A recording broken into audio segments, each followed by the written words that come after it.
Bix Chapter 1 The Tower of Kirith, Ungol. Please like and subscribe so we can continue bringing you more audiobooks. Sam roused himself painfully from the ground. For a moment he wondered where he was, and then all the misery and despair returned to him. He was in the deep dark outside the undergate of the Orc stronghold. Its brazen doors were shut. He must have fallen stunned when he hurled himself against them, but how long he had lain there he did not know. Then he had been on fire, desperate and furious. Now he was shivering and cold. He crept to the doors and pressed his ears against them. Far within he could hear faintly the voices of orcs clamoring, but soon they stopped or passed out of hearing, and all was still. His head ached and his eyes saw phantom lights in the darkness, but he struggled to steady himself and think. It was clear at any rate that he had no hope of getting into the Orkhold by that gate.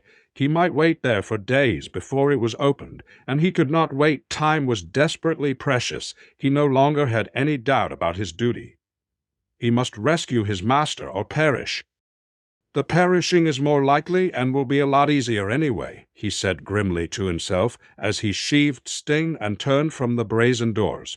Slowly he groped his way back in the dark along the tunnel, not daring to use the elven light, and as he went he tried to fit together the events since Frodo and he had left the crossroads.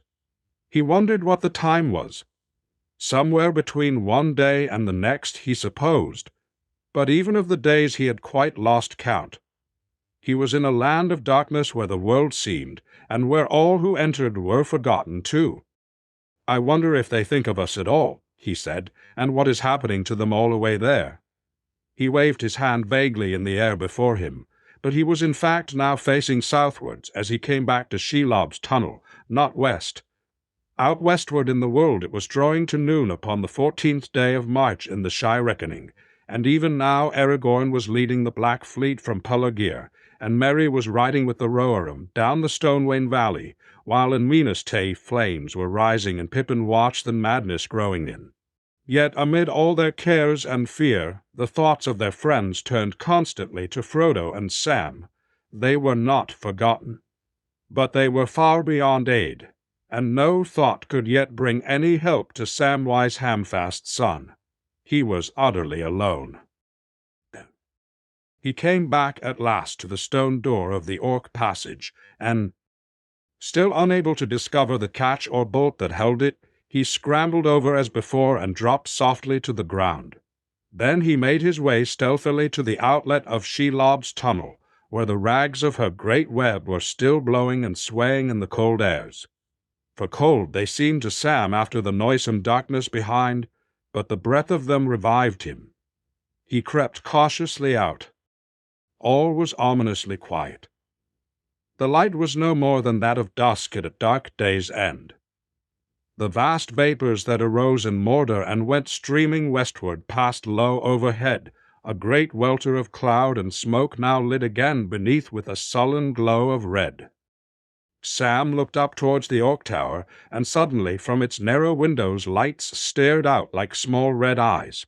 He wondered if they were some signal. His fear of the orcs, forgotten for a while in his wrath and desperation, now returned.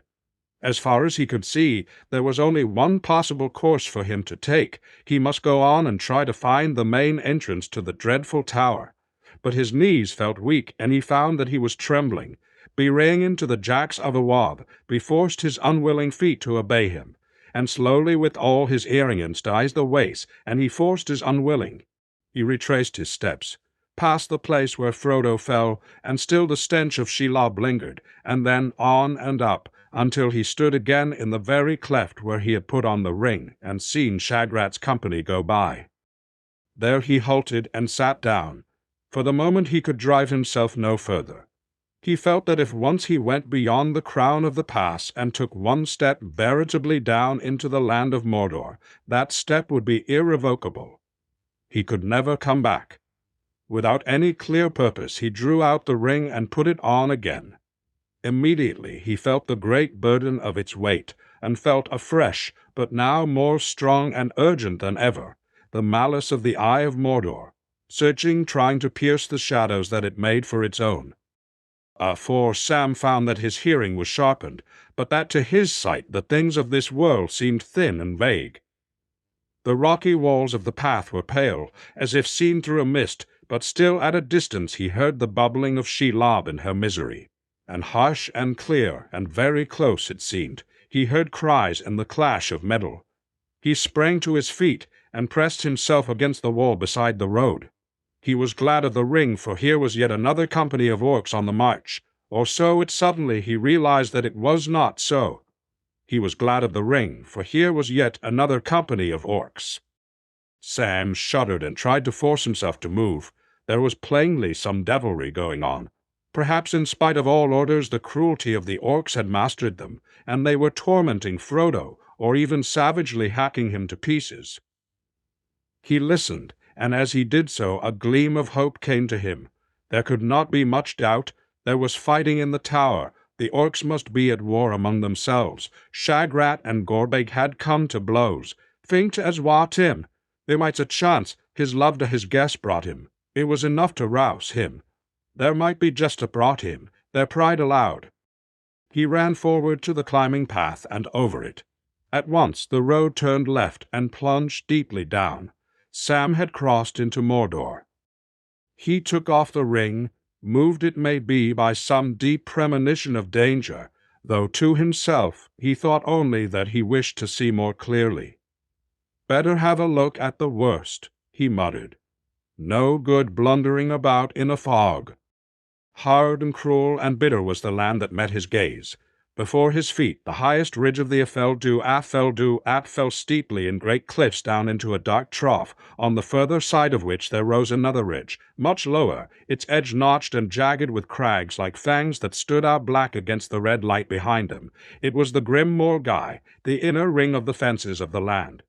Far beyond, away straight ahead, across a wide lake of darkness, dotted with tiny fires, there was a great burning glow, and from it rose in huge columns a swirling Sam was looking at Ordoran, the mountain of fire. Ever and anon the furnaces far below its ashing cone would grow hot, and with a great surging and throbbing pour forth rivers of molten rock from chasms in its sides. Some would flow blazing towards Barad-dûr down great channels. Some would wind their way into the stony plain until they cooled and lay like twisted dragon shapes vomited from the tormented earth. In such an hour of labor Sam beheld Melt Doom, and the light of it cut off by the high screen of the west, now glared and drenched Vomit Rapthop, so that scene-drenched Wrenchways. In that dreadful light Sam stood aghast, for now, looking to his left, he could see the tower of Cirith Ungol in all its strength. The horn that he had seen from the other side was only its topmost turret. Its eastern face stood up in 3 great tiers from a shelf in the mountain wall far below. Its back was to a great cliff behind, from which it jutted out in pointed bastions, one above the other, diminishing as they rose, with sheer sides of cunning masonry that looked northeast and south. About the lowest tier, 200 feet below, Sam now stood, there was Aetzaun. Its gate, upon the near southeastern side, opened on a broad road, the outer parapet of which ran upon the brink of a precipice, until it turned southward and went winding down into the darkness to join the road that came over the Morgul Pass. Then on it went through a jagged rift in the Morgai out into the valley of Gorgoroth, and away to Barad-dûr. The narrow upper way on which Sam stood leapt swiftly down by stair and steep path to meet the main road under the frowning walls, close to the tower gate.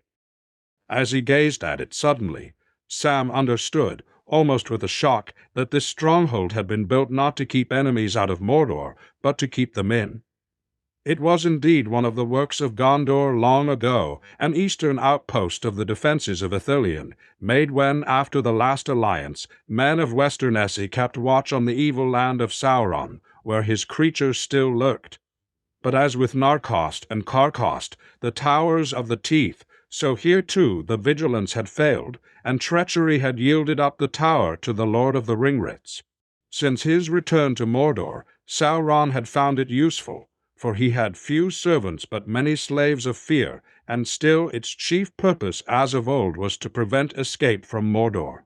Though if an enemy were so rash as to try to enter that land secretly, then it was also a last unsleeping guard against any that might pass the vigilance of Morgul and of Shelob.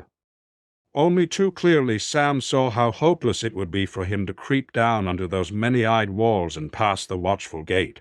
And even if he did so, he could not go far on the guarded road beyond, not even the black shadows, lying deep where the red glow could not reach, which shield him long from the night-eyed orcs. But desperate as that road might be, his task was now far worse, not to avoid the gate and escape, but to enter it, alone. His thought turned to the ring, but there was no comfort there, only dread and danger. No sooner had he come in sight of Mount Doom burning far away than he was aware of a change in his burden. As it drew near the great furnaces where, in the deeps of time, it had been shaped and forged, the ring's power grew, and it became more fell, untamable save by some mighty will. As Sam stood there, even though the ring was not on him, but hanging by its chain about his neck, he felt himself enlarged, as if he were robed in a huge distorted shadow of himself. He felt that he had from now on only two choices: to forbear the ring, though it would torment him, or to claim it, and challenge the power that sat in its dark hold beyond the valley of shadows. Already the ring tempted him, gnawing at his will and reason. Wild fantasies arose in his mind, and he saw Samwise the Strong, hero of the age, striding with a flaming sword across the darkened land, and armies flocking to his call as he marched to the overthrow of Barad-dûr. And then all the clouds rolled away, and his command the Vorlo became a garden of flowers and trees, brought fruit. He had only to put on the ring and claim it for his own, and all this could be. In that hour of trial it was the love of his master that helped most to hold him firm. But also deep down in him lived still unconquered his plain hobbit sense. He knew in the core of his heart that he was not large enough to bear such a burden, even if such visions were not a mere cheat to betray him. The one small garden of a free gardener was all his need and due, not a garden swollen to a realm. His own hands to use, not the hands of others to command.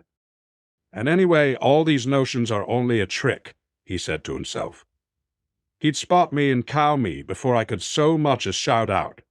He'd spot me, pretty quick if I put the ring on now, in Mordor. Well, all I can say is, things look as hopeless as a frost in spring.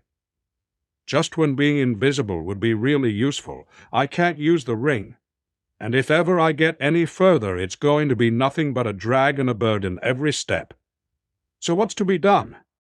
He was not really in any doubt. He knew that he must go down to the gate and not linger any more.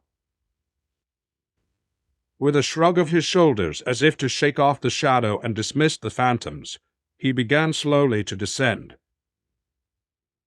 With each step he seemed to diminish.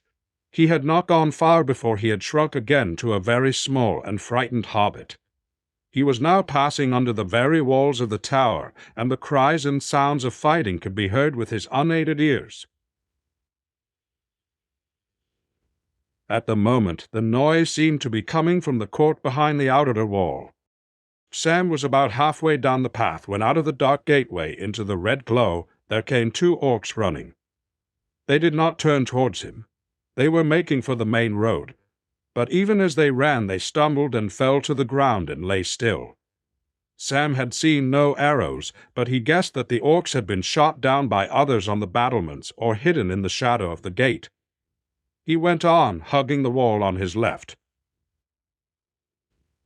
One look upward had shown him that there was no hope of climbing it. The stonework rose, 30 feet without a crack or ledge, to 100 step. He crept on, and as he went he wondered how many orcs lived in the tower with Shegrad, and how many Gorbag had, and what they were quarreling about, if that was what was happening. Shagrat's company had seemed to be about 40, and Gorbag's more than twice as large. But of course, Shagrat's patrol had only been a part of his garrison. Almost certainly they were quarreling about Frodo and the spoil. For a second Sam halted, for suddenly things seemed clear to him, almost as he had seen them with his eyes. Of course, Frodo was wearing it, and they would find it. And from what Sam had heard, Gorbag would covet it. But the orders of the Dark Tower were at present Frodo's only protection, and if they were set aside, Frodo might be killed out of hand at any moment. "Come on, you miserable sluggard," Sam cried to himself.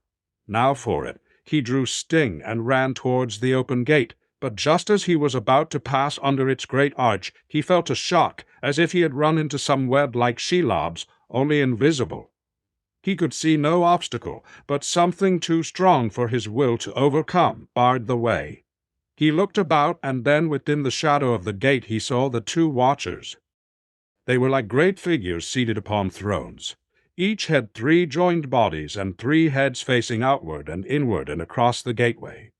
The heads had vulture faces, and on their great knees were laid claw-like hands. They seemed to be carved out of huge blocks of stone, immovable, and yet they were aware some dreadful spirit of evil vigilance abode in them. They knew an enemy.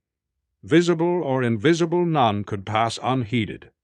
They would forbid his entry, or his escape. Hardening his will, Sam thrust forward once again and halted with a jerk, staggering as if from a blow upon his breast and head. Then, greatly daring, because he could think of nothing else to do, answering a sudden thought that came to him, he drew slowly out the phial of Galadriel L and held it up. Its white light quickened swiftly, and the shadows under the dark arch fled. The monstrous watchers sat there cold and still, revealed in all their hideous shape. For a moment Sam caught a glitter in the black stones of their eyes, the very malice of which made him. He sprang past them, but even as he did so, thrusting the phial back into his bosom, he was aware, as plainly as if a bar of steel had snapped to behind him, that their vigilance was renewed. And from those evil heads there came a high, shrill cry that echoed in the towering walls before him. Far up above, like an answering signal, a harsh bell clanged a single stroke. "That's done it," said Sam. "Now I've rung the front door bell. Well, come on, somebody," he cried. "Tell Captain Shagrat that the great elf warrior has called, with his elf sword, too." There was no answer. Sam strode forward. Sting glittered blue in his hand. The courtyard lay in deep shadow, but he could see that the pavement was strewn with bodies. Right at his feet were 2 orc archers with knives sticking in their backs. Beyond lay many more shapes, some singly as they had been hewn down or shot, others in pairs still grappling one another, dead in the very throes of stabbing, throttling, biting. 2 liveries, Sam noticed, one marked by the red eye, the other by a moon disfigured with a ghastly face of death. But he did not stop to look more closely. Across the court a great door at the foot of the tower stood half open, and a red light came through. A large orc lay dead upon the threshold. Sam sprang over the body and went in, and then he peered about at a loss. A wide and echoing passage led back from the door towards the mountainside. It was dimly lit with torches flaring in brackets on the walls, but its distant end was lost in gloom. Many doors and openings could be seen on this side and that, but it was empty save for 2 or 3 more bodies sprawling on the floor. From what he had heard of the captain's talk, Sam knew that, dead or alive, Frodo would most likely be found in a chamber high up in the turret, far above.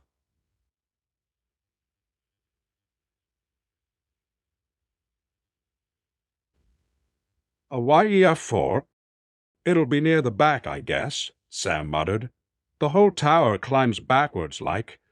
And anyway, I'd better follow these lights." He advanced down the passage, but slowly now, each step more reluctant. Terror was beginning to grip him again.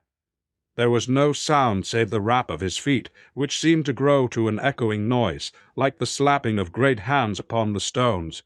The dead bodies, the emptiness, the dank black walls that in the torchlight seemed to drip with blood, the fear of sudden death lurking in doorway or shadow, and behind all his mind the waiting watchful malice at the gate. It was almost more than he could screw himself to face. He would have welcomed a fight with not too many enemies at a time, rather than this hideous brooding uncertainty. He forced himself to think of Frodo, lying bound or in pain or dead somewhere in this dreadful place. He went on. He had passed beyond the torchlight, almost to a great arched door at the end of the passage, the inner side of the undergate, as he rightly guessed, when there came from high above a dreadful choking shriek. He stopped short. Then he heard feet coming. Someone was running in great haste down an echoing stairway overhead. Coley's Schwill was too weak and slow to restrain his hand. It dragged at the chain and clutched the ring. But Sam did not put it on, for even as he clasped it to his breast, an orc came clattering down. Leaping out of a dark opening at the right, it ran towards him. It was no more than 6 paces from him when, lifting its head, it saw him, and Sam could hear its gasping breath and see the glare in its bloodshot eyes that stopped short, aghast, for what it saw was not a small frightened hobbit trying to hold a steady sword, its ile leamy shape, the very light of which was a bitter pain. The other was clutched at its breast, but held concealed some nameless menace of power and doom. For a moment the orc crouched, and then with a hideous yelp of fear it turned and fled back as it had come.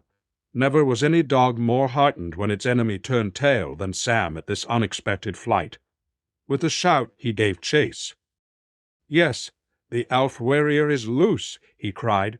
"I'm coming. Just you show me the way up, or I'll skin you."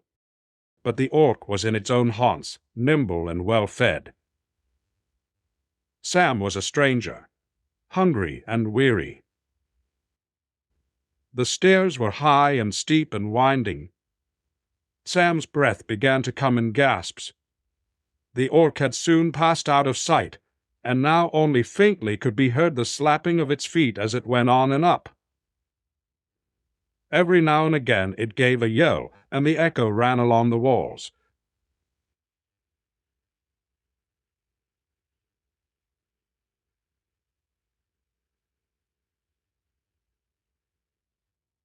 "That—" Sam plodded on.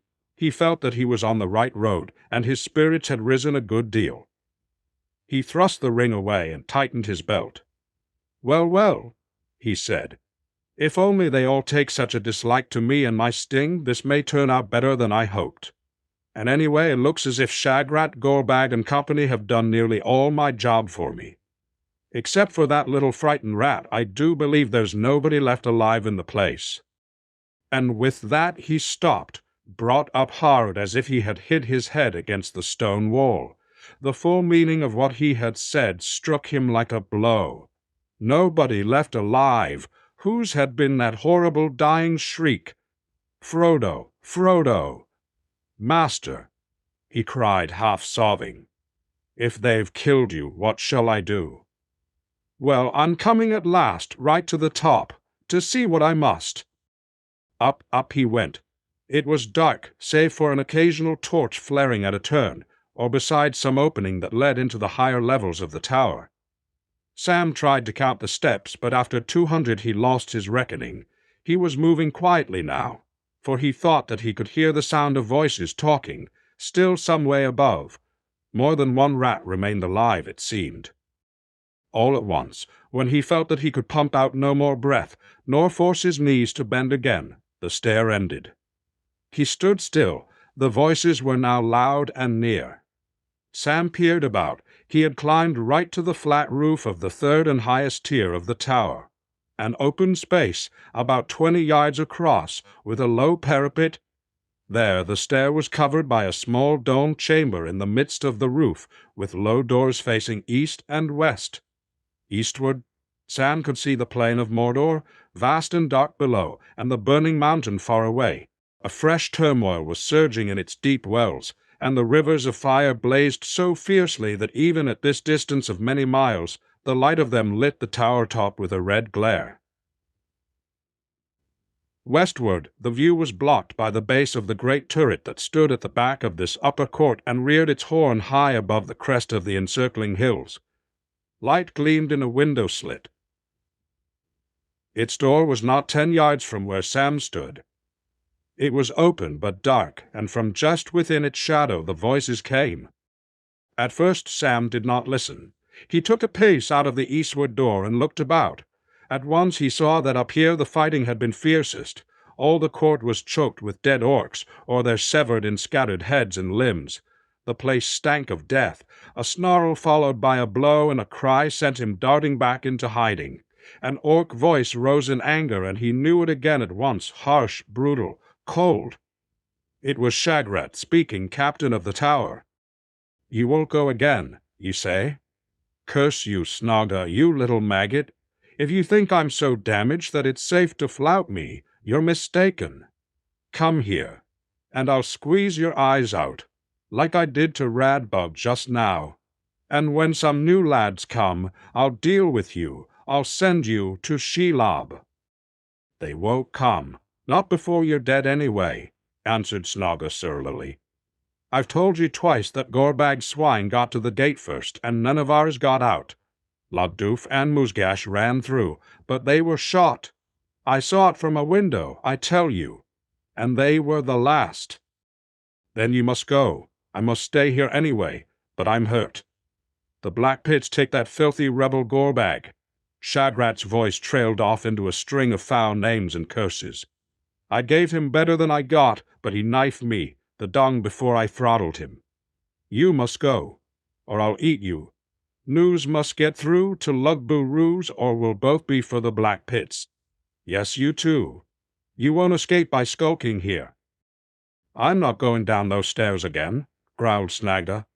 "Be you captain or no?" "Nar.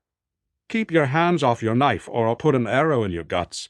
You won't be a captain long when they hear about all these goings-on. I fought for the tower against those stinking Morgul rats, but a nice mess you two precious captains have made of things, fighting over the swag." "That's enough from you," snarled Shagrat. "I had my orders. It was Gorbag started it, trying to pinch that pretty shirt."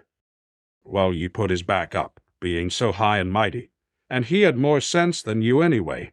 He told you more than once that the most dangerous of these spies was still loose, and you wouldn't listen. And you won't listen now."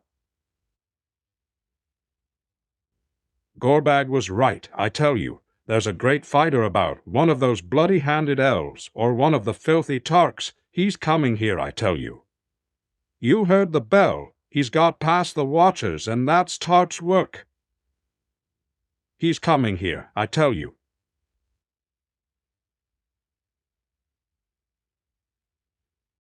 "So that's it, is it?" yelled Shagrat. "You'll do this, and you'll not do that. And when he does come, you'll bolt and leave me. No, you won't. I'll put red maggot holes in your belly first." Out of the turret door the smaller orc came flying. Behind him came Shagrat, a large orc with long arms that, as he ran crouching, reached to the ground. But one arm hung limp and seemed to be bleeding. The other hugged a large black bundle. In the red glare, Sam, cowering behind the stair door, caught a glimpse of his evil face as it passed. It was scored as if by rending claws and smeared with blood. Slaver dripped from its protruding fangs. The mouth snarled like an animal. As far as Sam could see, Shagrat hunted Snogga round the roof, until ducking and eluding him the smaller orc with a yelp darted back into the turret and disappeared. Then Shagrat halted. Out of the eastward door Sam could see him now by the parapet, panting, his left claw clenching and unclenching feebly. He put the bundle on the floor and with his right claw drew out a long red knife and spat on it. Going to the parapet, he leaned over, looking down into the outer court. Far below, answer came. Suddenly, as Shagrat was stooped over the battlement, his back to the rooftop, Sam, to his amazement, saw that one of the sprawling bodies was moving. It was crawling. It put out a claw and clutched the bundle. It staggered up. In its other hand it held a broad-headed spear with a short, broken haft. It was poised for a stabbing thrust. But at that very moment a hiss escaped its teeth, a gasp of pain or. See Appendix F, 1131. Hate.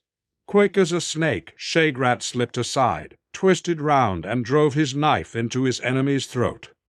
"Got you, Gorbag," he cried. "Not quite dead, eh? Well, I'll finish my job now." He sprang onto the fallen body and stamped and trampled it in his fury, stooping now and again to stab and slash it with his knife. Satisfied at last, he threw back his head and let out a horrible gurgling yell of triumph. Then he licked his knife and put it between his teeth, and catching up the bundle he came loping towards the near door of the stairs. Sam had no time to think. He might have slipped out of the other door, but hardly without being seen, and he could not have played hide-and-seek with this hideous orc for long. He did what was probably the best thing he could have done. He sprang out to meet Shagrat with a shout. He was no longer holding the ring, but it was there, a hidden power, a cowing menace to the slaves of Mordor. And in his hand was Sting, and its light smote the eyes of the orc like the glitter of Calmary's, the dream of which was a cold fear to all his kind. And Shagrat could not both fight and keep hold of his treasure. He stopped, growling, baring his fangs. Then, once more, orc fashion, he leapt aside, and as Sam sprang at him, using the heavy bundle as both shield and weapon, he thrust it hard into his enemy's face. Sam staggered, and before he could recover, Shagrat darted past and down the stairs. Sam ran after him, cursing, but he did not go far. Soon the thought of Frodo returned to him, and he remembered that the other orc had gone back into the turret. Here was another dreadful choice, and he had no time to ponder it. If Shagrat got away, he would soon get help and come back. But if Sam pursued him, the other orc might do some horrible deed up there. And anyway, Sam might miss Shagrat or be killed by him. He turned quickly and ran back up the stairs. Wrong again, I expect, he sighed. But it's my job to parade up. Away below, Shagrat went leaping down the stairs and out over the court and through the gate, bearing his precious burden. If Sam could have seen him and known the grief that his escape would bring, he might have quailed. But now his mind was set on the last stage of his search. He came cautiously to the turret door and stepped inside. It opened into darkness. But soon his staring eyes were aware of a dim light at his right hand. It came from an opening that led to another stairway, dark and narrow. It appeared to go winding up the turret along Onsonderwald. Softly Sam began to climb. He came to the guttering torch, fixed above a door on his left that faced a window slit looking out westward, one of the red eyes that he and Frodo had seen from down below by the tunnel's mouth. Quickly Sam passed the door and hurried on to the second story, dreading at any moment to be attacked and to feel throttling fingers seize his throat from behind. He came next to a window looking east and another torch above the door to a passage, through the middle of the torch and the red glare, from the passage dark above the torch, and the red glare smote the torch and the window, but here the stair stopped and climbed no further. Sam crept into the passage. On either side there was a low door. Both were closed and locked. There was no sound at all. A dead end, muttered Sam, and after all my climb. This can't be the top of the tower. But what can I do now? He ran back to the lower story and tried the door. It would not move. He ran up again, and sweat began to trickle down his face.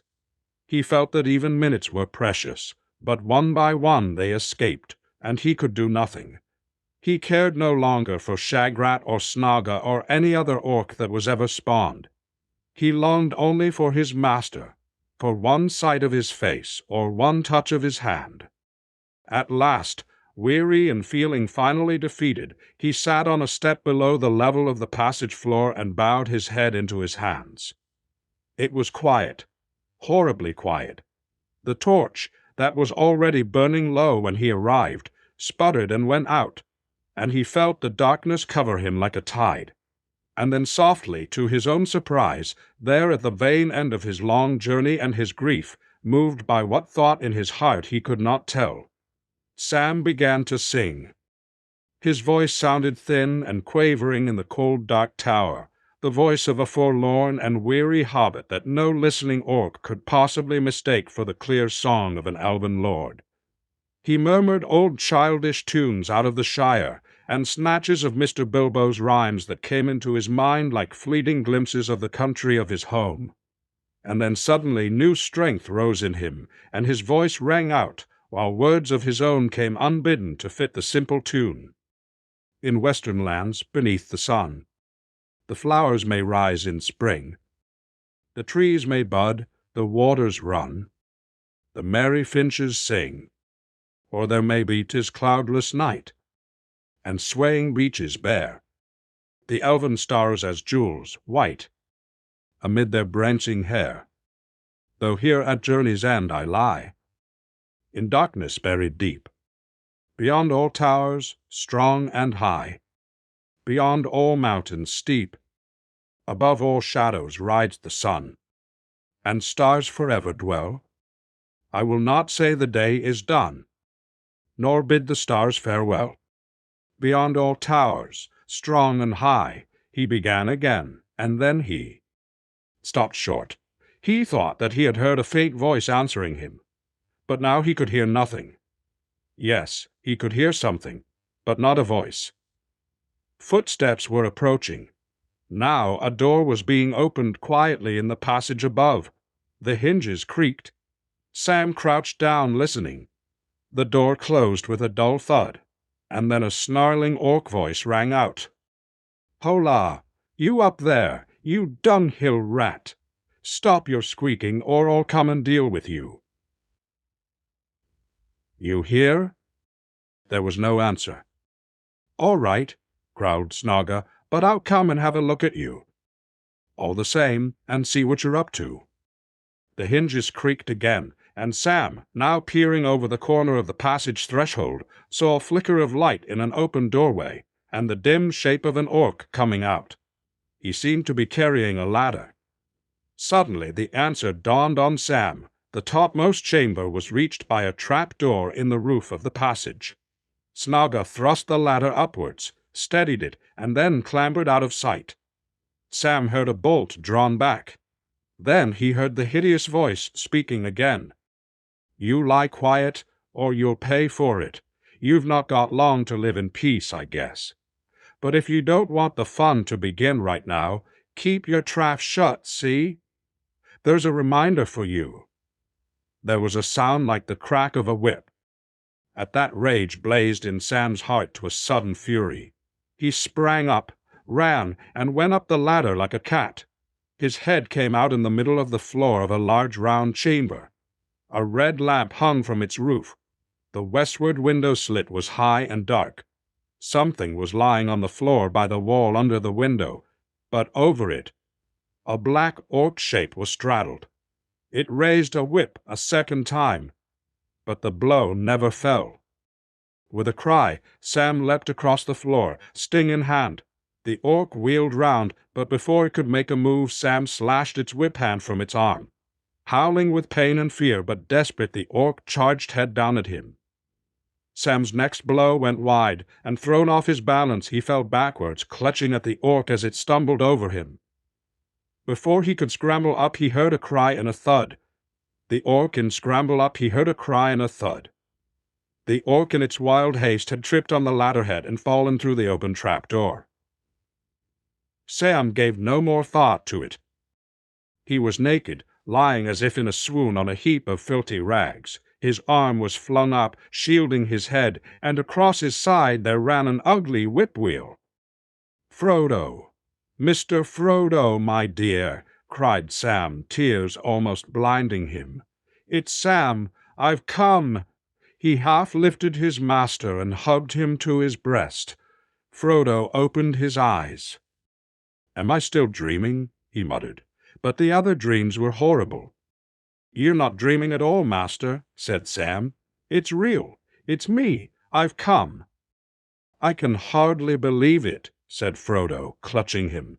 "There was an orc with a whip, and then it turns into Sam.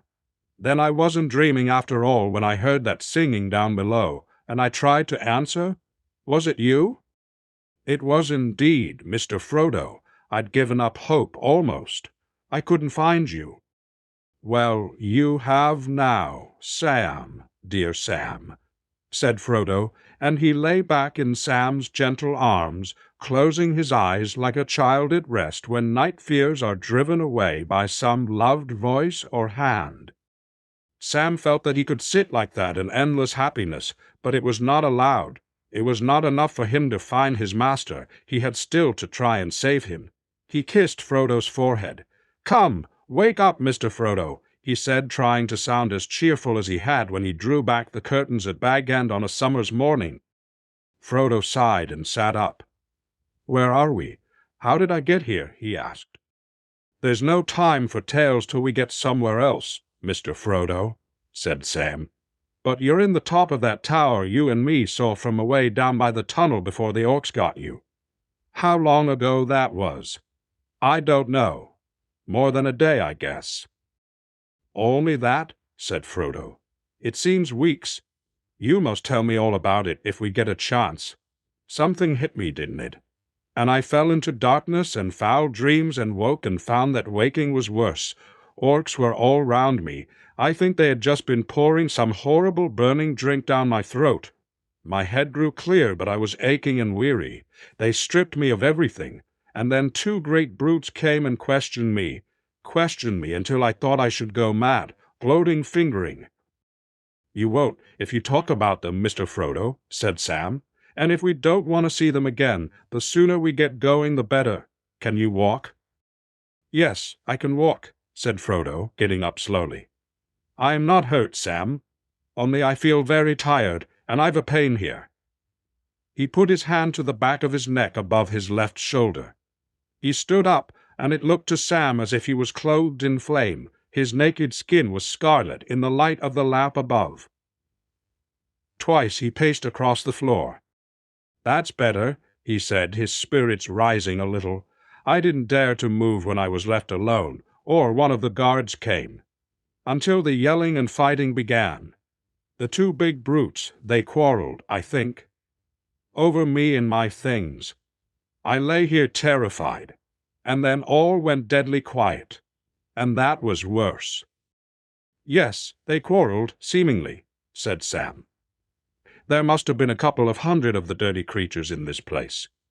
A bit of a tall order for Sam Gamgee, as you might say. But they've done all the killing of themselves. That's lucky, but it's too long to make a song about, till we're out of here. Now what's to be done? You can't go walking in the Black Land and naught but your skin, Mr. Frodo." "They've taken everything, Sam," said Frodo. "Everything I had. Do you understand? Everything." He cowered on the floor again with bowed head, as his own words brought home to him the fullness of the disaster, and despair overwhelmed him. "The quest has failed, Sam. Even if we get out of here, we can't escape. Only elves can escape. Away, away out of Middle-earth, far away over the sea. If even that is wide enough to keep the shadow out. No, not everything, Mr. Frodo, and it hasn't failed, not yet. I took it, Mr. Frodo, begging your pardon, and I've kept it safe. It's round my neck now, and a terrible burden it is, too." Sam fumbled for the ring and its chain, "But I suppose you must take it back." Now it had come to it, Sam felt reluctant to give up the ring and burden his master with it again. "You've got it," gasped Frodo. "You got it here? Sam, you're a marvel." Then, quickly and strangely, his tone changed. "Give it to me," he cried, standing up, holding out a trembling hand. "Give it me at once! You can't have it!" "All right, Mr. Frodo," said Sam, rather startled. "Here it is." Slowly he drew the ring out and passed the chain over his head. "But you're in the land of Mordor now, sir, and when you get out you'll see the fiery mountain and all. You'll find the ring very dangerous now, and very hard to bear. If it's too hard a job, I could share it with you, maybe?" "No," cried Frodo, snatching the ring and chain from Sam's hands. "No, you won't, you thief!" he panted, staring at Sam with eyes wide with fear and enmity. Then suddenly, clasping the ring in one clenched fist, he stood aghast. A mist seemed to clear from his eyes, and he passed a hand over his aching brow. The hideous vision had seemed so real to him, half bemused as he was still with wound and fear. Sam had changed before his very eyes into an orc again, leering and pawing at his treasure, but now the vision had passed.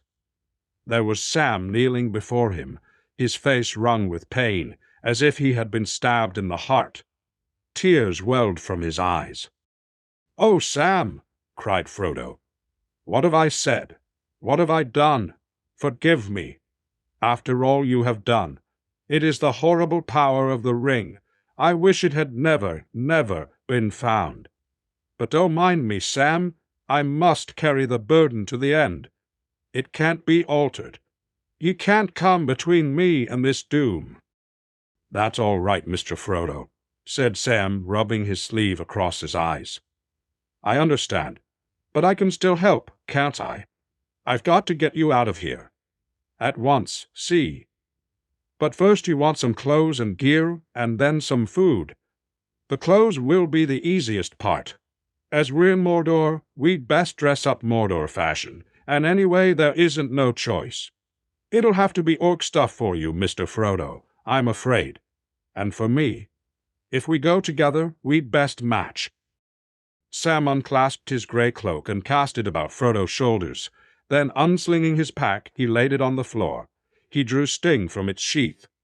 Hardly a flicker was to be seen upon its blade.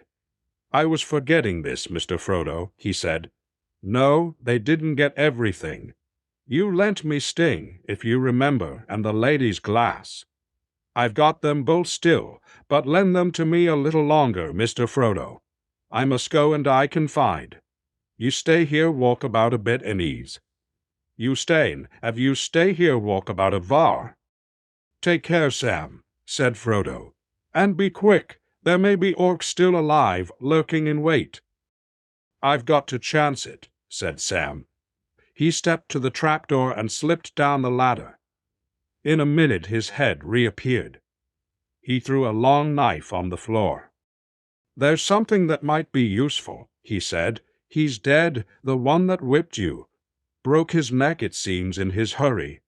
Now you draw up the ladder if you can, Mr. Frodo, and don't you let it down till you hear me call the password. Albereth I'll call. What the elves say. No orc would say that." Frodo sat for a while and shivered, dreadful fears chasing one another through his mind. Then he got up, drew the grey elven cloak about him, and to keep his mind occupied, began to walk to and fro, prying and peering into every corner of his prison. It was not very long, though fear made it seem an hour at least, before he heard Sam's voice calling softly from below, "Albereth, Albereth." Frodo let down the light ladder. Up came Sam, puffing, heaving a great bundle on his head. He let it fall with a thud. "Quick now, Mr. Frodo," he said. "I've had a bit of a search to find anything small enough for the likes of us. We'll have to make do. But we must hurry. I've met nothing alive, and I've seen nothing, but I'm not easy. I think this place is being watched. I can't explain it, but, well, it feels to me as if one of those foul flying riders was about up in the blackness where he can't be seen." He opened the bundle. Frodo looked in disgust at the contents, but there was nothing for it. He had to put the things on, or go naked. There were long, hairy breeches of some unclean beast fell, and a tunic of dirty leather. He drew them on. Over the tunic went a coat of stout ring-mail, short for a full-sized orc, too long for fro-sized orc, too long for fro-sized orc, too long for Fornamim. On of them fitted well a black cap with iron hoops. One of them fitted well ire, and main hoops covered it well in. The Morgul stuff, Gorbag's gear, was a better fit and better made, said Sam. But it wouldn't do, I guess, to go carrying his tokens into Mordor, not after this business here. Well, there you are, Mr. Frodo. A perfect little orc, if I may make so bold. At least you would be, if we could cover your face with a mask, give you longer arms, and make you bow-legged. This will hide some of the tells. He put a large black cloak round Frodo's. Now you're ready. You can pick up a shield. He put a large black cloak round Frodo's. "What about you, Sam?" said Frodo. "Aren't we going to match?" "Well, Mr. Frodo, I've been thinking," said Sam. "I'd best not leave any of my stuff behind, and we can't destroy it. And I can't wear orc mail over all my clothes, can I? I'll just have to cover up." He knelt down and carefully folded his elven cloak. It went into a surprisingly small roll.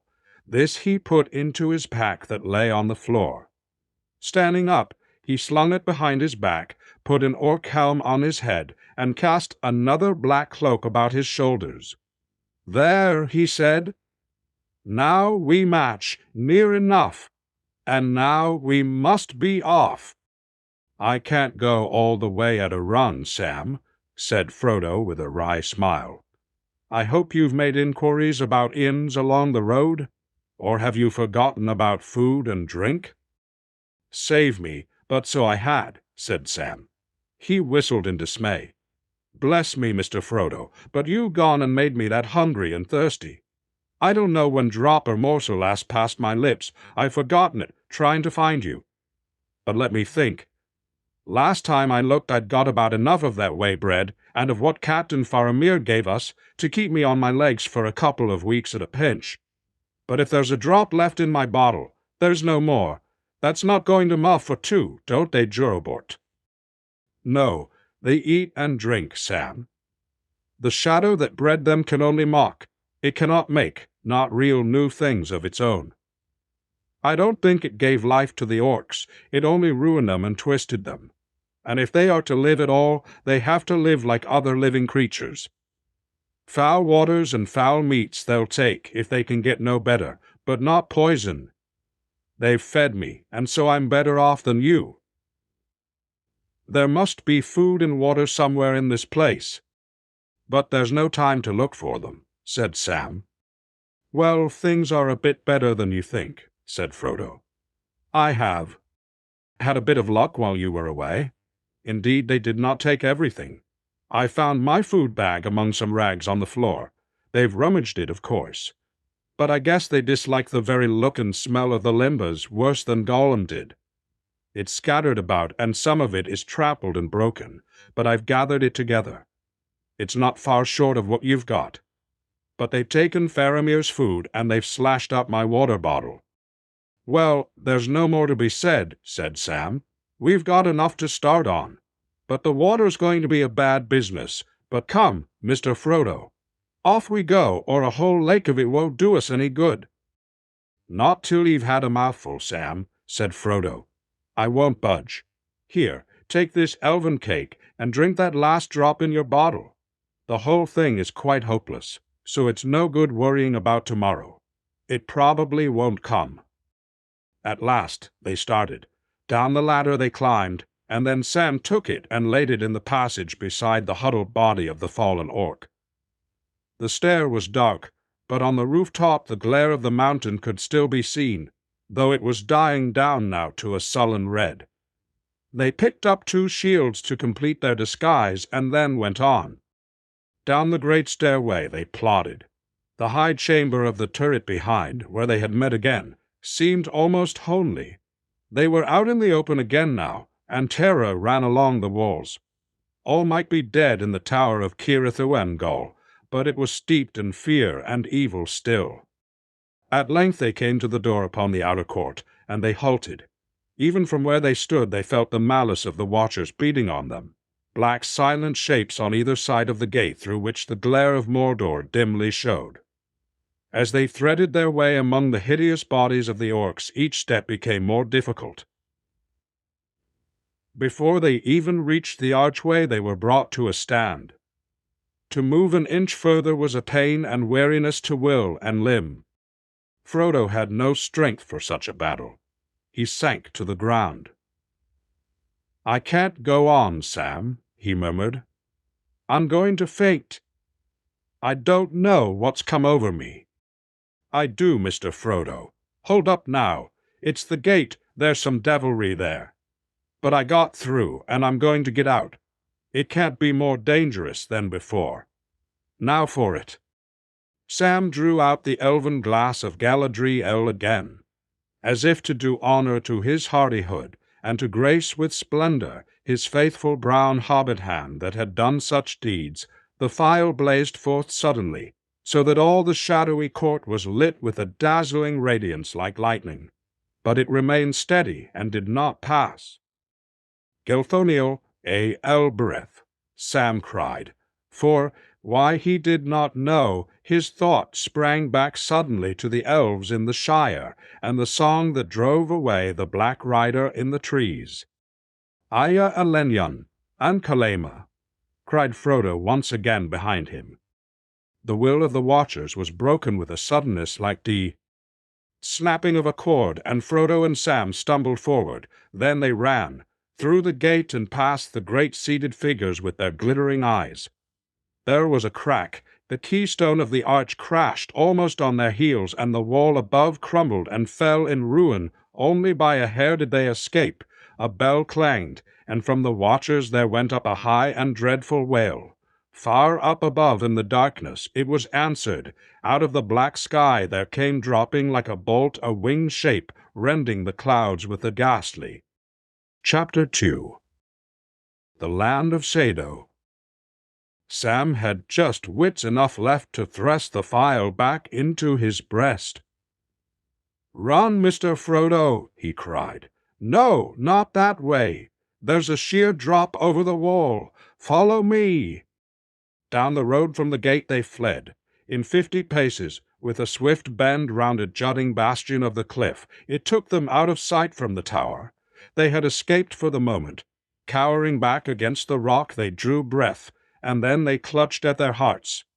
Perching now on the wall beside the ruined gate, the Nazgul sent out its deadly cries. All the cliffs echoed. In terror they stumbled on. Soon the road bent sharply eastward again and exposed them for a dreadful moment to view from the tower. As they flitted across, they glanced back and saw the great black shape upon the battlement. Then they plunged down between high rock walls in a cutting that fell steeply to join the Morgul road. They came to the way meeting. There was still no sign of orcs, nor of an answer to the cry of the Nazgul, but they knew that the silence would not last long. At any moment now, the hunt would begin. "This won't do, Sam," said Frodo. "If we were real orcs, we ought to be dashing back to the tower, not running away. The first enemy we meet will know us. We must get off this road somehow." "But we can't," said Sam, "not without wings." The eastern faces of the Afel Dwath were sheer, falling in cliff, and precipice to the black trough that lay between them and the inner ridge. A short way beyond the way meeting, after another steep incline, a flying bridge of stone leapt over the chasm and bore the road across into the tumbled slopes and glens of the Morgai. With a desperate spurt, Frodo and Sam dashed along the bridge, but they had hardly reached its further end when they heard the hue and cry begin. Away behind them, now high above on the mountainside, loomed the tower of Kirith. Suddenly its harsh bell clanged again, and then broke into a shattering peal. Horns sounded, and now from beyond the bridge end came answering cries. Down in the dark trough, cut off from the dying glare of Orodrin, Frodo and Sam could not see ahead, but already they heard the tramp of iron-shod feet, and upon the road there rang the swift clatter of hooves. "Quick, Sam! Over we go!" cried Frodo. They scrambled on to the low parapet of the bridge.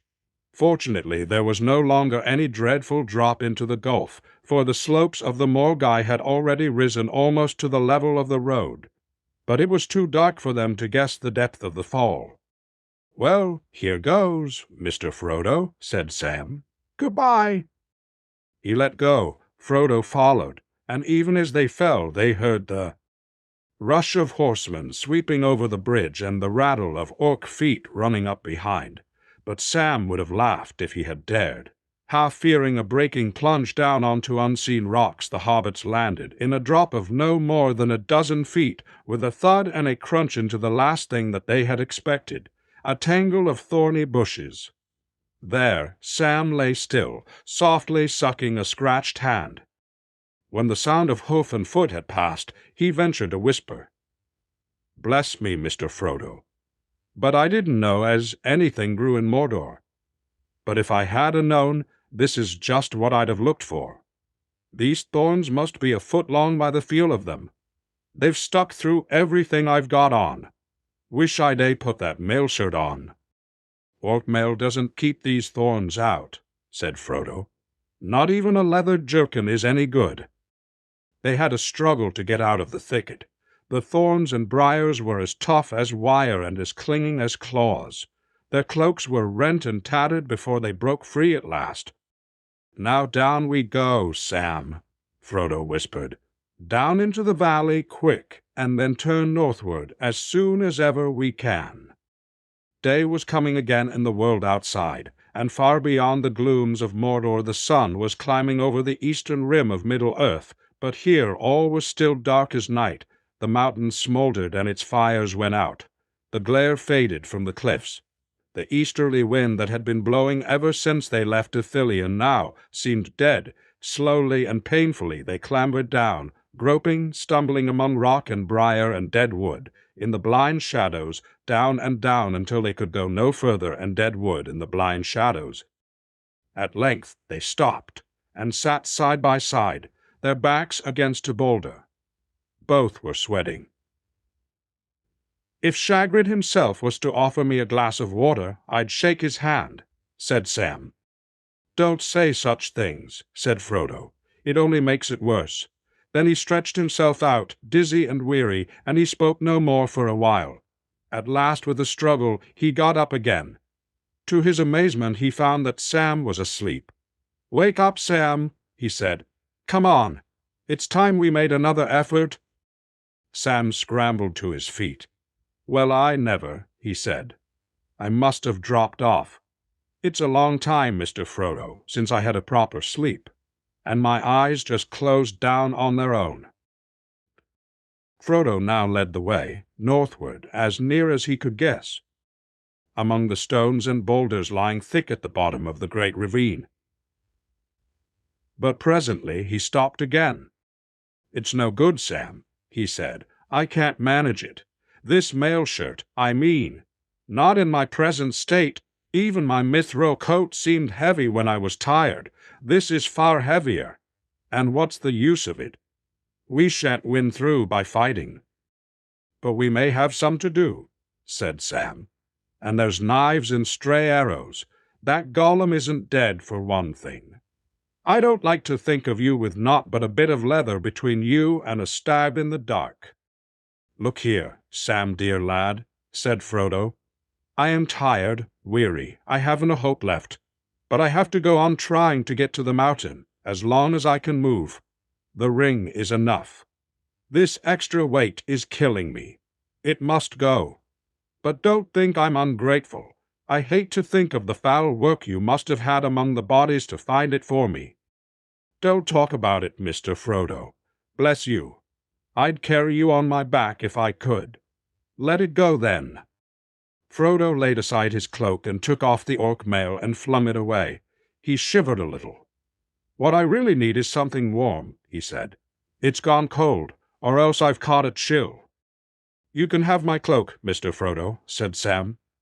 He unslung his pack and took out the elven cloak. "How's this, Mr. Frodo?" he said. "You wrap that orc rag close round you and put the belt outside it. Then this can go over all. It don't look quite orc fashion, but it'll keep you warmer, and I dare say it'll keep you from harm better than any other gear. It was made by the lady—" Frodo took the cloak and fastened the brooch. "That's better," he said. "I feel much lighter. I can go on now. But this blind dark seems to be getting into my heart.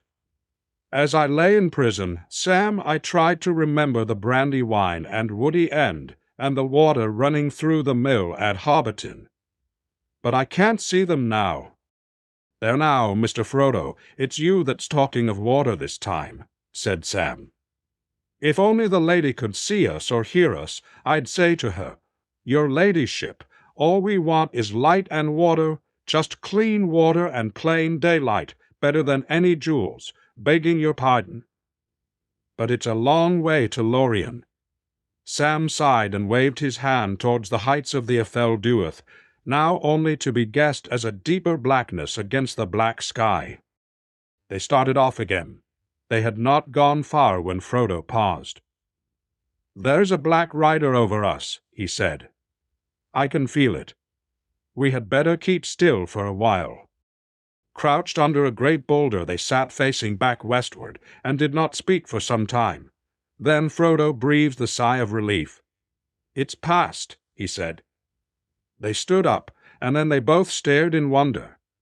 Away to their left, southward, against a sky that was turning gray, the peaks and high ridges of the Great Range began to appear dark and black, visible shapes. Light was growing behind them. Slowly it crept towards the north. There was battle far above in the high spaces of the air. There was battle far above in the high spaces of the air. Under the lifting skirts of the dreary canopy, dim light leaked into Mordor like pale morning through the grimed window of a prison. "Look at it, Mr. Frodo," said Sam. "Look at it." The wind's changed. Something's happening. He's not having it all his own way. His darkness is breaking up out in the world there. I wish I could see what is going on. It was the morning of the 15th of March, and over the Vale of Andu the sun was rising above the eastern shadow, and the southwest wind was blowing. Theoden lay dying on the Pelennor fields.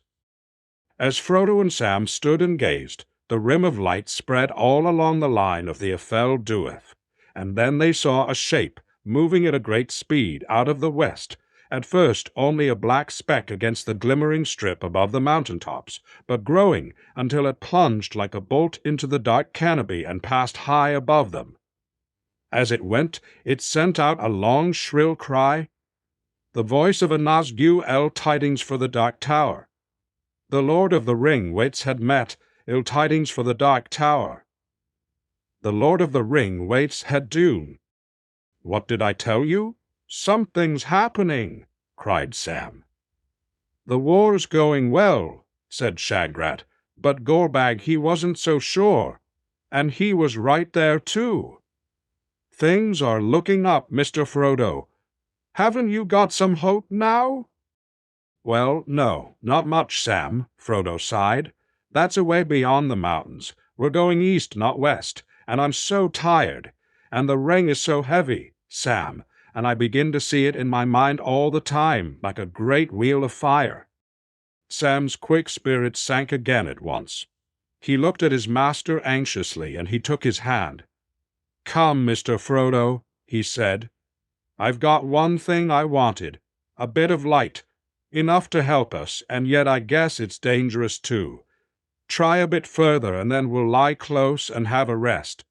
But take a morsel to eat now, a bit of the elves' food. It may hearten you."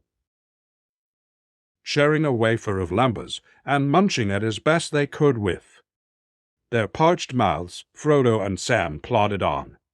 The light, though no more than a grey dusk, was now enough for them to see that they were deep in the valley between the mountains.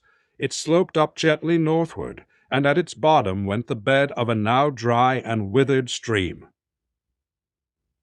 Beyond its stony course they saw a beaten path that wound its way under the feet of the westward cliffs.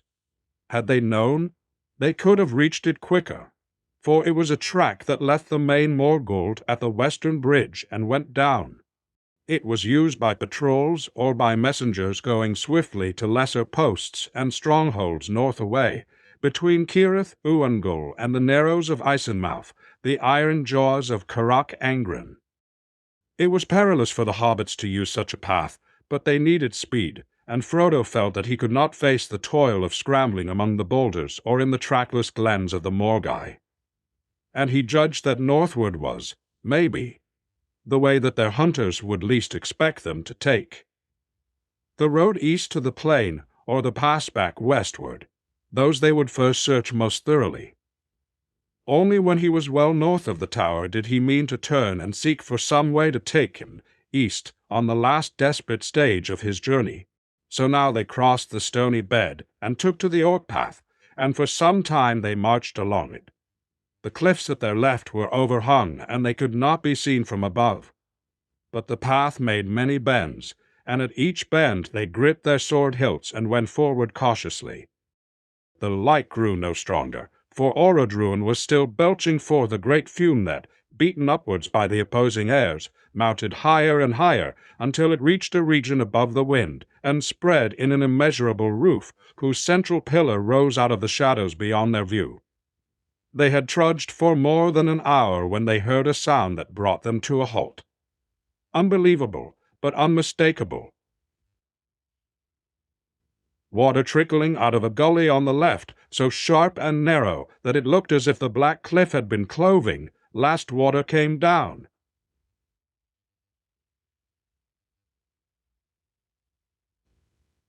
Out of it, but ill-fated to fall at last upon the walls of the black land and wander fruitless down into the dust.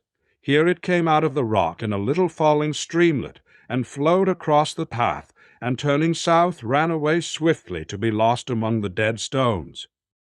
Sam sprang towards it. "If ever I see the lady again, I will tell her," he cried. "Light, and now water." Then he stopped. "Let me drink first, Mr. Frodo," he said.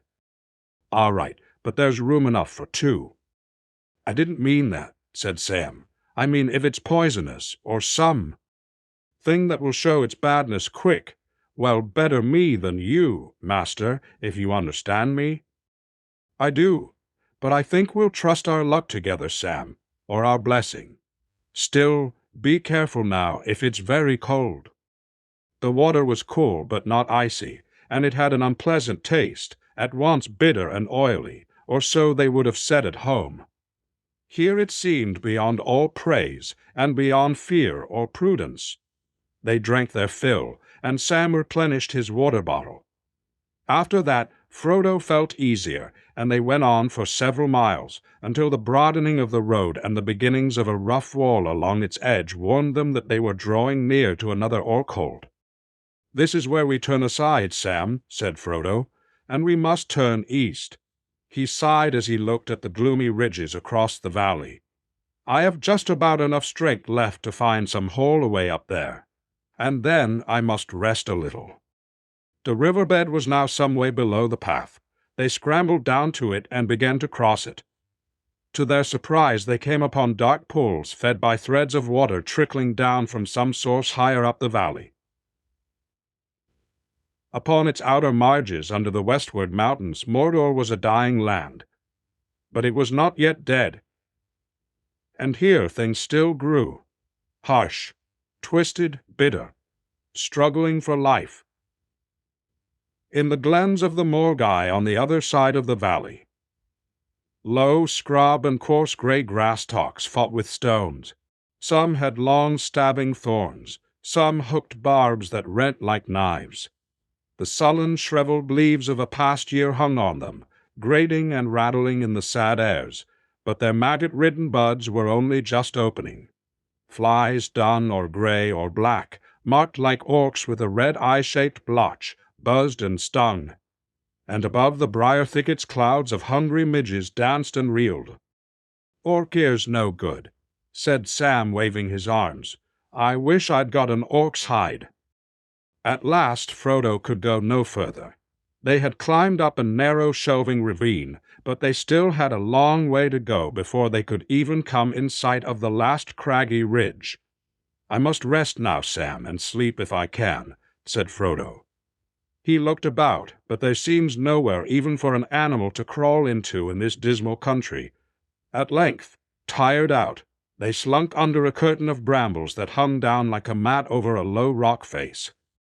There they sat and made such a meal as they could. Keeping back the precious lembas for the evil days ahead, they ate the half of what remained in Sam's bag of Faramir's provision, some dried fruit, and a small slip of cured meat, and they sipped some water. They had drunk again from the pools in the valley, but they were very thirsty again. There was a bitter tang in the air of Mordor that dried the mouth. When Sam thought of water, even his hopeful spirit quailed. Beyond the Morgai there was the dreadful plain of Gorgar. "Now you go to sleep first, Mr. Frodo," he said. "It's getting dark again. I reckon this day is nearly over." Frodo sighed and was asleep almost before the words were spoken.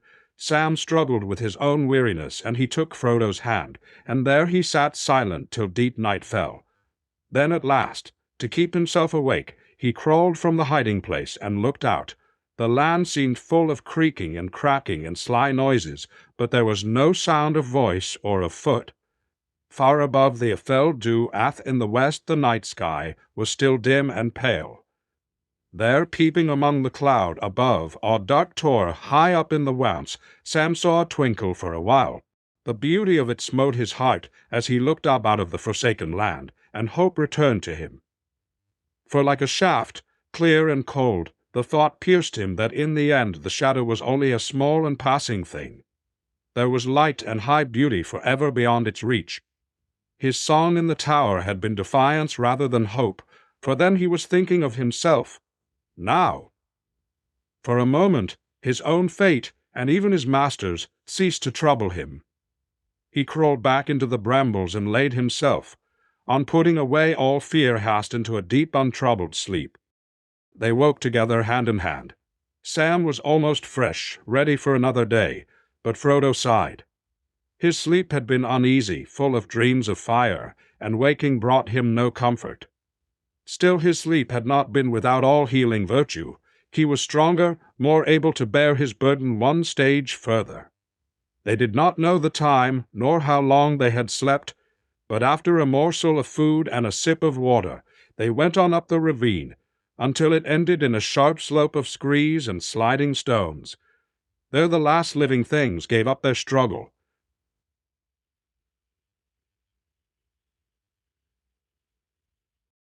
After much wandering and search, they found a way that they could climb, and with the last 100 feet of clawing scramble they were up. They came to a cleft between two dark crags, and passing through found themselves on the very edge of the last fence of Mordor. Below them, at the bottom of a fall of some 1,500 feet, lay the inner plain stretching away into a formless gloom beyond their sight. The wind of the world blew now from the west, and the Roth bleef at high, floating away eastward. But still only a grey light came to the dreary fields of Gord. Still far away, 40 miles at least, they saw Mount Doom, its feet founded in ashen ruin, its huge cone rising to a grey height where its reeking head was swathed in cloud. Its fires were now dimmed, and it stood in smouldering slumber, as threatening and dangerous as a sleeping beast. Behind it there hung a vast shadow, ominous as a thundercloud, the vales of Barad-dûr that was reared far away upon a long spur of the Ashen Mountains thrust down from the north. The dark power was deep in thought and danger, a bright sword, and for a while it gave little thought to other things, and all its great stronghold, gate on gate, and tower on tower, was wrapped in a brooding gloom.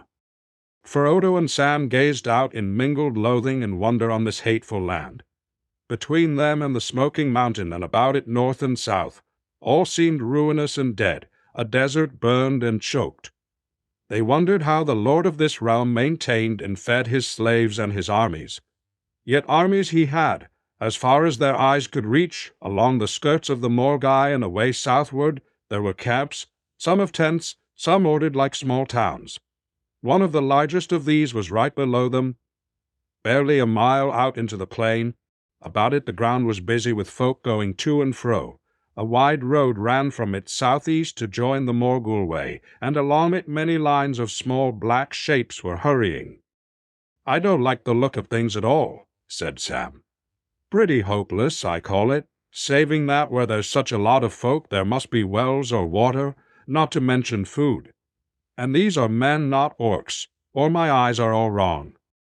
Neither he nor Frodo knew anything of the great slave-worked fields away south in this wide realm, beyond the fumes of the mountain by the dark, sad waters of Lake Núrnin, nor of the great roads that ran away east and south to tributary lands, from which the soldiers of the tower brought long wagon trains of goods and booty and fresh slaves. Here in the northward regions were the mines and forges and the musterings of long-planned war, and here the dark power, moving its armies like pieces on the board, was gathering them together.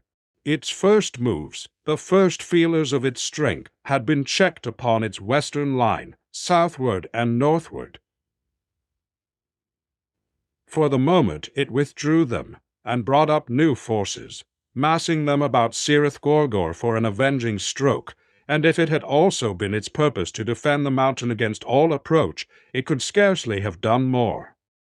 Well, Sam went on, whatever they have to eat and drink, we can't get it. There's no way down that I can see.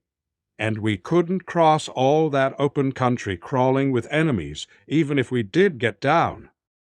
Still, we shall have to try, said Frodo.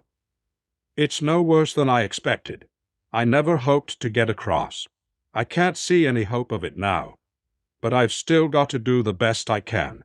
At present, that is to avoid being captured as long as possible. So we must still go northwards, I think, and see what it is like where the open plain is narrower. I guess what it'll be like, said Sam. Where it's narrower, the orcs and men will just be packed closer. You'll see, Mr. Frodo. I dare say I shall, if we ever get so far, said Frodo, and turned away. They soon found that it was impossible to make their way along the crest of the Morgai, or anywhere along its higher levels, pathless as they were, and scored with deep gyles. In the end they were forced to go back down the ravine that they had climbed and seek for a way along the valley. It was rough going, for they dared not cross over to the path on the westward side. After a mile or more they saw, huddled in a hollow at the cliffs with dark mouth, of a wall and the cluster of stone huts, and a wall and the cluster of stone set about. There was no movement to be seen, but the hobbits crept by cautiously, keeping as much as they could to the thorn brakes that grew thickly at this point along both sides of the old watercourse. They went 2 or 3 miles further, and the orc hold was hidden from sight behind them, but they had hardly begun to breathe more freely again when harsh and loud they heard orc voices. Quickly they slunk out of sight behind a brown and stunted bush.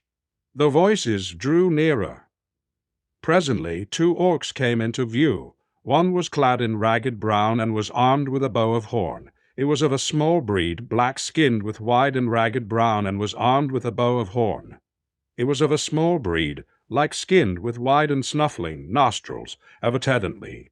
He also had a bow at his back, and carried a short, broad-headed spear. As usual, they were quarreling, and being of different breeds, they used the common speech after their fashion. Hardly 20 paces from where the hobbits lurked, the small orc stopped. "Nar!"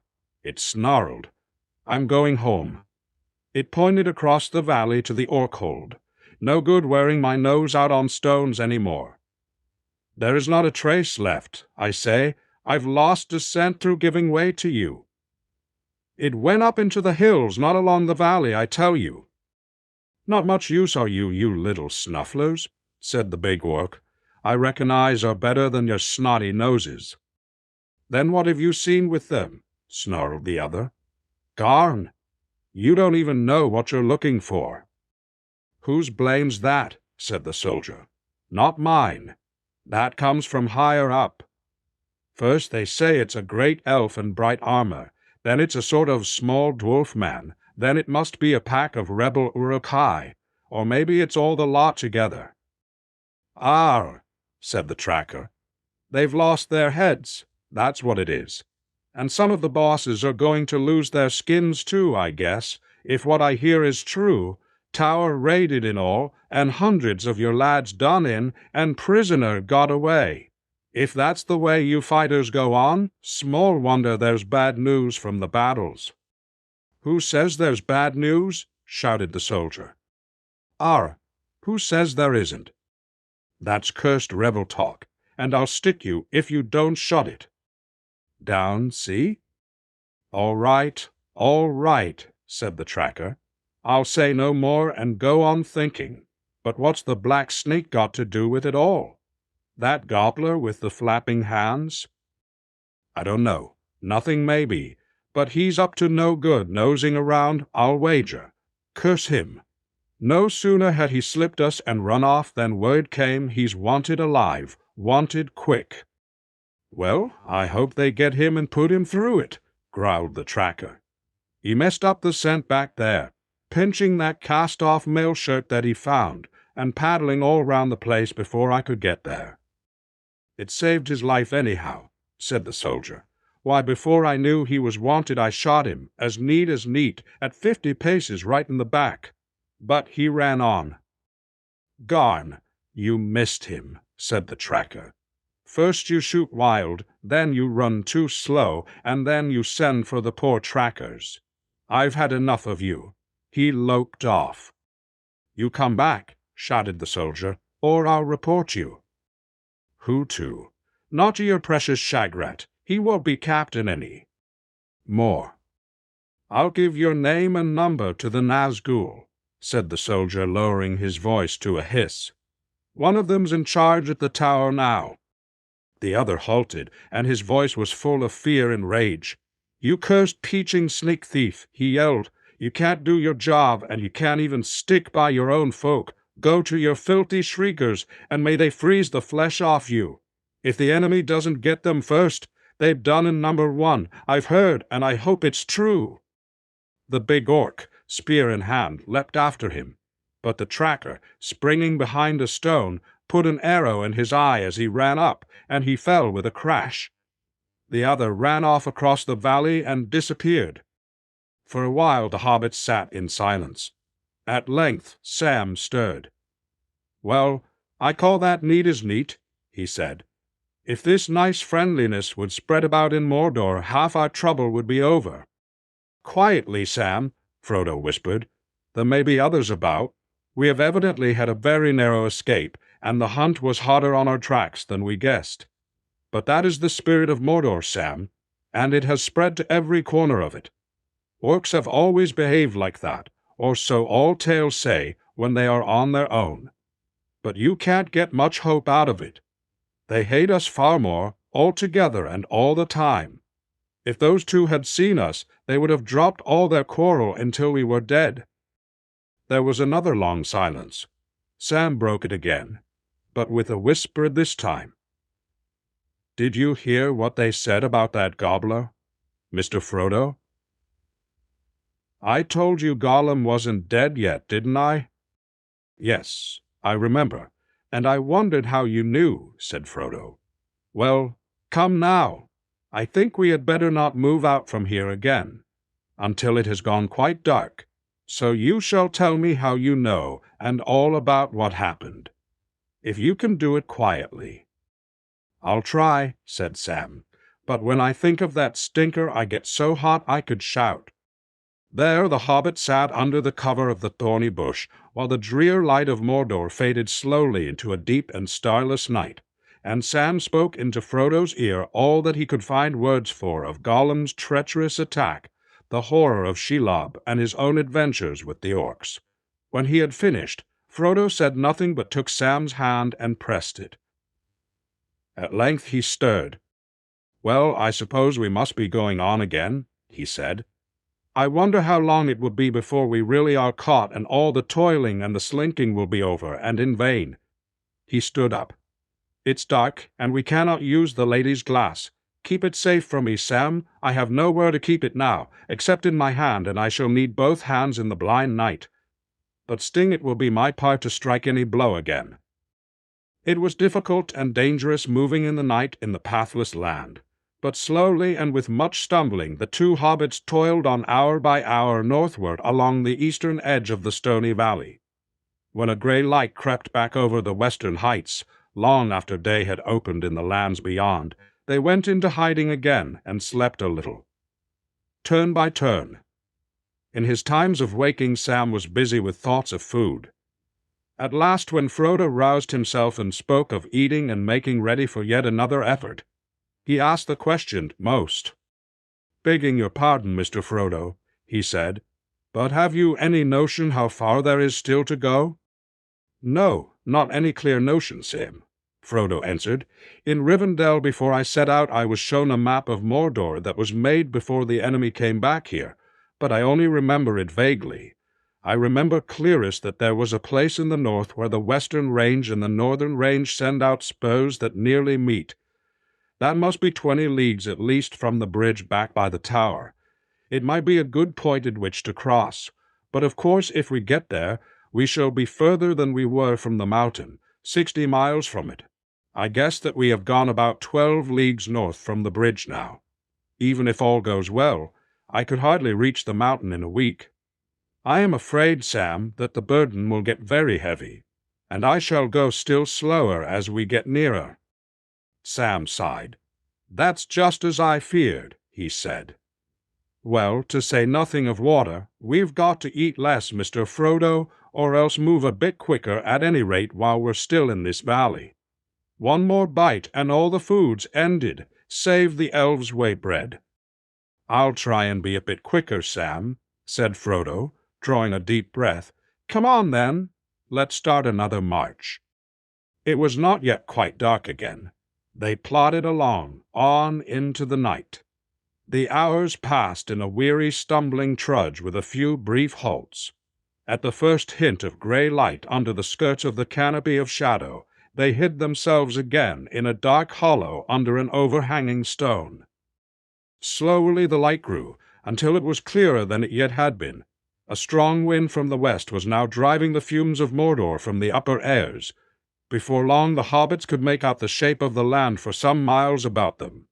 The trough between the mountains and the Morgai had steadily dwindled as it climbed upwards, and the inner ridge was now no more than a shelf in the steep faces of the Ephel Duath. But to the east it fell as sheerly as ever down into Gorgor. Ahead the water course came to an end in Wargoroth and in Gorgore. To meet it there, stretched out from the grey and misty northern range of Ered Luthuli, a long jutting arm, and between the ends there was a narrow gap, Currach Angren, the Isen mouth, beyond which lay the deep dale of Uadun. In that dale behind the Morannon were the tunnels and deep armories that the servants of Mordor had made for the defence of the west. Upon the outthrust bows for towers were built, and watchfires bows, and watchfires burns, and all across this to meet the onslaught of the west upon the outthrust bows for towers were built, and watchfires burned, and a deep trench delved that could be crossed only by a single bridge. A few miles north, high up in the angle where the western spur branched away from the main range, stood the old castle of Durthang, now one of the many orc holds that clustered about the Dale of Uadun. A road, already visible in the growing light, came winding down from it, until only a mile or two from where the hobbits lay it turned east, and ran along a shelf cut in the side of the spur, and so went down into the plain, and on to the Isen mouth. To the hobbits as they looked out it seemed that all their journey north had been useless. The plain to their right was dim and smoky, and they could see there neither camps nor troops moving. But all that region was under the vigilance of the forts of Currach Angren. "We have come to a dead end, Sam," said Frodo. "If we go on, we shall only come up to that orc tower, but the only road to take is that road that comes down from it, unless we go back. We can't climb up westward or climb down eastward." "Then we must take the road, Mr. Frodo," said Sam. "We must take it and chance our luck, if there is any luck in Mordor. We might as well give ourselves up as wander about any more, or try to go back. Our food won't last. We've got to make a dash for it." "All right, Sam," said Frodo. "Lead me. As long as you've got any hope left. Mine is gone. But I can't dash, Sam. I'll just plod along after you." "Before ye start any more plodding, you need sleep and food, Mr. Frodo. Come and take what you can get of them." He gave Frodo water and an additional wafer of the whey bread, and he made a pillow of his cloak for his master's head. Frodo was too weary to debate the matter, and Sam did not tell him that he had drunk the last drop of their water, and eaten Sam's share of the food as well as his own. When Frodo was asleep, Sam bent over him and listened to his breathing and scanned his face. It was lined and thin, and yet in sleep it looked content and unafraid. "Well, here goes, master.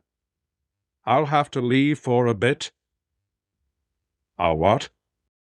Sam crept out, and flitting from stone to stone with more than hobbit care, he went down to the watercourse and then followed it for some way as it climbed north, until he came to the rock steps where long ago, no doubt, its spring had come gushing down in a little waterfall. All now seemed dry and silent, but refusing to despair, Sam stooped and listened, and to his delight he caught the sound of trickling, Clambering a few steps up, he found a tiny stream of dark water that came out from the hillside, and filled and barrened. Then Sam tasted the water, and it seemed good enough. Then he drank deeply, refilled the bottle, and turned to go back. At that moment he caught a glimpse of a black form or shadow flitting among the rocks away near Frodo's hiding place. Biting back a cry, he leapt down from the spring and ran, jumping from stone to stone. It was a wary creature, difficult to see, but Sam had little doubt about it. He longed to get his hands on its neck. But it heard him coming and slipped quickly away. Sam thought he saw a last fleeting glimpse of it. For him Pem and slip. Well, luck did not let me down, muttered Sam, but that was a near thing. Isn't it enough to have orcs by the thousand without that stinking villain coming nosing round? I wish he had been shot. He sat down by Frodo and did not rouse him, but he did not dare to go to sleep himself. At last, when he felt his eyes closing and knew that his struggle to keep awake could not go on much longer, he wakened Frodo gently. "That Gollum's about again, I'm afraid, Mr. Frodo," he said. "Leastways, if it wasn't him, then there's two of him. I went away to find some water and spied him nosing round just as I turned back. I reckon it isn't safe for us both to sleep together, and begging your pardon, but I can't hold up my lids much longer." "Bless you, Sam," said Frodo. "Lie down and take your proper turn. But I'd rather have Gollum than orcs. At any rate, he won't give us away to them, not unless he's caught himself." "But he might do a bit of robbery and murder on his own," growled Sam. "Keep your eyes open, Mr. Frodo. There's a bottle full of water. Drink up. We can fill it again when we go on." With that, Sam plunged into sleep. Light was fading again when he woke. Frodo sat propped against the rock behind, but he had fallen asleep. The water bottle was empty. There was no sign of Gollum. Mordor dark had returned, and the watchfires on the heights burned fierce and red when the hobbits set out again on the most dangerous stage of all their journey. They went first to the little spring, and then climbing warily up they came to the road at the point where it swung east towards the Izamath, 20 miles away. It was not a broad road, and it had no wall or parapet along the edge, and as it ran on the sheer drop from its brink became deeper. The hobbits could hear no movements, and after listening for a while they set off eastward at a steady pace. After doing some 12 miles they halted. A short way back the road had bent a little northward, and the stretch that they had passed over was now screened from sight. This proved disastrous. They rested for some minutes and then went on, but they had not taken many steps when suddenly in the stillness of the night they heard the sound that all along they had secretly dreaded, the noise of marching feet. It was still some way behind them, but looking back they could see the twinkle of torches coming round the bend less than a mile away, and they were moving fast, too fast for flight, along the road and less than a mile away. "I feared it, Sam," said Frodo. "We've trusted to luck, and it has failed us. We're tracked." He looked wildly up at the frowning wall, where the road builders of old had cut the rock sheer for many fathoms above their heads. He ran to the other side and looked over the brink into a dark pit of gloom. "We're trapped at last," he said. He sank to the ground beneath the wall of rock and bowed his head. "Seems so," said Sam. "Well, we can but wait and see." And with that he sat down beside Frodo under the shadow of the cliff. They did not have to wait long. The orcs were going at a great pace. Those in the foremost files bore torches. On they came, red flames in the dark, swiftly growing. Now Sam too bowed his head, hoping that it would hide his face when the torches reached them, and he set their shields before their knees to hide their feet. If only they are in a hurry and will let a couple of tired soldiers alone and pass on, he thought. And so it seemed that they would. The leading orcs came loping along, panting, holding their heads down. They were a gang of the smaller breeds being driven unwilling to their Dark Lord's wars. All they cared for was to get the march over and escape the whip. Beside them, running up and down the line, went two of the large, fierce Uruks, cracking lashes and shouting file after file past, and the telltale torchlight was already some way ahead. Sam held his breath. Now more than half the line had gone by. Then Denoin. "Come on, you slugs," he cried. "This is no time for slouching." He took a step towards them, and even in the gloom he recognized the devices on their shields. "Deserting, eh?" he snarled. "Or thinking of it. All your folk should have been inside Uduen before yesterday evening. You know that. Up you get and fall in, or I'll have your numbers and report you." They struggled to their feet, and keeping bent, limping like footsore soldiers, they shuffled back towards the rear of the line. "No, not at the rear!" the slave driver shouted. "3 files up. And stay there, or you'll know it when I come down the line." He sent his long whip-lash cracking over their heads. Then, with another crack and a yell, he started the company off again at a brisk trot. It was hard enough for poor Sam, tired as he was, but for Frodo it was a torment, and soon a nightmare. He set his teeth and tried to stop his mind from thinking, and he struggled on. The stench of the sweating orcs about him was stifling, and he began to gasp with thirst. On they went, and he bent all his will to draw his breath and to make his legs keep going. And yet to what evil end he toiled and endured, he did not dare to think. There was no hope of falling out unseen. Now again the orc driver fell back endeared. "There now," he laughed, flicking at their legs. "Where there's a whip, there's a will, my slugs. Hold up!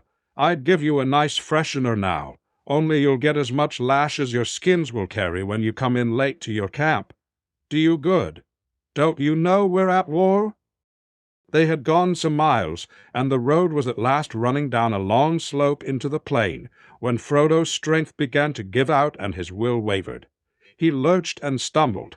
Desperately Sam tried to help him and hold him up, though he felt that he could himself hardly stay the pace much longer. At any moment now he knew that the end would come. His master would faint or fall, and all would be discovered, and their bitter efforts be in vain.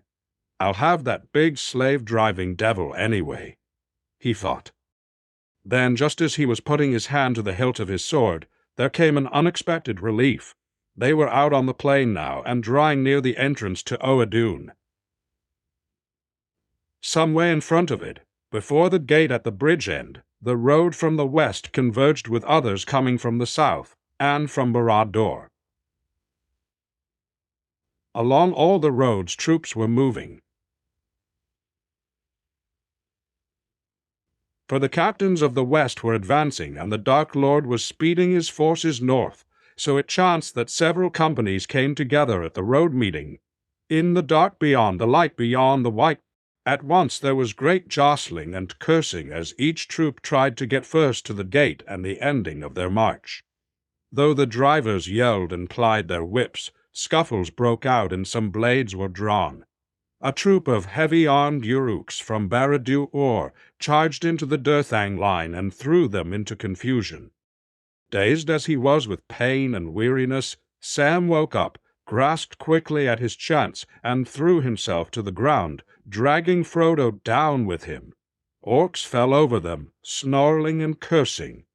Slowly on hand and knee the hobbits crawled away out of the turmoil, until at last unnoticed they dropped over the further edge of the road. It had a high curve by which troop leaders could guide themselves in black night or fog, and it was banked up some feet above the level of the open land. They lay still for a while. It was too dark to seek for cover, if indeed there was any to find. But Sam felt that they ought at least to get further away from the highways and out of the range of torchlight. "Come on, Mr. Frodo," he whispered. "One more crawl, and then you can lie still." With a last despairing effort, Frodo raised himself on his hands and struggled on for maybe 20 yards. Then he pitched down into a shallow pit that opened unexpectedly before them, and there he lay like a dead thing. Chapter 3. Mount Dûl. Sam put his ragged orc cloak under his master's head and covered them both with the grey robe of Lorien, and as he did so his thoughts went out to that fair land, and to the elves, and he hoped that the cloth woven by their hands might have some virtue to keep them hidden beyond all hope in this wilderness of fear. He heard the scuffling and cries die down as the troops passed on through the ice and mout. It seemed that in the confusion and the mingling of many companies of various kinds they had not yet, at any rate.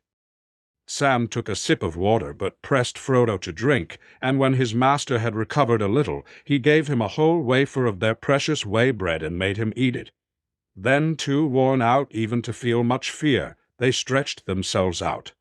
They slept a little in uneasy fits, for their sweat grew chill on them and the hard stones bit them, and they shivered. Out of the north from the black gate through Cirith Gorgor there flowed whispering along the ground a thin cold air. In the morning a grey light came again, for in the high regions the west wind still blew, but down on the stones behind the fences of the Black Land the air seemed almost dead, chill and yet stifling. Sam looked up out of the hollow. The land all about was dreary, flat, and drab-hued. On the roads nearby nothing was moving now. But Sam feared the watchful eyes on the wall of the Ismouth, no more than a furlong away northward. Southeastward now loomed the mountain, smokes were pouring from it, while thou zat's daysward loomed the mountain. Smokes were pouring from. A few miles to the northeast, the foothills of the Ashen Mountains stood like somber grey ghosts, behind which the misty northern heights rose like a line of distant cloud, hardly darker than the lowering sky. Sam tried to guess the distances and to decide what way they ought to take. "It looks every step of 50 miles, he muttered gloomily, staring at the threatening mountain, "and that'll take a week if it takes a day, with Mr. Frodo as he is." He shook his head, and as he worked things out, ruined his mind. Never for long had hope died in his staunch heart, and always until now he had taken some thought for their return. But the bitter truth came home to him at last. And always until now he had taken some thought for their return. But the bitter truth came home to him at last. At best their provision would take. So that was the job I felt I had to do when I started, thought Sam, to help Mr. Frodo to the last step and then die with him. Well, if that is the job, then I must do it. But I would dearly like to see Bywater again, and Rosie Cotton and her brothers and the Gaffer and Marigold and all. I can't think somehow that Gandalf would have set Mr. Frodo on this errand there hadn't been any hope of his ever coming back at all. Things end. But even as hope died in Sam, or seemed to die, it was turned to a new strength. Sam's plain hobbit face grew stern, almost grim, as the will hardened in him, and he felt through all his limbs a thrill, as if he was turning into some creature of stone and steel that neither despair nor weariness nor endless barren miles could subdue. With a new sense of responsibility he brought his eyes back to the ground near at hand, studying the next move.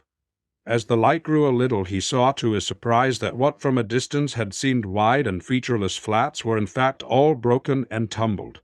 Indeed, the whole surface of the plains of Gorgoroth was pocked with great holes, as if, while it was still a waste of soft mud, it had been smitten with a shower of bolts and huge sling-stones.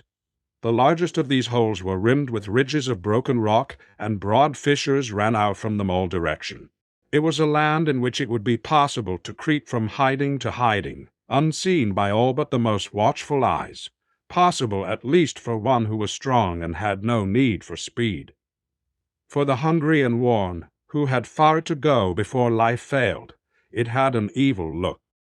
Thinking of all these things, Sam went back to his master. He had no need to rouse him. Frodo was lying on his back with eyes open, staring at the cloudy sky. "Well, Mr. Frodo," said Sam, "I've been having a look round and thinking a bit. There's nothing on the roads, and we'd best be getting away while there's a chance. Can you manage it?" "I can manage it," said Frodo. "I must." Once more they started, crawling from hollow to hollow, flitting. Behind such cover as they could find, but moving always in a slant towards the foothills of the northern range. But as they went, the most easterly of the roads followed them, until it ran off, hugging the skirts of the mountains, away into a wall of black shadow far ahead.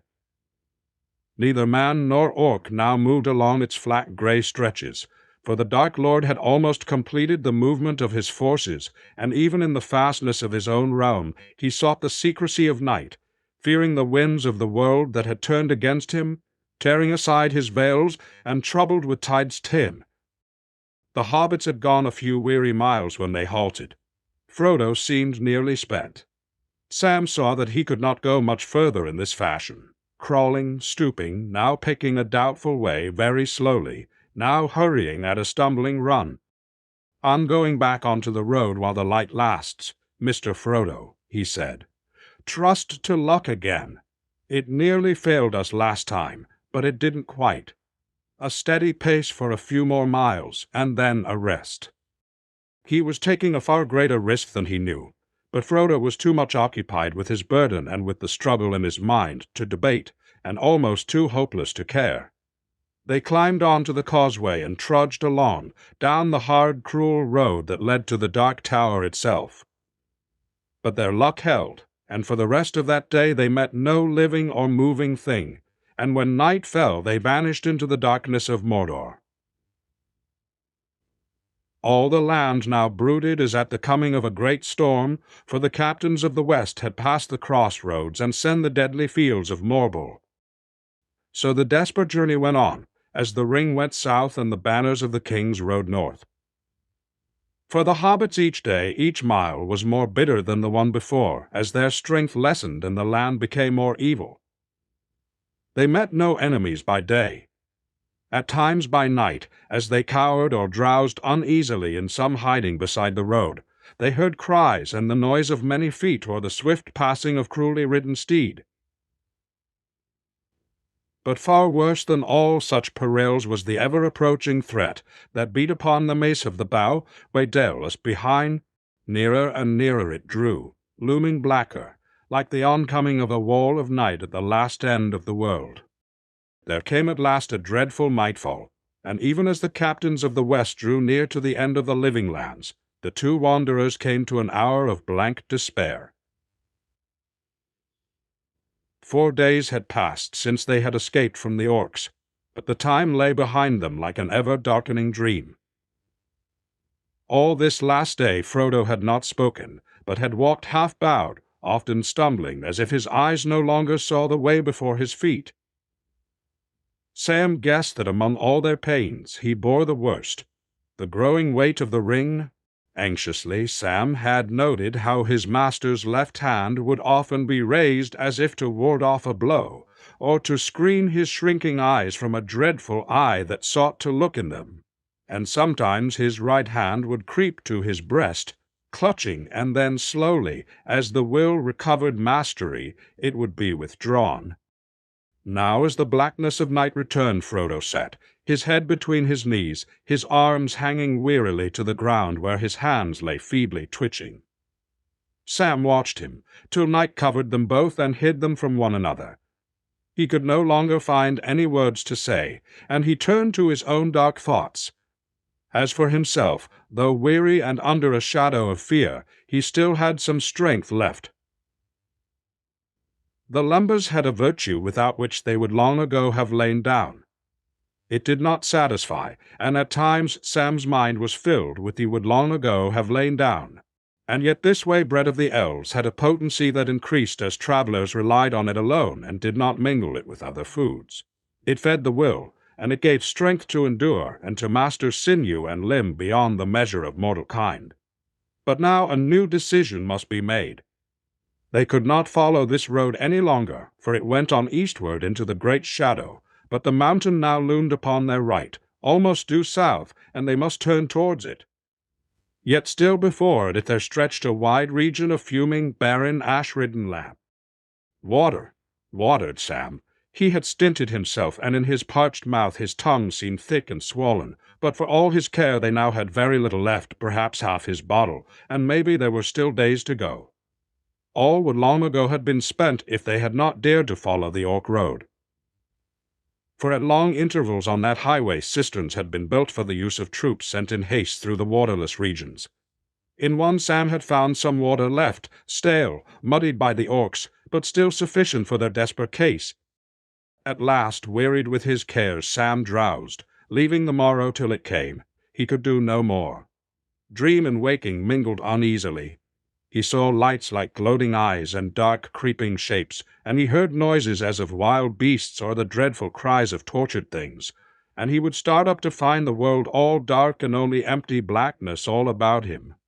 Once only, as he stood and stared wildly round, did it seem that though now awake, he could still see pale lights like eyes.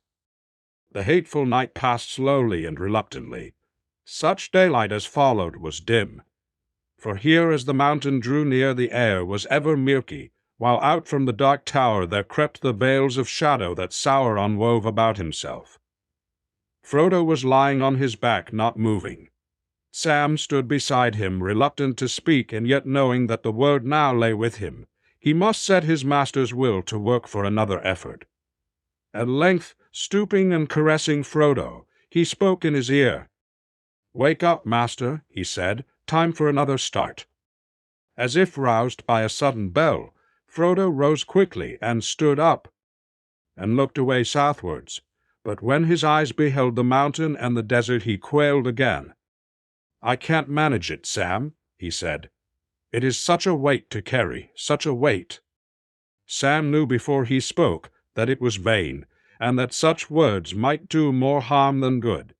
But in his pity he could not keep silent. "Then let me carry it a bit for you, master," he said. "You know I would, and gladly, as long as I have any strength." A wild light came into Frodo's eyes. "Stand away! Don't touch me!" he cried. "It is mine, I say. Be off." His hand strayed to his sword hilt, but then quickly his voice changed. "No, no, Sam," he said sadly. "But you must understand. It is my burden, and no one else can bear it. It is too late now, Sam dear. You can't help me in that way again. I am almost in its power. Now I could not give it up, and if tried to take it I should go mad." Sam nodded. "I understand," he said. "But I've been thinking, Mr. Frodo, there's other things we might do without. Why not lighten the load a bit? We're going that way now, as straight as we can make it." He pointed to the mountain. "It's no good taking anything we're not sure to need." Frodo looked again towards the mountain. "No," he said, "we shan't need much on that road. And at its end, nothing." Picking up his orc shield, he flung it away and threw his helmet after it. Then, pulling off the grey cloak, he undid the heavy belt and let it fall to the ground, and the sheathed sword with it. The shreds of the black cloak he tore off and scattered. "There, I'll be an orc no more," he cried, "and I'll bear no weapon fair or foul. Let them take me if they will." Sam did likewise, and put aside his orc gear, and he took out all the things in his pack. Somehow each of them had become dear to him, if only because he had borne them so far with so much toil. Hardest of all it was to part with his cooking gear. Tears welled in his eyes at the thought of casting it away. "Do you remember that bit of rabbit, Mr. Frodo?" he said, "and our place under the warm bank in Captain Faramir's country, the day I saw an Oliphant?" "No, I'm afraid not, Sam," said Frodo. "At least I know that such things happened, but I cannot see them. No taste of food, no feel of water, no sound of wind, no memory of tree or grass or flower, no image of moon or star are left to me. I am naked in the dark, Sam, and there is no veil between me and the wheel of fire. I begin to see it even with my waking eyes, and all else fades." Sam went to him and kissed his hand. "Then the sooner we're rid of it, the sooner to rest," he said haltingly, finding no better words to say. "Talking won't mend nothing," he muttered to himself as he gathered up all the things that they had chosen to cast away. He was not willing to leave them lying open in the wilderness for any eyes to see. Stinker picked up that orc shirt, seemingly, and he isn't going to add a sword to it. His hands are bad enough when empty. And he isn't going to add a sword to it. His hands are bad enough when empty. And he isn't going to mess with my pans. The clatter of his precious pans as they fell down into the dark was like a death knell to his heart. He came back to Frodo, and then of his elven rope he cut a short piece to serve his master as a girdle and bind the grey cloak close about his waist. The rest he carefully coiled and put back in his pack. Beside that he kept only the remnants of their waybread in the water bottle, and Sting still hanging by his belt, and hidden away in a pocket of his tunic next his breast a phial of Galadriel and the little box that she gave him for his own. Now at last they turned their faces to the mountain and set out, thinking no more of concealment, bending their weariness and failing wills only to the one task of going on. In the dimness of its dreary day, few things even in that land of vigilance could have espied them, save from close at hand. Of all the slaves of the Dark Lord, only the Nazgul could have warned him of the peril that crept, small but indomitable, into the very heart of his guarded realm. But the Nazgul could have warned him of the beryllid shadowing the Bast, and thither Darrow. That day it seemed to Sam that his master had found some new strength, more than could be explained by the small lightening of the load that he had to carry. In the first marches they went further and faster than he had hoped. The land was rough and hostile, and yet they made much progress, and ever the mountain drew nearer. But as the day wore on, and all too soon the dim light began to fail, Frodo stooped again, and began to stagger, as if the renewed effort had squandered his remaining strength. At their last halt, he sank down and said, "I'm thirsty, Sam," and did not speak again. Sam gave him a mouthful of water. Only one more mouthful remained. He went without himself, and now as once more the night of Mordor closed over them, through all his thoughts there came the memory of water, and every brook or stream or fount that he had ever seen under green willow shades or twinkling in the sun danced and rippled for his torment behind the blinds. He felt the cool mud about his torment behind the blinds, and their sister, rosier white shades, or twinkling in the sun, danced and rippled for his torment behind the blinds. He could not sleep, and he held a debate with himself. "Well, come now. We've done better than you hoped," he said sturdily. "Began well anyway. I reckon we crossed half the distance before we stopped. One more day will do it." And then he paused. "Don't be a fool, Sam Gamgee," came an answer in his own voice. "He won't go another day like that if he moves at all. And you can't go on much longer giving him all the water and most of the food. I can go on a good ways-o, and I will." "Where to?" "To the mountain, of course." "But what then, Sam Gamgee, what then? When you get there? What are you going to do? He won't be able to do anything for himself." To his dismay, Sam realized that he had not got an answer to this. He had no clear idea at all. Frodo had not spoken much to him of his errand, and Sam only knew vaguely that the ring had somehow to be put into the fire. "The cracks of doom," he muttered, the old name rising to his mind. "Well, if Master knows how to find them, I don't." "There you are," came the answer. "It's all quite useless. He said so himself. You are the fool, going on hoping and toiling. You could have lain down and gone to sleep together days ago if you hadn't been so dogged, but you'll die just the same, or worse. You might just as well lie down now and give it up. You'll never get to the top anyway." "I'll get there if I leave everything but my bones behind," said Sam. "And I'll carry Mr. Frodo up myself if it breaks my back and heart, so stop arguing." At that moment, Sam felt a tremor in the ground beneath him, and he heard or sensed a deep, remote rumble as of thunder imprisoned under the earth. There was a brief red flame that flickered under the clouds and died away. The mountain, too, slept uneasily. The last stage of their journey to Ordruin came, and it was a torment greater than Sam had ever thought that he could bear. He was in pain and so parched that he could no longer swallow even a mouthful of food. It remained dark, not only because of the smokes of the mountain. There seemed to be a storm coming up, and away to the southeast there was a shimmer of lightnings under the black skies. Worst of all, The air was full of fumes, breathing was painful and difficult, and a dizziness came on them, so that they staggered, and yet they struggled on. The mountain crept up ever nearer, until, if they lifted their heavy heads, it filled all their sight, looming vast before them, a huge mass of ash and slag and burned stone, out of which a sheer-sided cone was raised into the clouds. Before the day-long dusk ended and true night came again, they had crawled and stumbled to its very feet. With a gasp, Frodo cast himself on the ground. Sam sat by him. To his surprise, he felt tired but lighter, and his head seemed clear again. No more debates disturbed his mind. He knew all the arguments of despair and would not listen to them. His will was set, and only death would break it. He felt no longer either desire or need of sleep, but rather of watchfulness. He knew that all the hazards and perils were now drawing together to a point. The next day would be a day of doom, the next day would be a doom. But when would it come? The night seemed endless and timeless, minute after minute falling dead and adding up to no passing hour, bringing no change. Sam began to wonder if a second darkness had begun, and no day would ever reappear. At last he groped for Frodo's hand. It was cold and trembling. His master was shivering.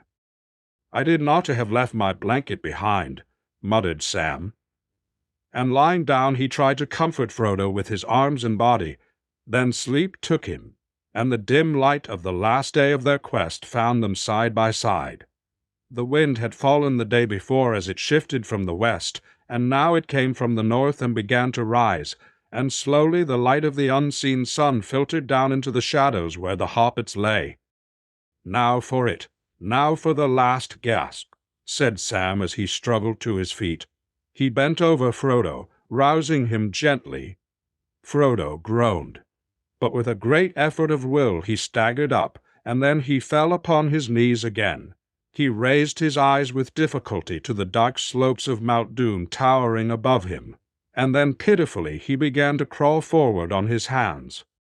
Sam looked at him and wept in his heart, but no tears came to his dry and stinging eyes. "I said I'd carry him if it broke my back," he muttered, "and I will." "Come, Mr. Frodo," he cried. "I can't carry it for you, but I can carry you and it as well. So up you get. Come on, Mr. Frodo, dear. Sam will give you a ride. Just tell him where to go, and he'll go." As Frodo clung upon his back, arms loosely about his neck, legs clasped firmly under his arms, Sam staggered to his feet, and then, to his amazement, he felt the burden light.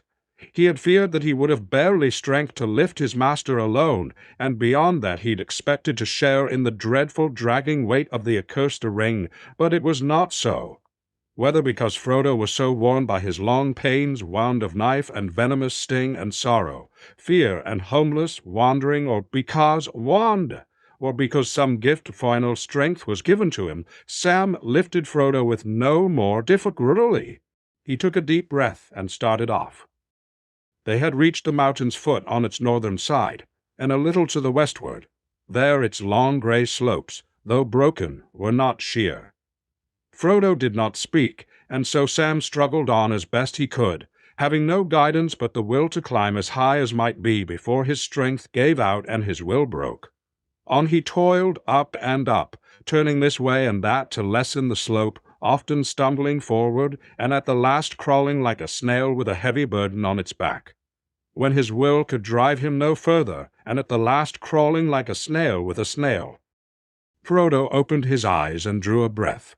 It was easier to breathe up here above the reeks that coiled and drifted down below. "Thank you, Sam," he said in a cracked whisper. "How far is there to go?" "I don't know," said Sam, "because I don't know where we're going." He looked back, and then he looked up, and he was amazed to see how far his last effort had brought him.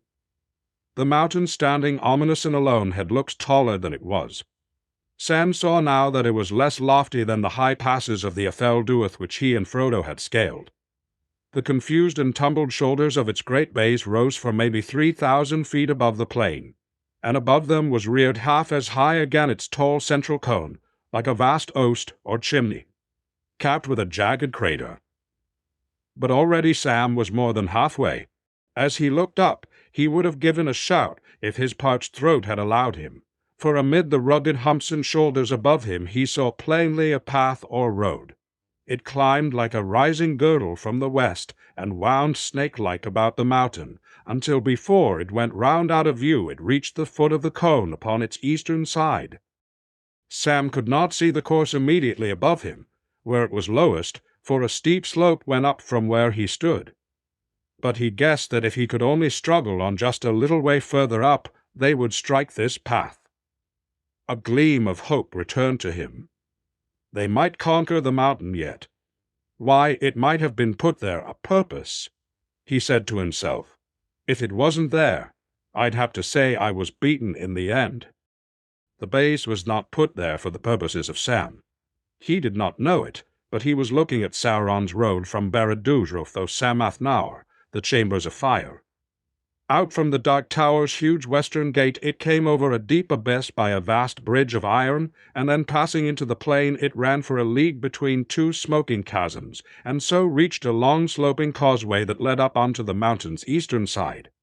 Thence, turning and encircling all its wide girth from south to north, and encircling all its wide girth from south to north, often blocked or destroyed by the tumults of the mountain's furnaces, always that road was repaired and cleared again by the labors of countless orcs. Sam drew a deep breath. There was a path, but how he was to get up the slope to it he did not know. First, he must ease his aching back. He lay flat beside Frodo for a while. Neither spoke. Slowly the light grew. Suddenly a sense of urgency which he did not understand came to Sam. It was almost as if he had been called, now, or it will be too late. He braced himself and got up. Frodo also seemed to have felt the call. He struggled to his knees. "I'll crawl, Sam," he gasped. So foot by foot, like small gray insects, they crept up the slope. They came to the path and found that it was broad, paved with broken rubble and beaten ash. Frodo clambered onto it, and then moved as if by some compulsion he turned slowly to face the east. Far off the shadows of Sauron hung, but torn by some gust of wind out of the world, or else moved by some great disquiet within. The mantling clouds swirled, and for a moment drew aside, and then he saw, rising blacker and darker than the vast shades amid which it stood, the cruel pinnacles and iron crown of the topmost tower. One moment only, it stared out, but as from some great window immeasurably high there stabbed northward a flame of red, the flicker of a piercing eye. And then the shadows were furled again, and the terrible vision was removed. The eye was not turned to them, it was gazing north to where the captains of the west stood at bay, and thither all its malice was now bent, as the power moved to strike its deadly blow. But Frodo at that dreadful glimpse fell as one stricken mortally. His hand sought the chain about his neck. Sam knelt by him. Faint, almost inaudibly, he heard Frodo whispering, "Help me, Sam! Help me, Sam! Hold my hand! I can't stop it." Sam took his master's hands and laid them together, palm to palm, and kissed them. And then he held them gently between his own. The thought came suddenly to him. He spotted us. It's all up, or it soon will be. Now, Sam Gamgee, this is the end of ends. Again he lifted Frodo and drew his hands down to his own breast, letting his master's legs dangle. Then he bowed his head and struggled off along the climbing road. It was not as easy a way to take as it had looked at first. By fortune the fires that had poured forth in the great turmoils when Sam stood upon Cirith Ungol had flowed down mainly on the southern and western slopes, and the road on this side was not blocked. Yet in many places it had crumbled away or was crossed by gaping rents. After climbing eastward for some time, it bent upon itself, and a sharp angle went. There at the bend it was cut deep through a crag of old weathered stone once long ago, vomited from the mountain's furnaces. Panting under his load, Sam turned the bend. and even as he did so, out of the corner of his eye, he had a glimpse of something falling from the crag, like a small piece of black stone that had toppled off as he passed. A sudden weight smote him, and he crashed forward, tearing the backs of his hands that still clasped his master's. Then he knew what had happened, for above him as he lay he heard a hated voice. "Wicked master," it hissed. "Wicked master cheats us, cheats Smeagol, Gollum. He mustn't go that way. He mustn't hurt preciouses. Give it to Smeagol. Yes, give it to us. Give it to us. Give it to us." With a violent heave, Sam rose up. At once he drew his sword, but he could do nothing. Gollum and Frodo were locked together. Gollum was tearing at his master, trying to get at the chain and the ring. This was probably the only thing that could have roused the dying embers of Frodo's heart and will, an attempt to wrest his treasure from him by force. He fought back with a sudden fury that amazed Sam, and Gollum also. Even so, things might have gone far otherwise if Gollum himself had remained on. They had left grievous marks on him. He was a lean, starved, haggard thing, all bones and tight-drawn sallow skin. A wild light flamed in his eyes, but his malice was no longer matched by his old griping strength. Frodo flung him off and rose up quivering. "Down, down!" he gasped, clutching his hand to his breast, so that beneath the cover of his leather shirt he clasped the ring. "Down, you creeping thing, and out of my path. Your time is at an end. You cannot betray me or slay me now." Then suddenly, as before under the eaves of the Emyn Muil, Sam saw these two rivals with other vision. A crouching shape, scarcely more than the shadow of a living thing, a creature now wholly ruined and defeated, yet filled with a hideous lust and rage, and before it stood stern, untouchable now by pity, a figure robed in white, but at its breast it held a wheel of fire. Out of the fire there spoke a commanding voice. "Begone, and trouble me no more. If you touch me ever again, you shall be cast yourself into the fire of doom." The crouching shape backed away, terror in its blinking eyes, and yet at the same time insatiable desire. Then the vision passed, and Sam saw Frodo standing, hand on breast, his breath coming in great gasps, and Gollum at his feet, resting on his knees with his wide-splayed hands upon the ground.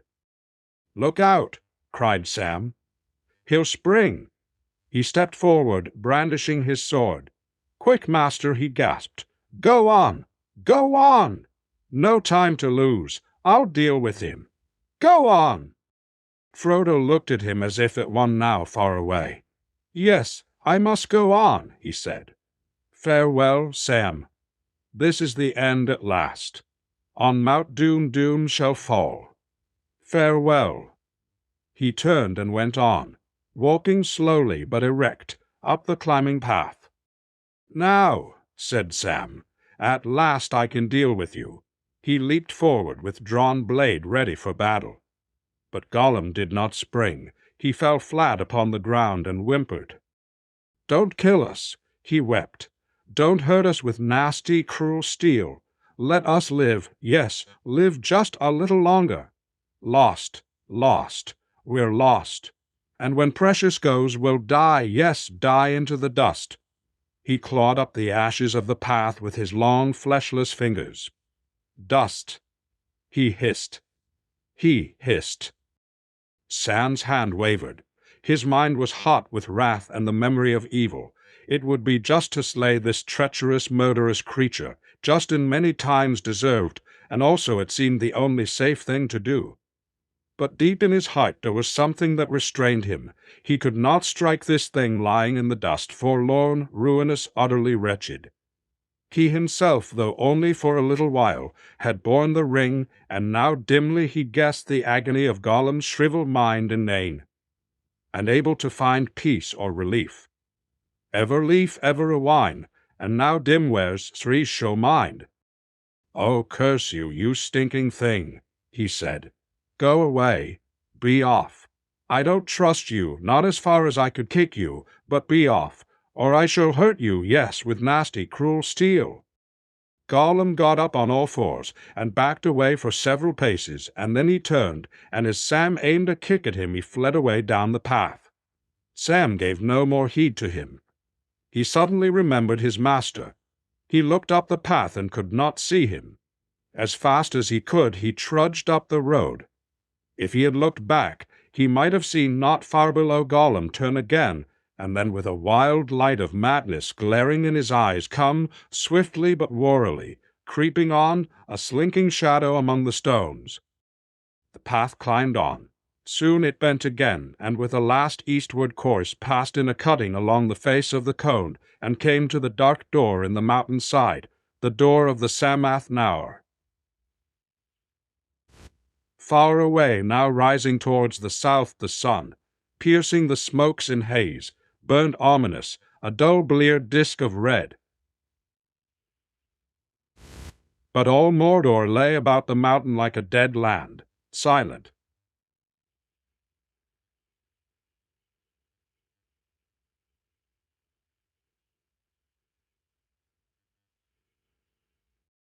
Sam came to the gaping mouth and peered in. It was dark and hot, and a deep rumbling shook the air.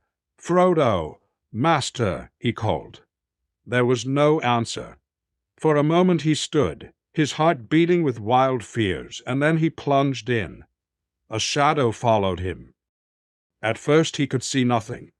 In his great need he drew out once more the phial of Galadriel, but it was pale and cold in his trembling hand, and threw no light into that stifling dark. He was come to the heart of the realm of Sauron and the forges of his ancient might, greatest in Middle-earth. All other powers were here subdued. Fearfully he took a few uncertain steps in the dark, and then all at once there came a flash of red that leaped upward. Then smote the high black roof. Then smote the high black roof. Then smote the high black roof. Then, but only a short way ahead, its floor and the walls on either side were cloven by a great fissure, out of which the red glare came, now leaping up, now dying down into darkness. And all the while far below there was a rumor and a trouble as of great engines throbbing and laboring. The light sprang up again, and there on the brink of the chasm, at the very crack of doom, stood Frodo, black against the glare, tense, erect, but still as if he had been turned to stone. "Master!" cried Sam. Then Frodo stirred and spoke with a clear voice, indeed with a voice clearer and more powerful than Sam had ever heard him use, and it rose above the throb and turmoil of Mount Doom, ringing in the roof and walls. "I have come," he said, "but I do not choose now to do what I came to do. I will not do this deed. The ring is mine." And suddenly, as he set it on his finger, he vanished from Sam's sight. Sam gasped, but he had no chance to cry out, for at that moment many things happened. Something struck Sam violently in the back. His legs were knocked from under him, and he was flung aside, striking his head against the stony floor as a dark shape sprang over him. He lay still, and for a moment all went black. And far away, as Frodo put on the ring and claimed it for his own, even in Samath Naur, the very heart of his realm, the power in Barad-dûr was shaken, and the tower trembled from its foundations to its proud and bitter crown. The Dark Lord was suddenly aware of him, and his eye piercing all shadows looked across the plain to the door that he had made, and the magnitude of his own folly was revealed to him in a blinding flash, and all the devices of his enemies were at last laid bare. Then his wrath blazed in consuming flame, but his fear rose like a vast black smoke. Tidali Yarel and Ablino. From all his policies and webs of fear and treachery, from all his stratagems and wars, his mind shook free, and throughout his realm a tremor ran. His slaves quailed, and his armies halted, and his Amtis captains, suddenly steerless, bereft of will, wavered and despaired. For they were forgotten. The whole mind and purpose of the power that wielded them was now bent with overwhelming force upon the mountain. At his summons, wheeling with a rending cry in a last desperate race, there flew, faster than the winds, the Nazgul, the rending cry, in a last desperate race there flew. Sam got up. He was dazed, and blood streaming from his head dripped in his eyes. He groped forward, and then he saw a strange and terrible thing. Gollum, on the edge of the abyss, was fighting like a mad thing with an unseen foe. To and fro he swayed, now so near the brink that almost he tumbled in, now dragging back, falling to the ground, rising and falling again, and all the while hissed but spoke no words. The fires below awoke in anger. The red light blazed, and all the cavern was filled with a great glare and heat. Suddenly Sam saw Gollum's long hands draw upwards to his mouth. His white fangs gleamed, and then snapped as they bit. Frodo gave a cry, and there he was, fallen upon his knees at the chasm's edge. But Gollum, dancing like a mad thing, held aloft the ring, a finger still thrust within its circle. It shone now as if verily it was wrought of living fire. "Precious, precious, precious!" Gollum cried. "My precious! Oh, my precious!" And with that, even as his eyes were lifted up to gloat on his prize, he stepped too far, toppled, wavered for a moment on the brink, and then, with a shriek, he fell. Out of the depths came his last wail, precious, and he was gone. There was a roar and a great confusion of noise. Fires leaped up and licked the roof. The throbbing grew to a great tumult, and the mountain shook. Sam ran to Frodo and picked him up and carried him out to the door. And there upon the dark threshold of the Samath Naur, high above the plains of Mordor, such wonder and terror came on him that he stood still, forgetting all else, and gazed as one turned to stone.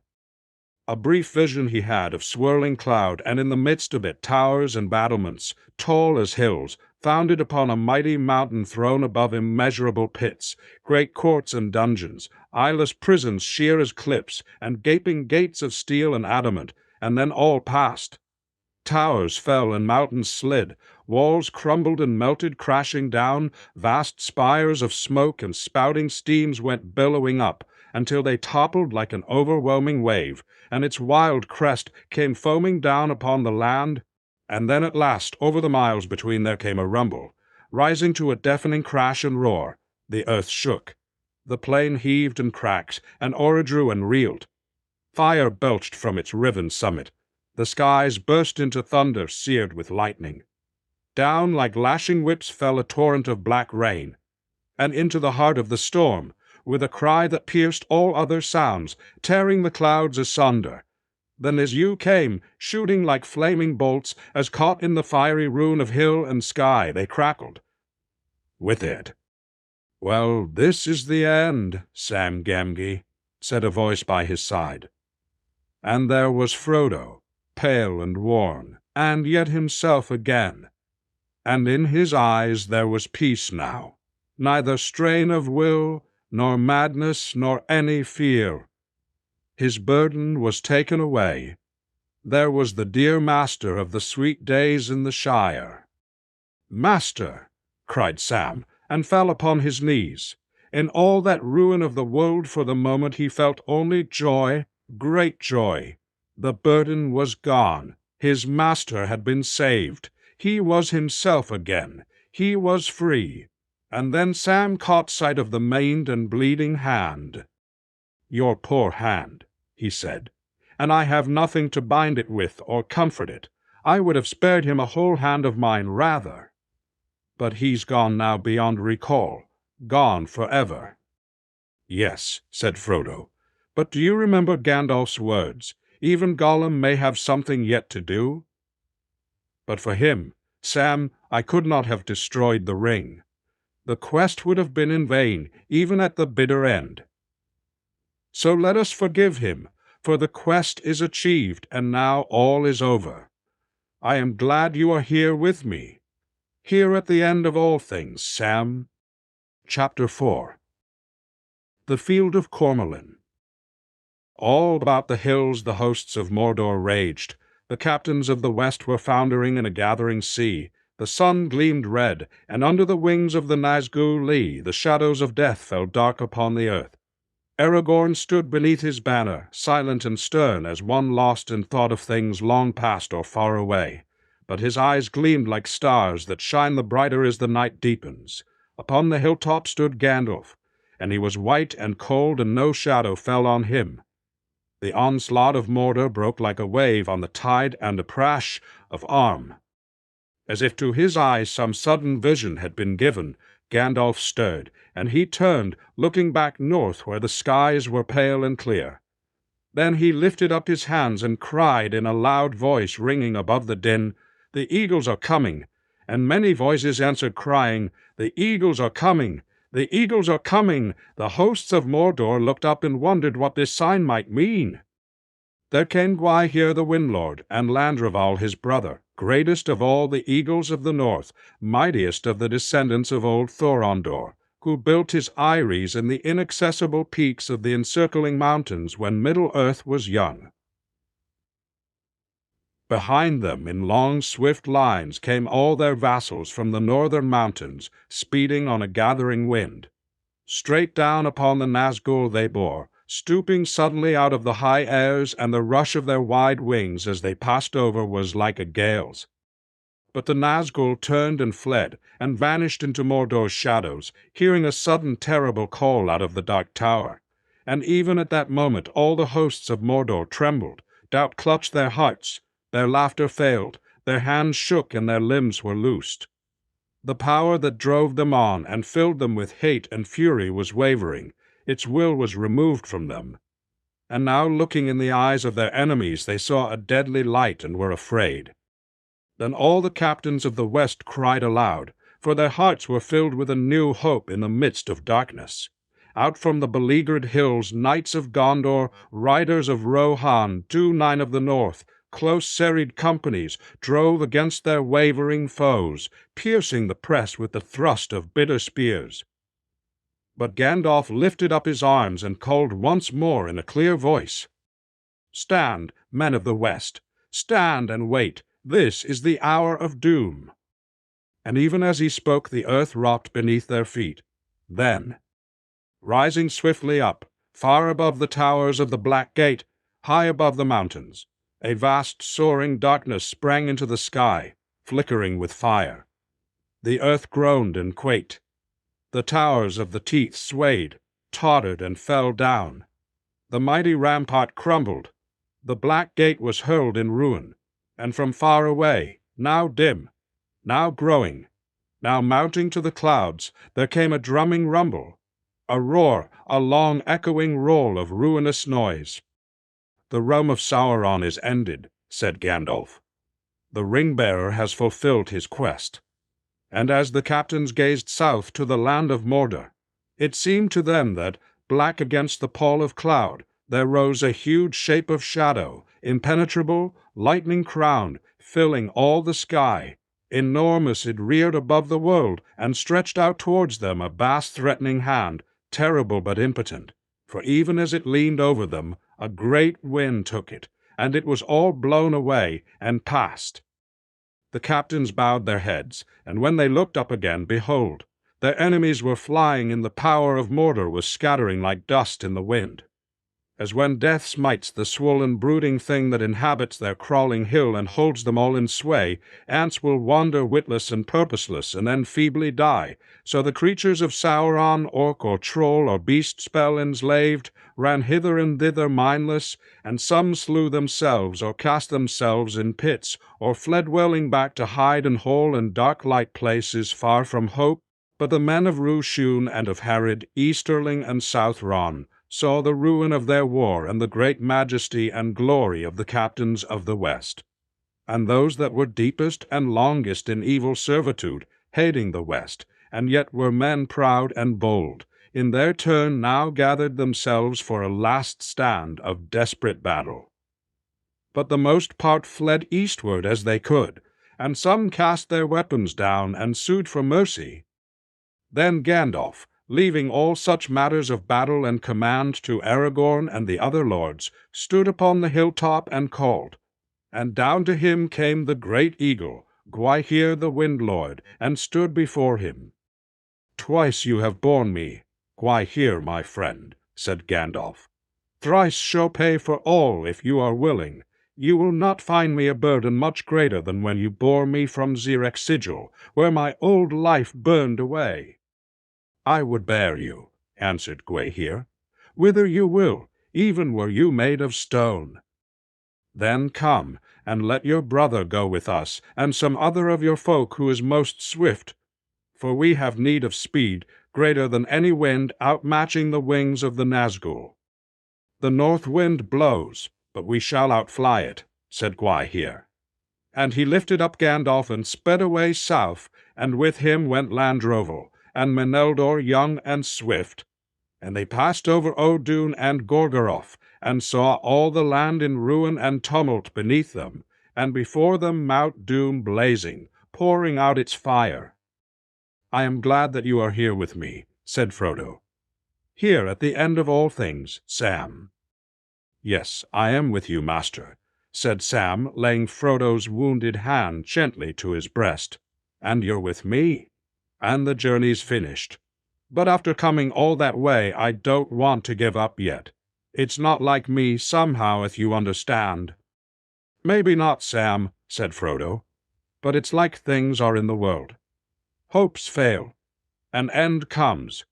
We have only a little time to wait now. We are lost in ruin and downfall, and there is no escape." "Well, master, we could at least go further from this dangerous place here, from this crack of doom, if that's its name. Now couldn't we? Come, Mr. Frodo, let's go down the path at any rate." "Very well, Sam. If you wish to go, I'll come," said Frodo. And they rose and went slowly down the winding road, and even as they passed towards the mountain's quaking feet, a great smoke and steam belched from the Samath Nar, and the side of the cone was riven open, and a huge fiery vomit rolled in slow, thunderous cascade down the eastern mountainside. Frodo and Sam could go no further. Their last strength of mind and body was swiftly ebbing. They had reached a low ashen hill piled at the mountain's foot, but from it there was no more escape. It was an island now, not long to endure amid the torment of Orodruin. All about it the earth gaped, and from deep rifts and pits smoke and fumes leaped up. Behind them the mountain was convulsed. Great rents opened in its side. Slow rivers of fire came down the long slopes towards them. Soon they would be engulfed. A rain of hot wasps. They stood now, and Sam, still holding his master's hand, caressed it. He sighed. "What a tale we have been in, Mr. Frodo, haven't we?" he said. "I wish I could hear it told. Do you think they'll say, 'Now comes the story of Nine-Fingered Frodo and the Ring of Doom'? And then everyone will hush like we did when in Rivendell they told us the tale of Baron One-Hand and the Great Jewel. I wish I could hear it, and I wonder how it will go on after our part."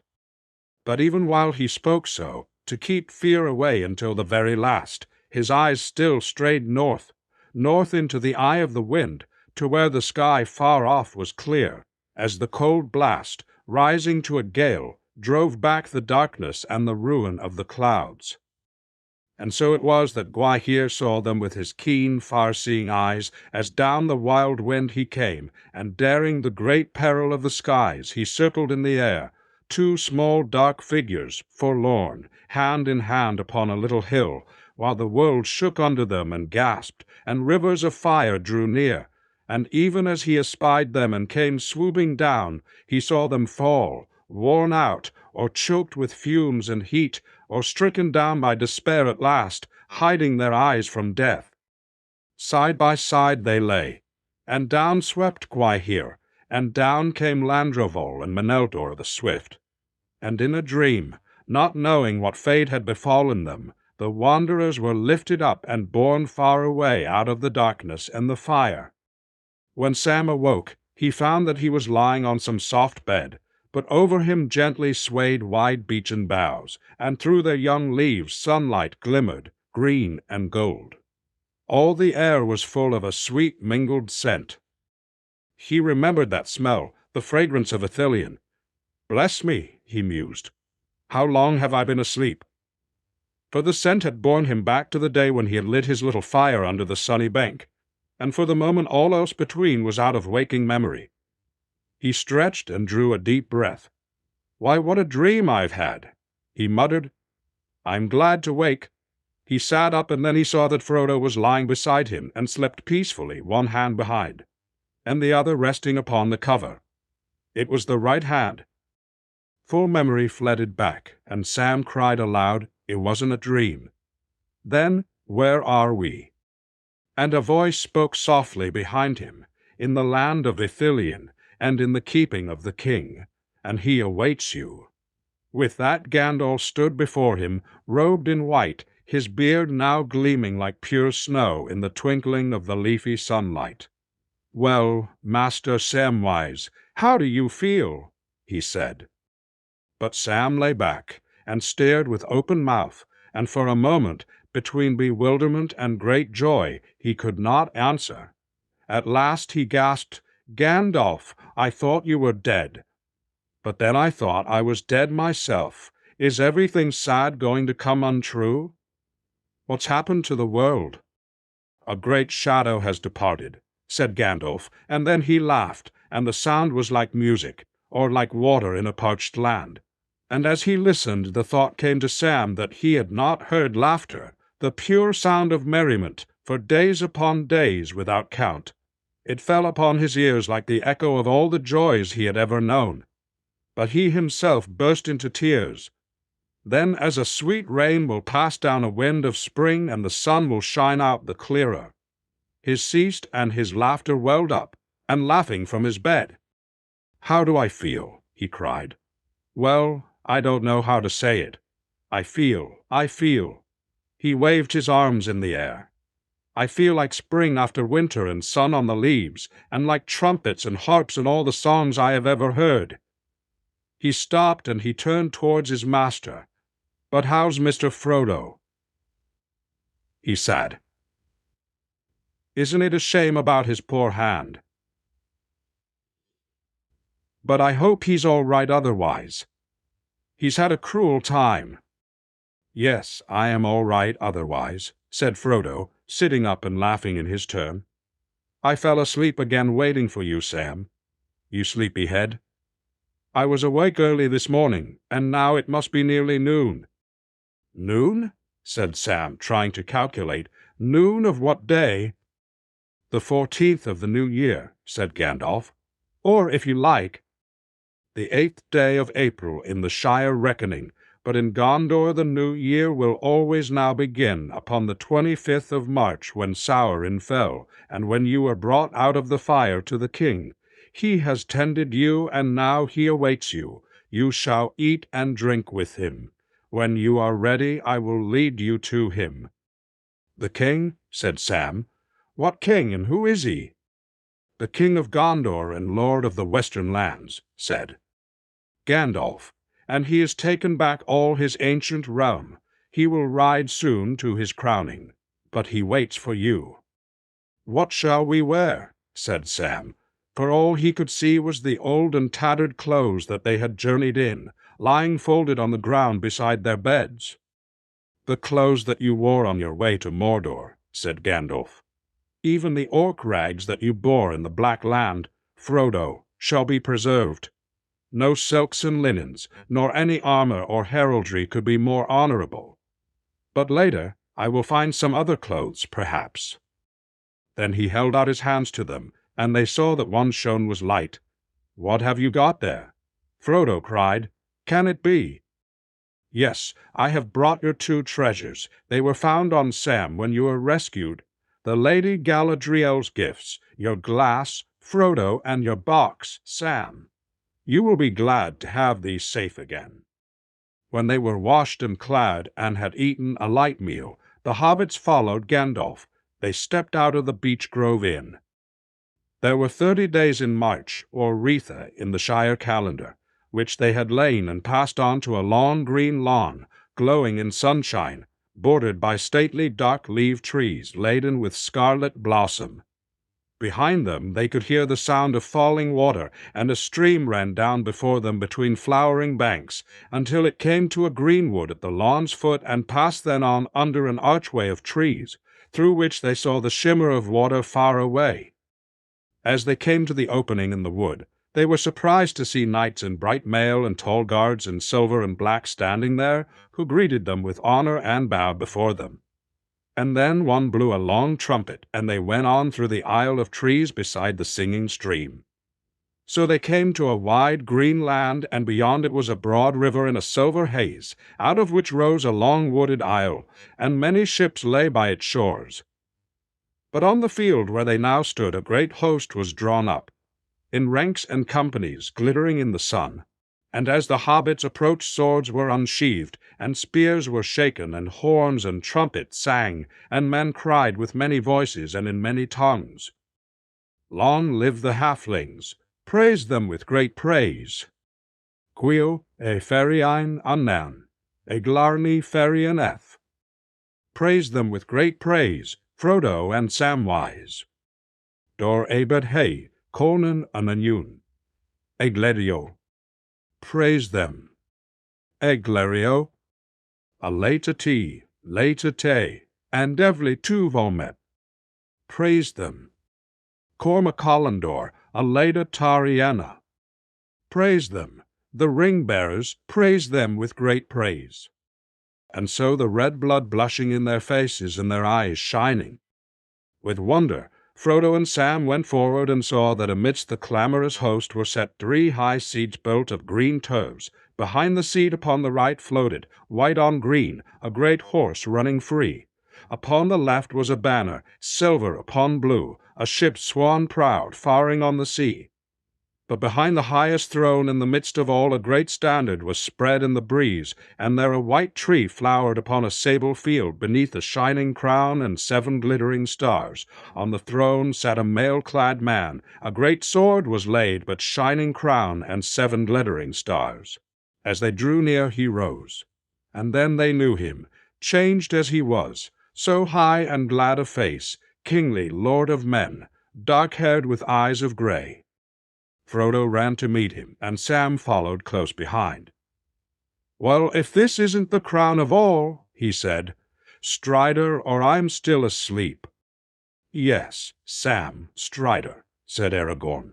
"It is a long way, is it not, from Bree, where you did not like the look of me?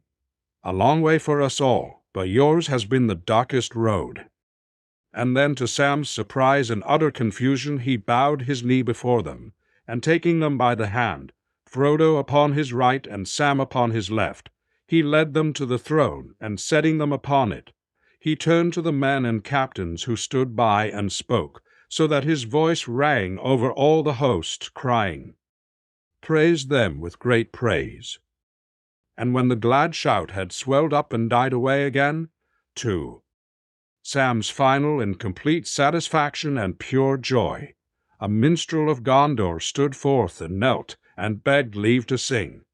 And behold, he said, "Lo, lords and knights and men of valor unashamed, kings and princes, and fair people of Gondor, and riders of Rohan, and ye sons of Elrond, and Dún Dúdain of the north, and elf and dwarf, and grey hearts of the Shire, and all free folk of the west, now listen to my lay.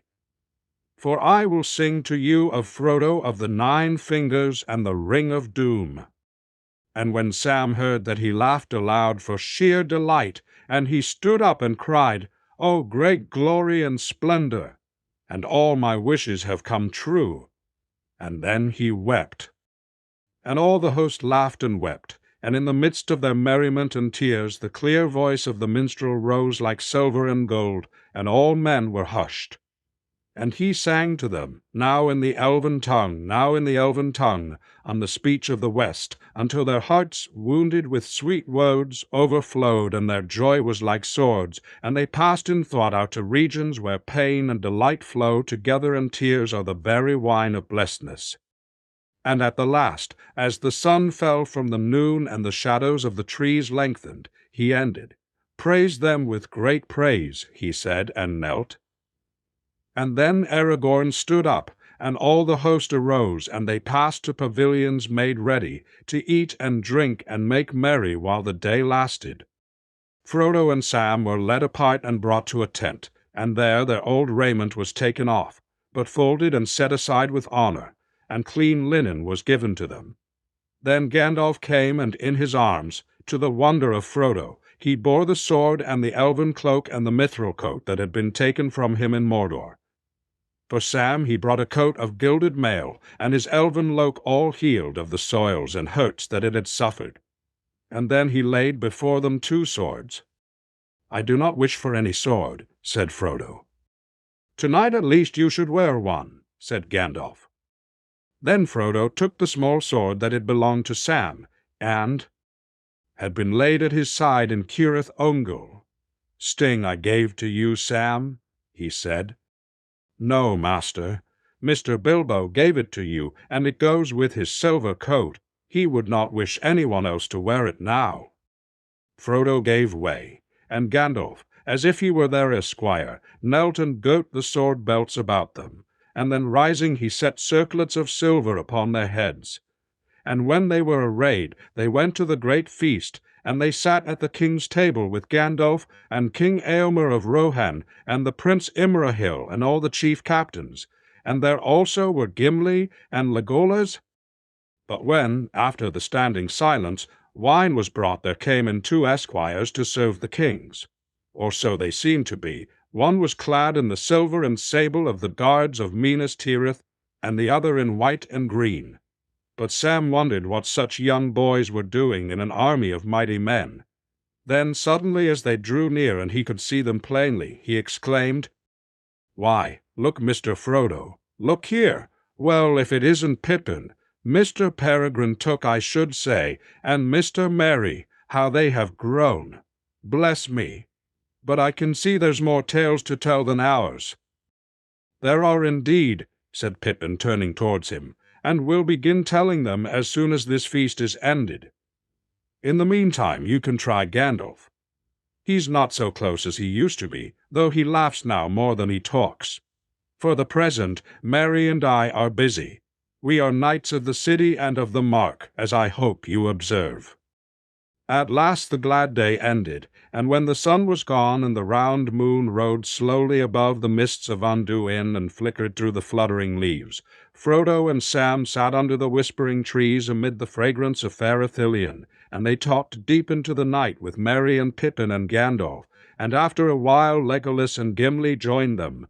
There Frodo and Sam learned much of all that had happened to the company after their fellowship was broken on the evil day at Part Galen by Rauos Falls, and still there was always more to ask and more tell. Orcs and talking trees and leagues of grass and galloping riders and glittering caves and white towers and golden halls and battles and tall ships sailing, all these passed before Sam's mind until he felt bewildered. But amidst all these wonders he returned always to his astonishment at the size of Merry and Pippin, and he made them stand back to back with Frodo and himself. He scratched his head. "Can't understand it at your age," he said, "but there it is, you're 3 inches taller than you ought to be, or I'm a dwarf." "That you certainly are not," said Gimli. "But what did I say?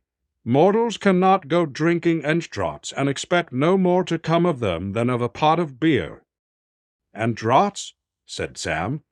"There you go about ents again, but what they are beats me. Why, it will take weeks before we get all these things sized up." "Weeks indeed," said Pippin. "And then Frodo will have to be locked up in a tower in Minas Tirith and write it all down. Otherwise he will forget half of it, and poor old Bilbo will be dreadfully disappointed." At length Gandalf rose. "The hands of the king are hands of healing, dear friends," he said. "But you went to the very brink of death ere he recalled you, putting forth all his power, and sent you into the sweet forgetfulness of sleep. And though you have indeed slept long and blessedly, still it is now time to sleep again." "And not only Sam and Frodo here," said Gimli, "but you too, Pippin. I love you, if only because of the pains you have cost me, which I shall never forget. Nor shall I forget finding you on the hill of the last battle. But for Gimli the dwarf you would have been lost then. But at least I know now the look of a hobbit's foot, though it be all that can be seen under a heap of bodies. And when I heaved that great carcase off you, I made sure you were dead. I could have torn out my beard. and when I heaved that great carcase off you?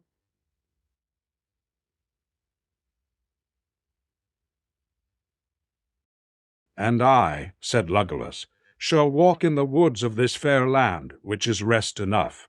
In days to come, if my oven lord allows, some of our folk shall remove hither, and when we come, it shall be blessed for a while. For a while, a month, a life, 100 years of men. But Anduin is near, Anduin leads down to the sea. To the sea, to the sea, to the sea. The white gulls are crying. The wind is blowing, and the white foam is flying. West, west away, the round sun is falling. Grey ship, do you hear them calling? The voices of my people that have gone before me? I will leave the woods that bore me. For our days are ending and our years failing. I will pass the wide waters lonely sailing. Long are the waves on the last shore falling. Sweet are the voices in the lost isle calling. In Erisea, in Elvenholm that no man can discover, where the leaves fall not, land of my people forever. And so, singing, Legolas went away down the hill. Then the others also departed, and Frodo and Sam went to their beds and slept, and in the morning they rose again in hope and peace, and they spent many days in Ithilien, for the field of Cormoran, where the host was now encamped, was near to Henneth-Anun, and the stream that flowed from its falls could be heard in the night as it rushed down through its rocky gate, and passed through the flowery meads into the tides of Anduin, by the isle of Cair Andros. The hobbits wandered here and there, visiting again the places that they had passed before, and Sam hoped always in some shadow of the woods or secret glade to be a lampent. And when he learned that at the siege of Gondor there had been a great number of these beasts, but that they were all destroyed, he thought it a sad loss. "Well, one can't be everywhere at once, I suppose," he said, "but I missed a lot, seemingly." In the meanwhile the host made ready for the return to Minas Tirith. The weary rested, and the hurt were healed. For some had labored and fought much with the remnants of the Easterlings and Southrons, until all were subdued. And, latest of all, those returned who had passed into Mordor and destroyed the fortresses in the north of the land. But at the last, when the month of May was drawing near, the captains of the west set out again. And they went aboard ship with all their men, and they sailed from Cair Andros down Anduin to Osgiliath. And there they remained for 1 day. And the day after they came to the green fields of the Pelennor, and saw again the white towers under tall Min Dalawin, the city of the men of Gondor, last memory of western Esses, that had passed through the darkness and fire to a new day. And there in the midst of the fields they set up their pavilions and awaited the morning. For it was the eve of May, and the king would enter his gates with the rising of the sun. Chapter 5. The Esgord and the King. Over the city of Gondor doubt and great dread had hung. Fair weather and clear sun had seemed but a mockery to men whose days held little hope, and who looked each morning for news of doom. Their lord was dead and burned. Dead lay the king of Rohan in their citadel, and the new king that had come to them in the night was gone again to a war with powers too dark and terrible for any might or valor to conquer. And no news came.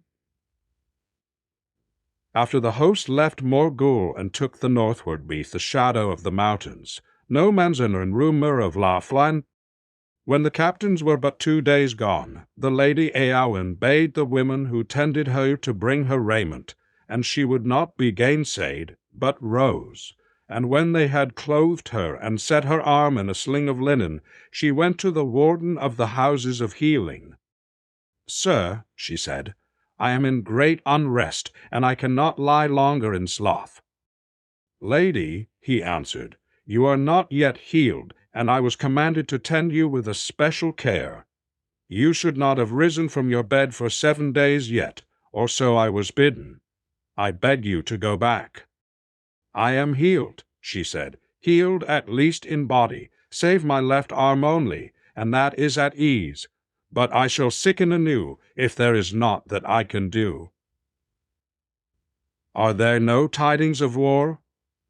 The women can tell me nothing? There are no tidings, said the warden, save that the lords have ridden to Morgul Vale, and men say that the new captain out of the north is their chief. A great lord is that, and a healer. And it is a thing passing strange to me that the healing hand should also wield the sword. It is not thus in Gondor now, though once it was so, if old tales be true. But for long years we healers have only sought to patch the rents made by the men of swords. Though we should still have enough to do without them, the world is full enough to do without them. It needs but one foe to breed a war, not two, Master Warden, answered Eowyn. And those who have not swords can still die upon them. Would you have the folk of Gondor gather you herbs only, when the Dark Lord gathers armies? And it is not always good to be healed in body, nor is it always evil to die in battle, even in bitter pain.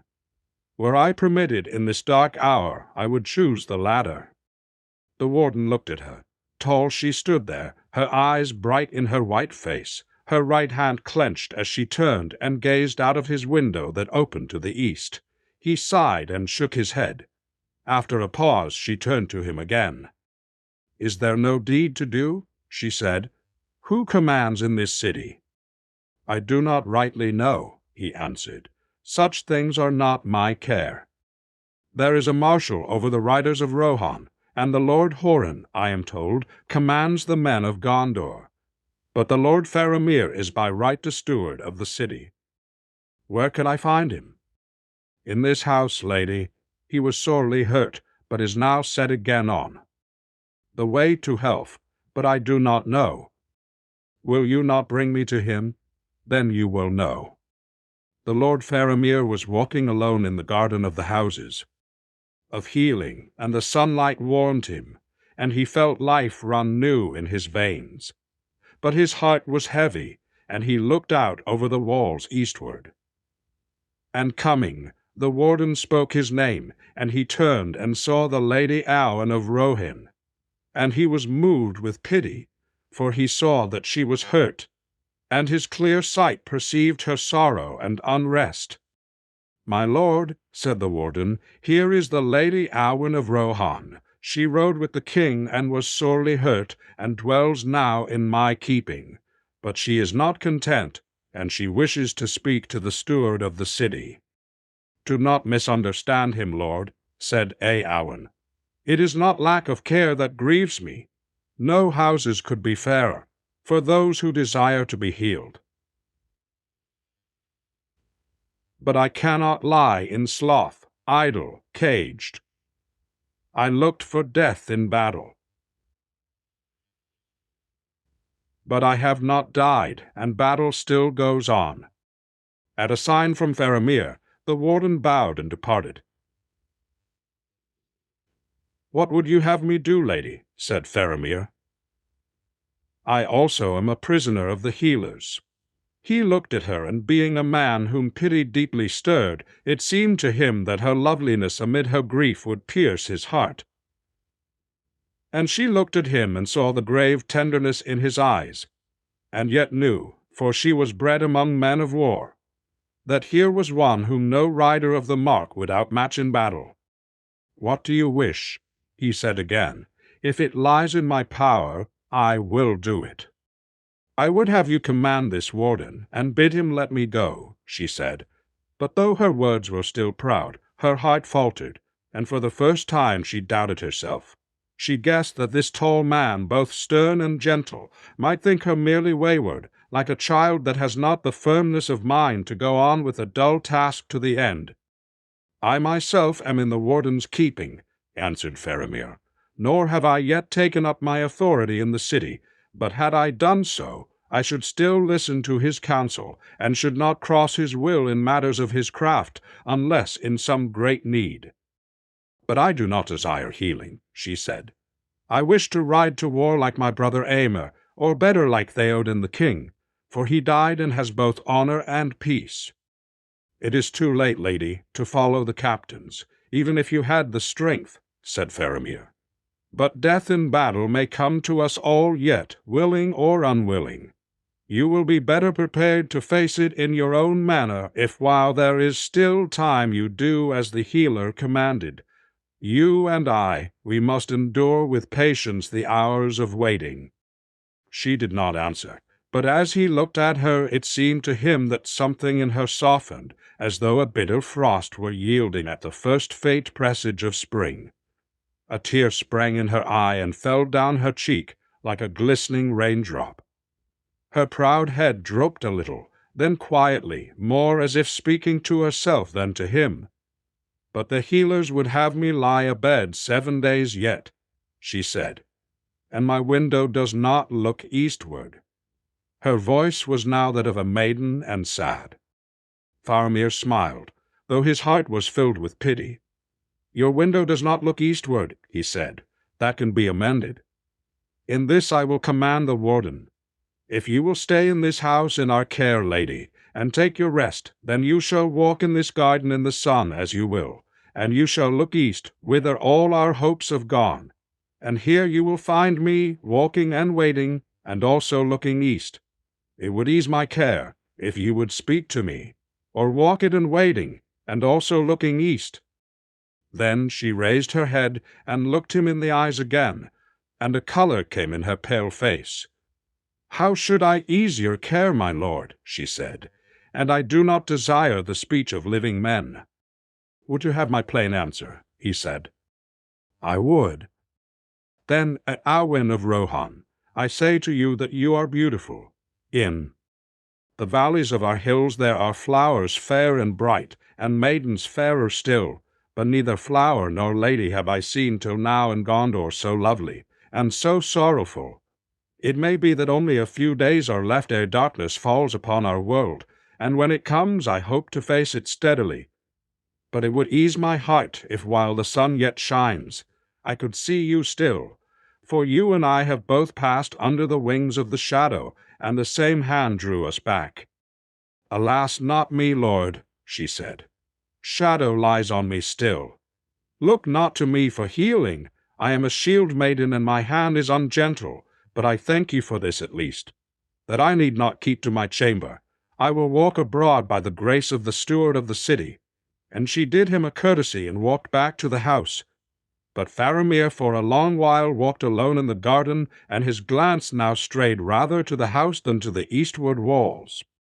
When he returned to his chamber, he called for the warden, and heard all that he could tell of the Lady of Rohan.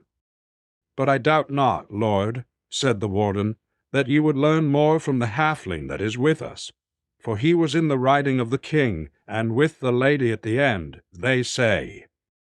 And so Merry was sent to Faramir, and while that day lasted they talked long together, and Faramir learned much more even than Merry put into words, and he thought that he understood now something of the grief and unrest of Iowin of Rohan.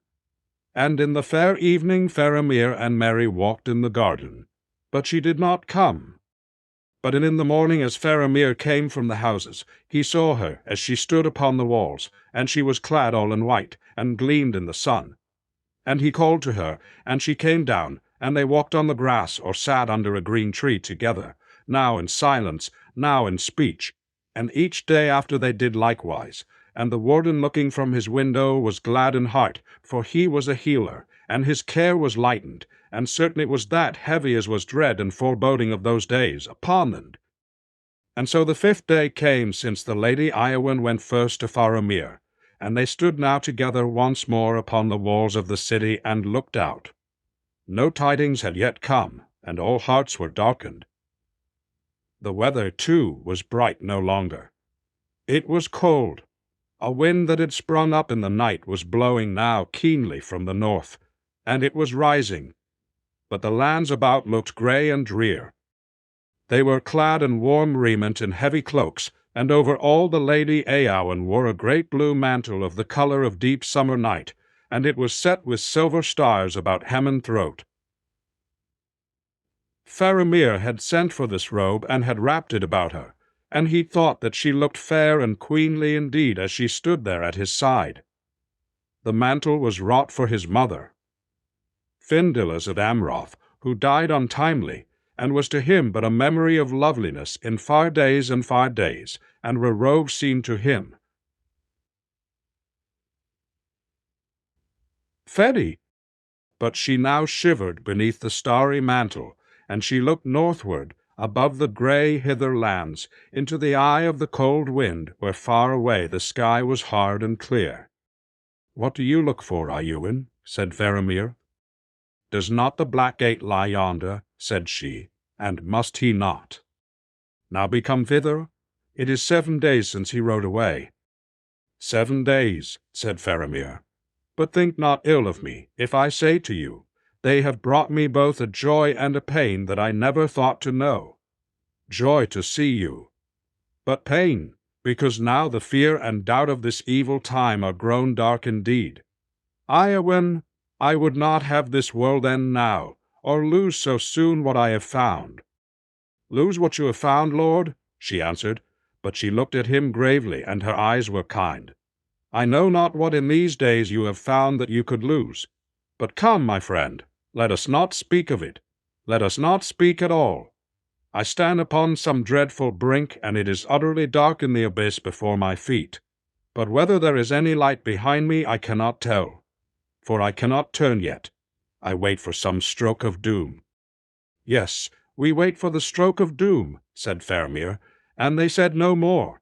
And it seemed to them as they stood upon the wall that the wind died and the light failed, and the sun was bleared, and all sounds in the city or in the lands about were hushed. Neither wind, nor voice, nor bird call, nor rustle of leaf, nor their own breath could be heard. The very beating of their hearts was stilled. Time halted. And as they stood so, their hands met and clasped, though they did not know it, and still they waited, for they knew not what. Then presently it seemed to them that above the ridges of the distant mountains another vast mountain of darkness rose, towering up like a wave that should engulf the world, and about it lightnings flickered, and then a tremor ran through the earth, and they felt the walls of the city quiver. A sound like a sigh went up from all the lands about them, and their hearts beat suddenly again. "It reminds me of Numenor," said Faramir, and wondered to hear himself speak. "Of Numenor?" said Ieuan. "Yes," said Faramir, "of the land of Western Essie that foundered, and of the great dark wave climbing over the green lands and above the hills, and coming on, darkness unescapable. I often dream of it." "Then you think that the darkness is coming?" said Eowyn. "Darkness, unescapable." And suddenly she drew close to him. "No," said Faramir, looking into her face. "It was but a picture in the mind. I do not know what is happening. The reason of my waking mind tells me that great evil has befallen, and we stand at the end of days. But my heart says nay, and all my limbs are light, and a hope and joy are come to me that no reason can deny. Allen, Ieuan, White Lady of Rohan, in this hour I do not believe that any darkness will endure." And he stooped and kissed her brow. And so they stood on the walls of the city of Gondor, and a great wind rose and blew, and their hair, raven and golden, streamed out mingling in the air. And the shadow departed, and the sun was unveiled, and light leaped forth, and the waters of Anduin shone like silver, and in all the houses of the city men sang for the joy that welled up in their hearts, from what source they could not tell. And before the sun had fallen far from the noon out of the east, there came a great eagle flying, and he bore tidings beyond hope from the lords of the west, crying, "Sing now, ye people of the Tower of Enor, for the realm of Sauron is ended forever, and the dark tower is thrown down.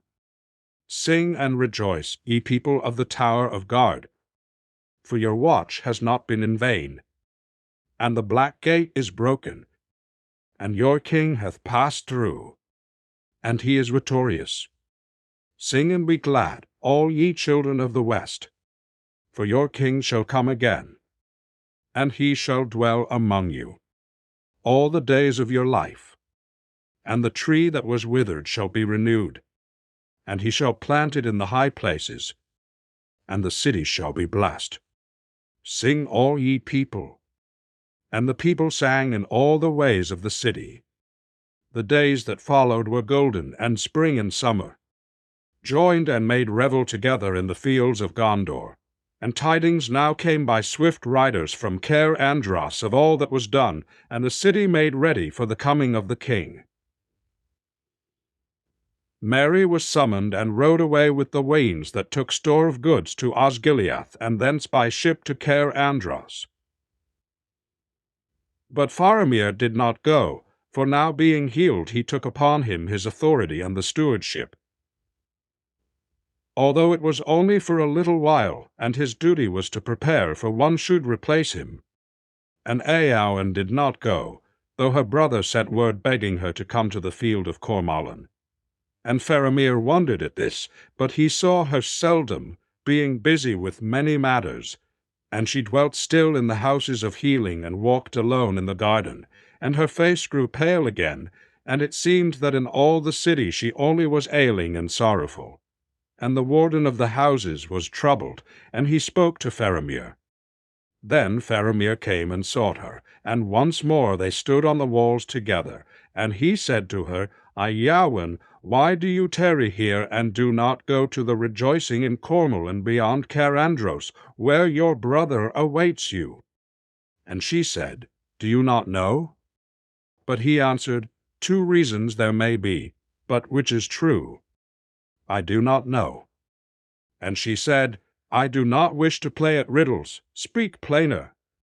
Then, if you will have it so, lady, he said, you do not go, because only your brother called for you, and to look on the Lord Aragorn, Elendil's heir, in his triumph would now bring you no joy, or because I do not go, and you desire still to be near me.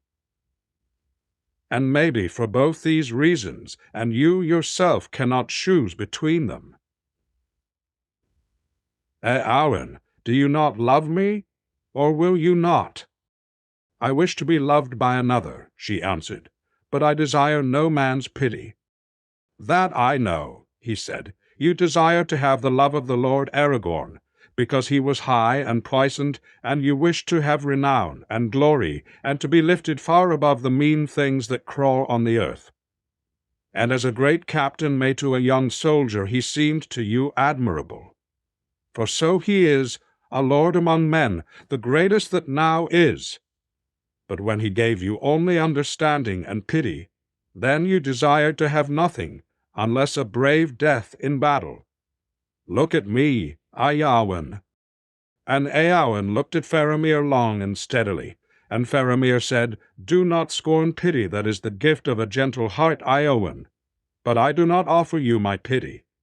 For you are a lady high and valiant, and have yourself won renown that shall not be forgotten, and you are a lady beautiful, I deem, beyond even the words of the elven tongue to tell, and I love you.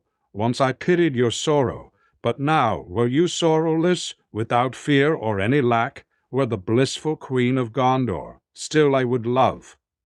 Then the heart of Eowyn changed, or else at last she understood it, and suddenly her winter passed, and the sun shone on her. I stand in Minas Anor, the tower of the sun, she said, and behold, the shadow has departed. I will be a shield maiden no longer, nor vie with the great riders, nor take joy only in the songs of slaying. I will be a healer, and love all things that grow and are not barren. And again she looked at Faramir. No longer do I desire to be a queen, she said. Then Faramir laughed merrily. That is well, he said, for I am not a king, yet I will wed with the White Lady of Rohan, if it be her will. And if she will, then let us cross the river, and in happier days let us dwell in fair Ithilien, and there make a garden. All things will grow with joy there if the White Lady comes.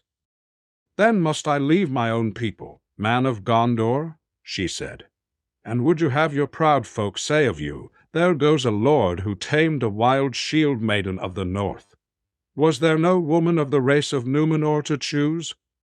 I would, said Faramir, and he took her in his arms and kissed her under the sunlit sky, and he cared not that they stood high upon the walls in the sight of many. And many indeed saw them, and the light that shone about them as they came down from the walls, and went hand in hand to the houses of healing. And to the warden of the houses Faramir said, Here is the Lady Eowyn of Rohan, and now she is healed. And the warden said, Then I release her from my charge, and bid her farewell, and may she suffer never hurt nor sickness again. I commend her to the care of the steward of the city, until her brother returns. But Eowyn said, Yet now that I have leave to depart, I would remain. For this house has become to me of all dwellings the most blessed. And she remained there until King Eomer came. All things were now made ready in the city, and there was great concourse of people, for the tidings had gone out into all parts of Gondor, from Menrimmon even to Pinothgailen and the far coasts of the sea, and all that could come to the city made haste to come. And the city was filled again with women and fair children that returned to their homes laden with flowers, and from Dol Amroth came the harpers that harped most skilfully in all the land. And there were players upon viols and upon flutes, and upon horns of the plenels and upon horns of the poised singers. At last an evening came, when from the walls the pavilions could be seen upon the field, and all night lights were burning as men watched for the dawn. And when the sun rose in the clear morning above the mountains in the east, upon which shadows lay no more, then all the bells rang, and all the banners broke and flowed in the wind. And upon the white tower of the citadel the stewards, bright argent like snow in the sun, bearing no charge nor device, was raised over Gondor for the last time. Now the captains of the west led their host towards the city, and folk saw them advance in line upon line, flashing and glinting in the sunrise and rippling like silver. And so they came before the gateway and halted a furlong from the walls. As yet no gates had been set up again, but a barrier was laid across the entrance to the city, and there stood men at arms in silver and black, with long swords drawn. Before the barrier stood Faramir the steward, and Horenor the keys, and other captains of Gondor, and the Lady Eowyn of Veal.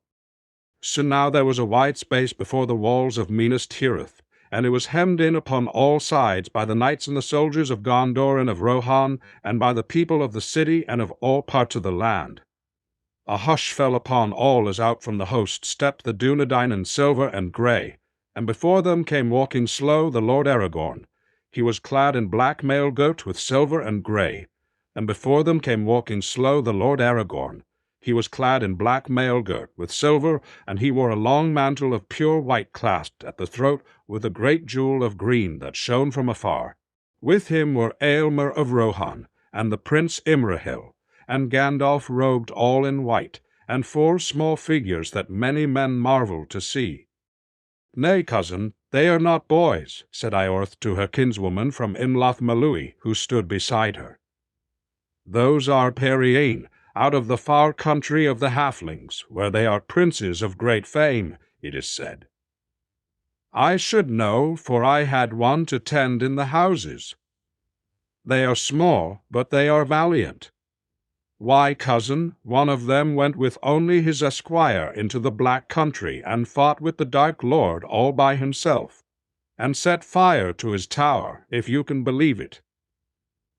At least that is the tower in Vrulf. They are dear friends, I hear. Now he is a marvel, the Lord Elstone, not too soft in his speech, mind you, but he has a golden heart, as the saying is, and he has the healing hands. The hands of the king are the hands of a healer, I said, and that was how it was all discovered. And Mithrin dear, he said to me, Ioreth, men will long remember your words, But Eorith was not permitted to continue the instruction of her kinswoman from the country, for a single trumpet rang, and a dead silence followed.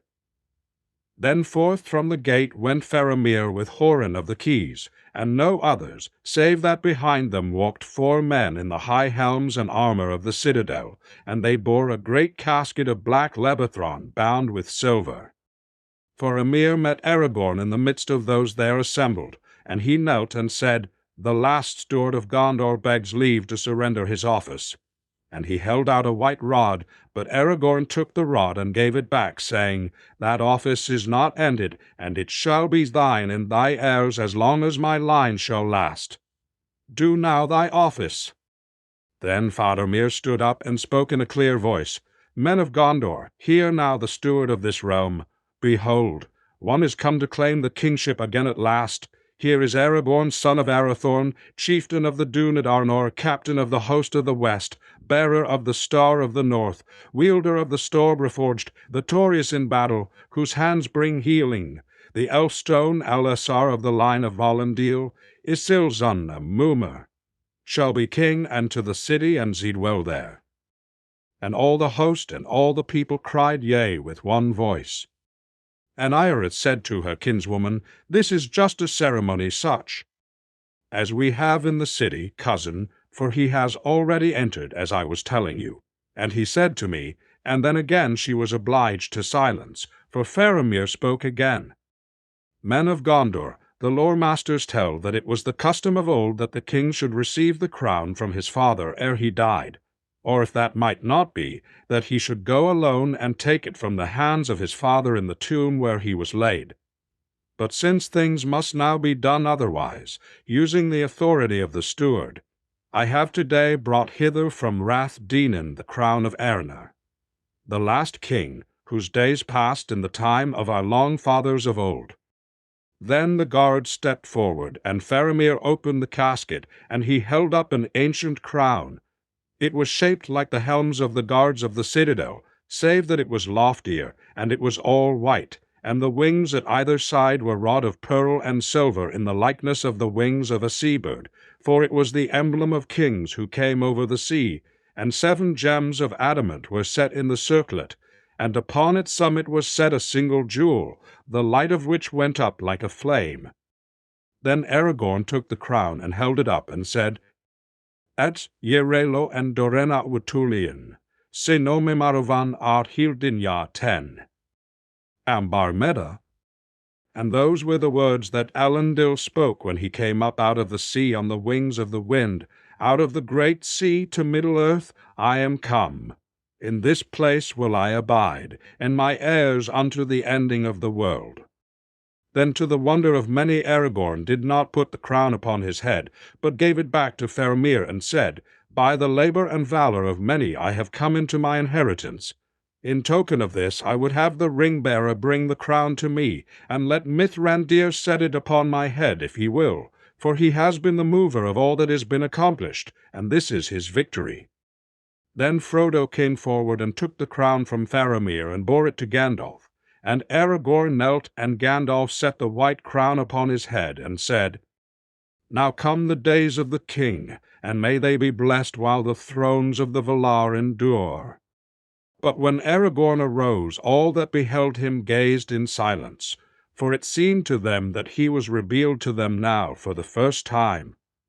Tall as the sea-kings of old, he stood above all that were near. Ancient of days he seemed, and yet in the flower of manhood, and wisdom sat upon his brow, and strength and healing were in his hands, and a light was about him. And then Faramir cried, Behold the king. And in that moment all the trumpets were blown, and the king.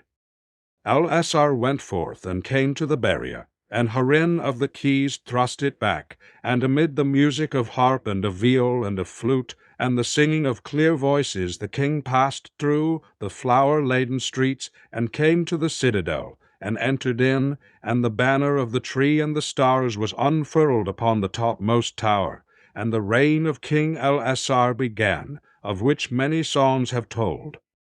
In his time the city was made more fair than it had ever been, even in the days of its first glory, and it was filled with trees and with fountains, and its gates were wrought of mithril and steel, and its streets were paved with white marble, and the folk of the mountain labored in it, and the folk of the wood rejoiced to come there, and all was healed and made good, and the houses were filled with men and women and the laughter of children, and no window was blind, nor any courtyard. Empty the ending of the third age of the world into the new age. It preserved the worry and the waned of the lore, any courtyard empty. In the days that followed his crowning, the king sat on his throne in the hall of the kings, and pronounced his judgments.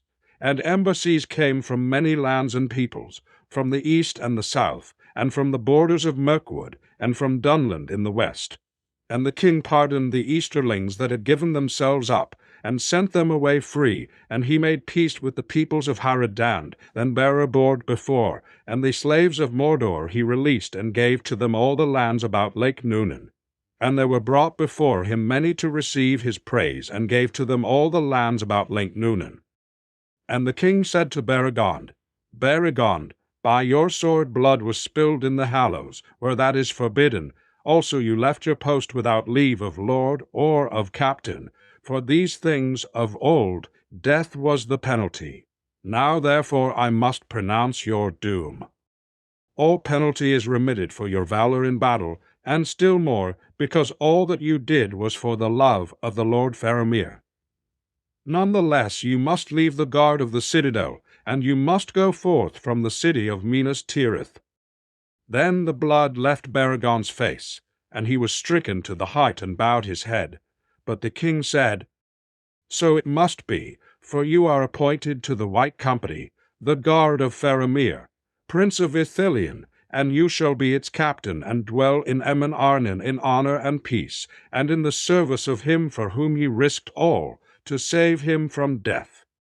And then Beregond, perceiving the mercy and justice of the king, was glad, and kneeling kissed his hand, and departed in joy and content. And Aragorn gave to Faramir Ithilien to be his princedom, and bade him dwell in the hills of Emin Arnon within sight of the city. For, said he, Minas Ithil in Morgul Vale shall be utterly destroyed, and though it may in time to come be made clean, no man may dwell there for many long years. And last of all Aragorn greeted Eomer of Rohan, and they embraced, and Aragorn said, Between us there can be no word of giving or taking, nor of reward, for we are brethren. In happy hour did Eorl ride from the north, and never has any league of peoples been more blessed, so that neither has ever failed the other, nor shall fail the other, nor shall fail the other, nor shall fail the other, nor shall fail there among the kings of Gondor. If you will, or if you desire it, we will come to Runhembrack with his own. And Eomer answered, Since the day when you rose before me out of the green grass of the downs I have loved you, and that love shall not fail. But now I must depart for a while to my own realm, where there is much to heal and set in order. But as for the fallen, when all is made ready we will return for him. But here let him sleep a while. And Eowyn said to Faramir, Now I must go back to my own land and look on it once again, and help my brother in his labor. But when one whom I long loved as father is laid at last to rest, I will return. So the glad days passed, and on the 8th day of May the riders of Rohan made ready, and rode off by the north way, and with them went the sons of Elrond. All the road was lined with people to do them honor and praise them, from the gate of the city to the walls of the Pelennor. Then all others that dwelt afar went back to their homes rejoicing. But in the city there was labor of many willing hands to rebuild and renew and to remove all the scars of war and the memory of the darkness. The hobbits still remained in Minas Tirith with Legolas and Gimli, for Aragorn was loth for the fellowship to be dissolved. At last all such things must end, he said, but I would have you wait a little while longer, for the end of the deeds that you have shared in has not yet come.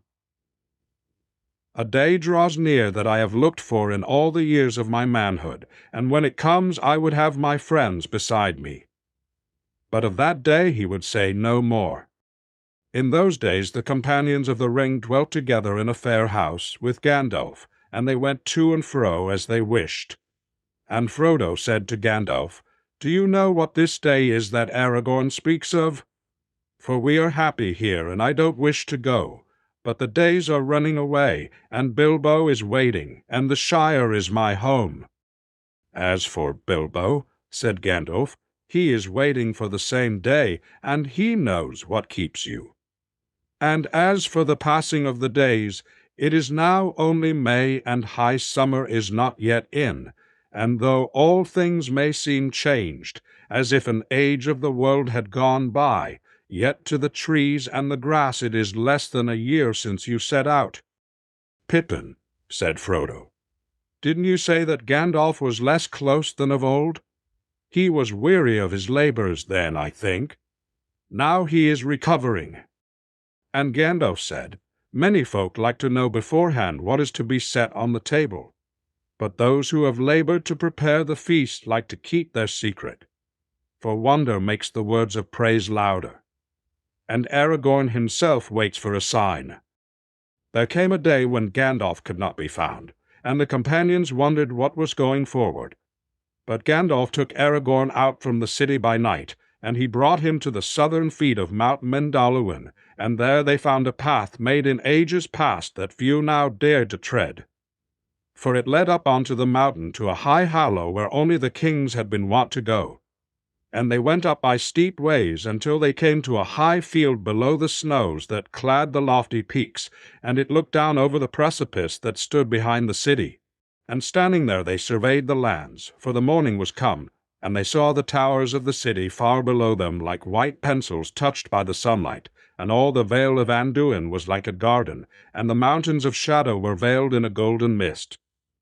Upon the one side their sight reached to the grey Emyn Muil, and the glint of Rauros was like a star twinkling far off. And upon the other side they saw the river like a ribbon laid down to Pelargir, and beyond that was a light on the hem of the sky that spoke of the sea. And Gandalf said, "This is your realm, and the heart of the greater realm that shall be. The third age of the world is ended, and the new age is begun, and it is your task to order its beginning, and to preserve what may be preserved. For though much has been saved, much must now pass away, and the power of the three rings also is ended. And all the lands that you see, and those that lie round about them, shall be dwellings of men. For the time comes of the dominion of men, and the kindred shall fade or depart." "I know it well, dear friend," said Aragorn, "but I would still have your counsel." "Not for long now," said Gandalf. "The third age was my age. I was the enemy of Sauron, and my work is finished. I shall go soon. The burden must lie now upon you and your kindred." "But I shall die," said Aragorn. "For I am a mortal man, and though being what I am and of the race of the West unmingled, I shall have life far longer than other men, yet that is but a little while. And when those who are now in the wombs of women are born and have grown old, I too shall grow old. And who then shall govern Gondor and those who look to this city as to their queen, if my desire be not granted?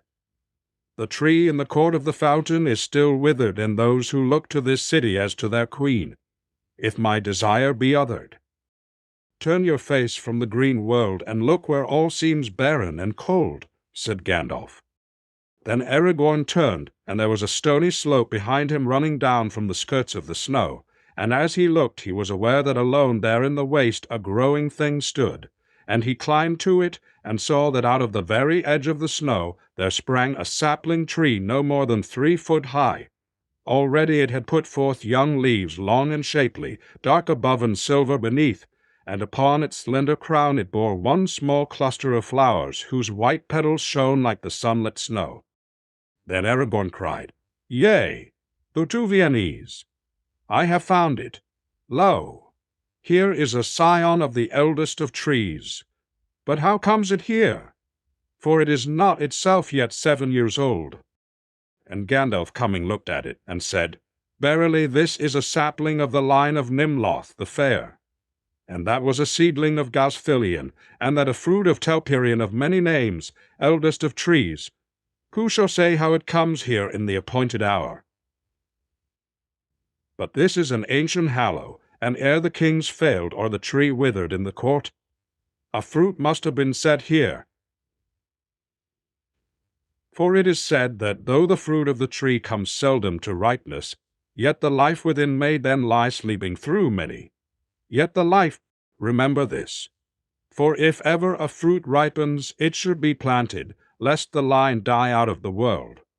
Here it has lain hidden on the mountain, even as the race of Elendil lay hidden in the wastes of the north. Yet the line of Nimloth is older far than your line, King Alasar."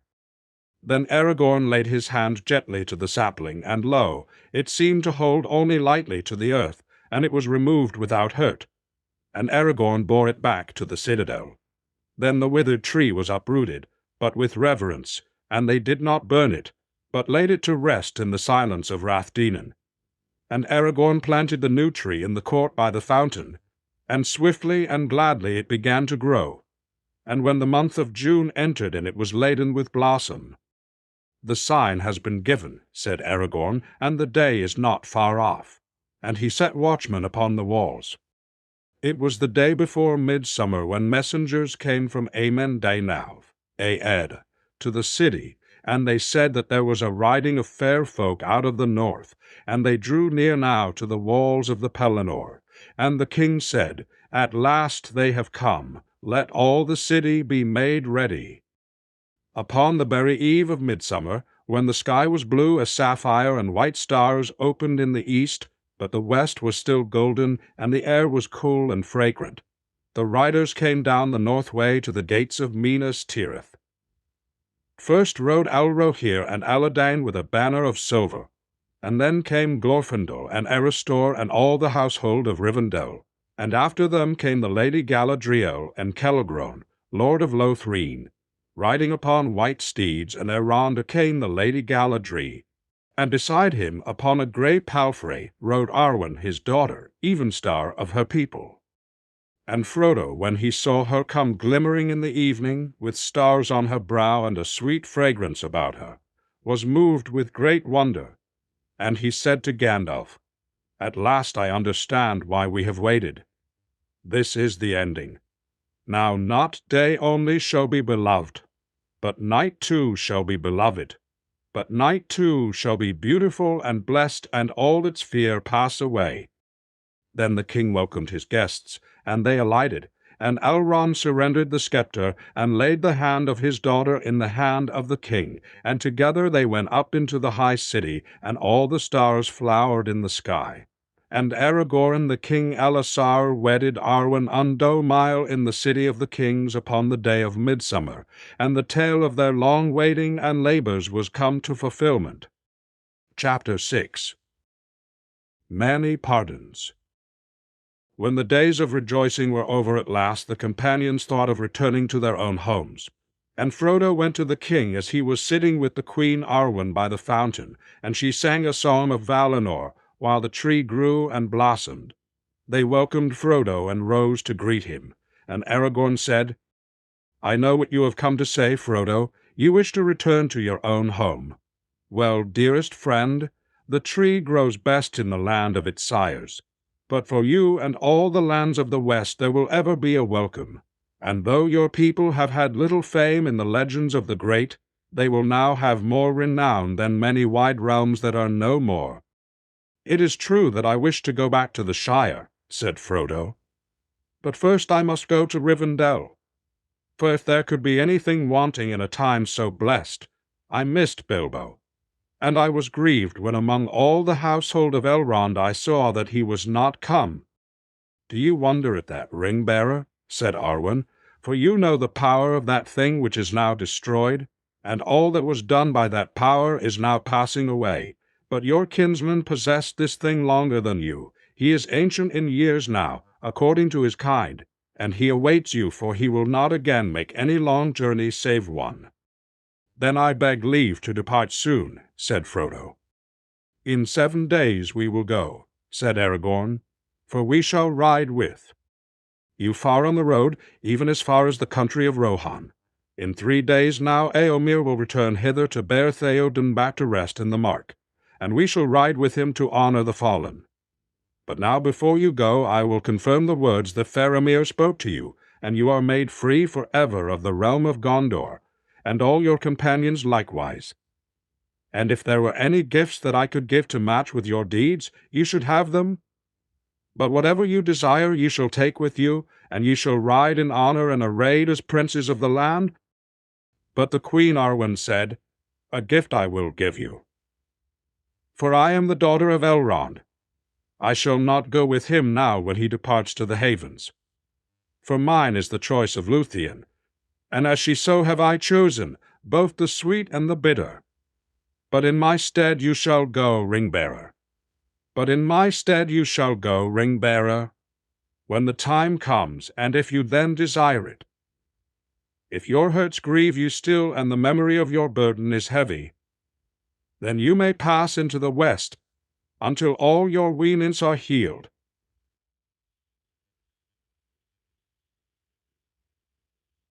And she took a white gem like a star that lay upon her breast, hanging upon a silver chain, and she set the chain about Frodo's neck.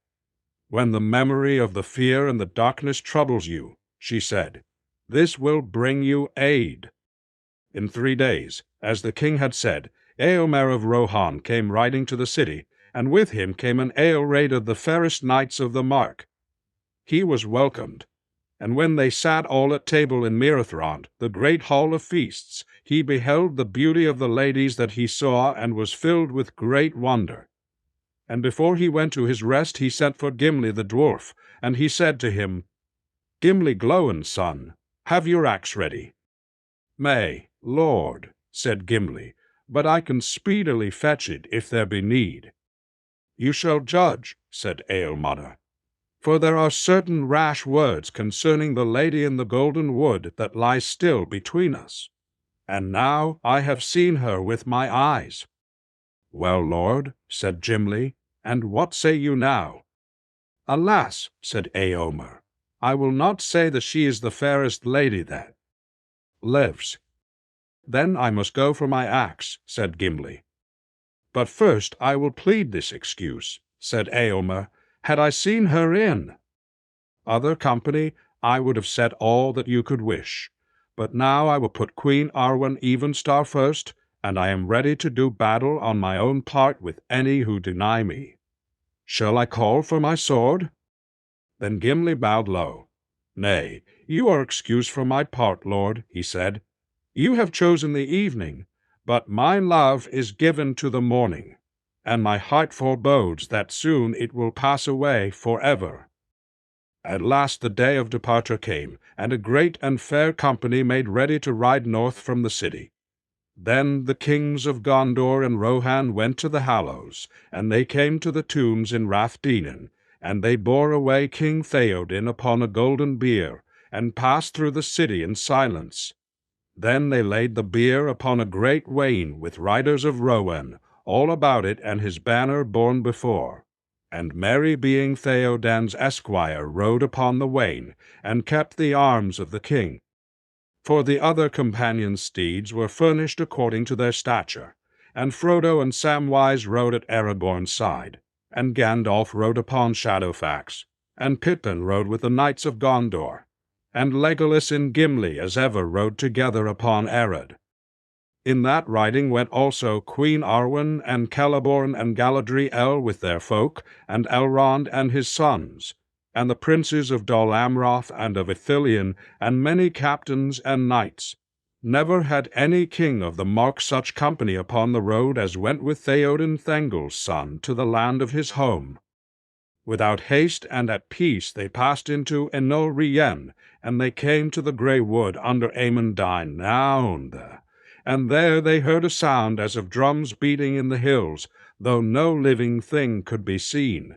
Then Aragorn let the trumpets be blown, and heralds cried, Behold, the king Al-Essar is come. The forest of Druadan he gives to Gaimberry Gain and to his folk, to be their own forever, and hereafter let no man enter it without their leave. Then the drums rolled loudly and were silent. At length, after 15 days of journey, the wain of King Theoden passed through the green fields of Rohan and came to Edoras, and there they all rested. The golden hall was arrayed with fair hangings, and it was filled with light, and there was held the highest feast that it had known since the days of its building.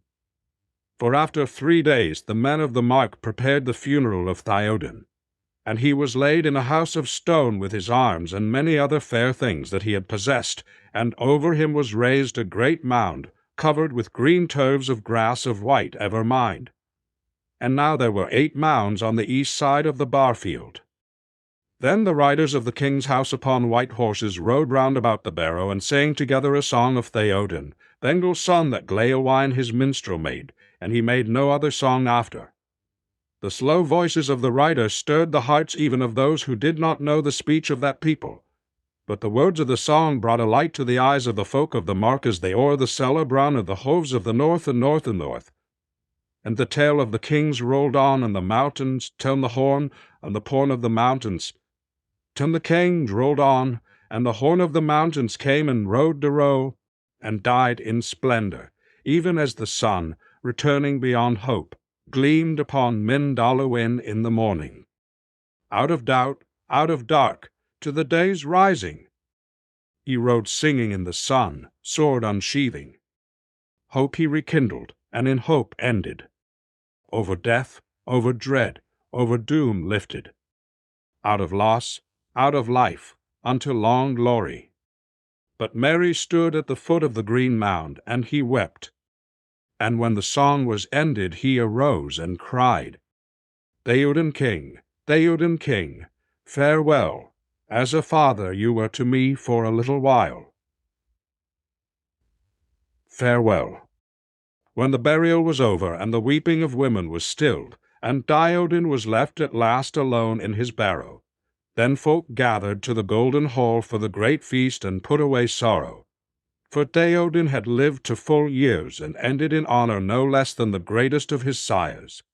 And when the time came that in the custom of the mark they should drink to the memory of the kings, Eowyn, lady of Rohan, came forth, golden as the sun and white as snow, and she bore a filled cup to Eomer and came forth. Fano minstrel and loremaster stood up and named all the names of the lords of the mark in their order, Eorl the young, and Brigo builder of the hall, and Aldor brother of Baldur the hapless, and Freya, and Freywin, and Goldwine, and Deor, and Gram, and Helm who lay hid in Helm's Deep when the mark was overrun, and Falm who lay hid in Helm's Deep when the mark was overrun. And so ended the 9 mounds of the west side, for in that time the mounds of the west side, for in that time the mounds of the east side, Frey that wall, Helm's sister, and Altho Wath, and Fall one hand. And when Theoden was named Eomer, drained the cup. Then Eowyn bade those that served to fill the cups, and all there assembled rose and drank to the new king, crying, Hail, Eomer, king of the mark! At the last, when the feast drew to an end, Eomer arose and said, Now this is the funeral feast of Theoden the king.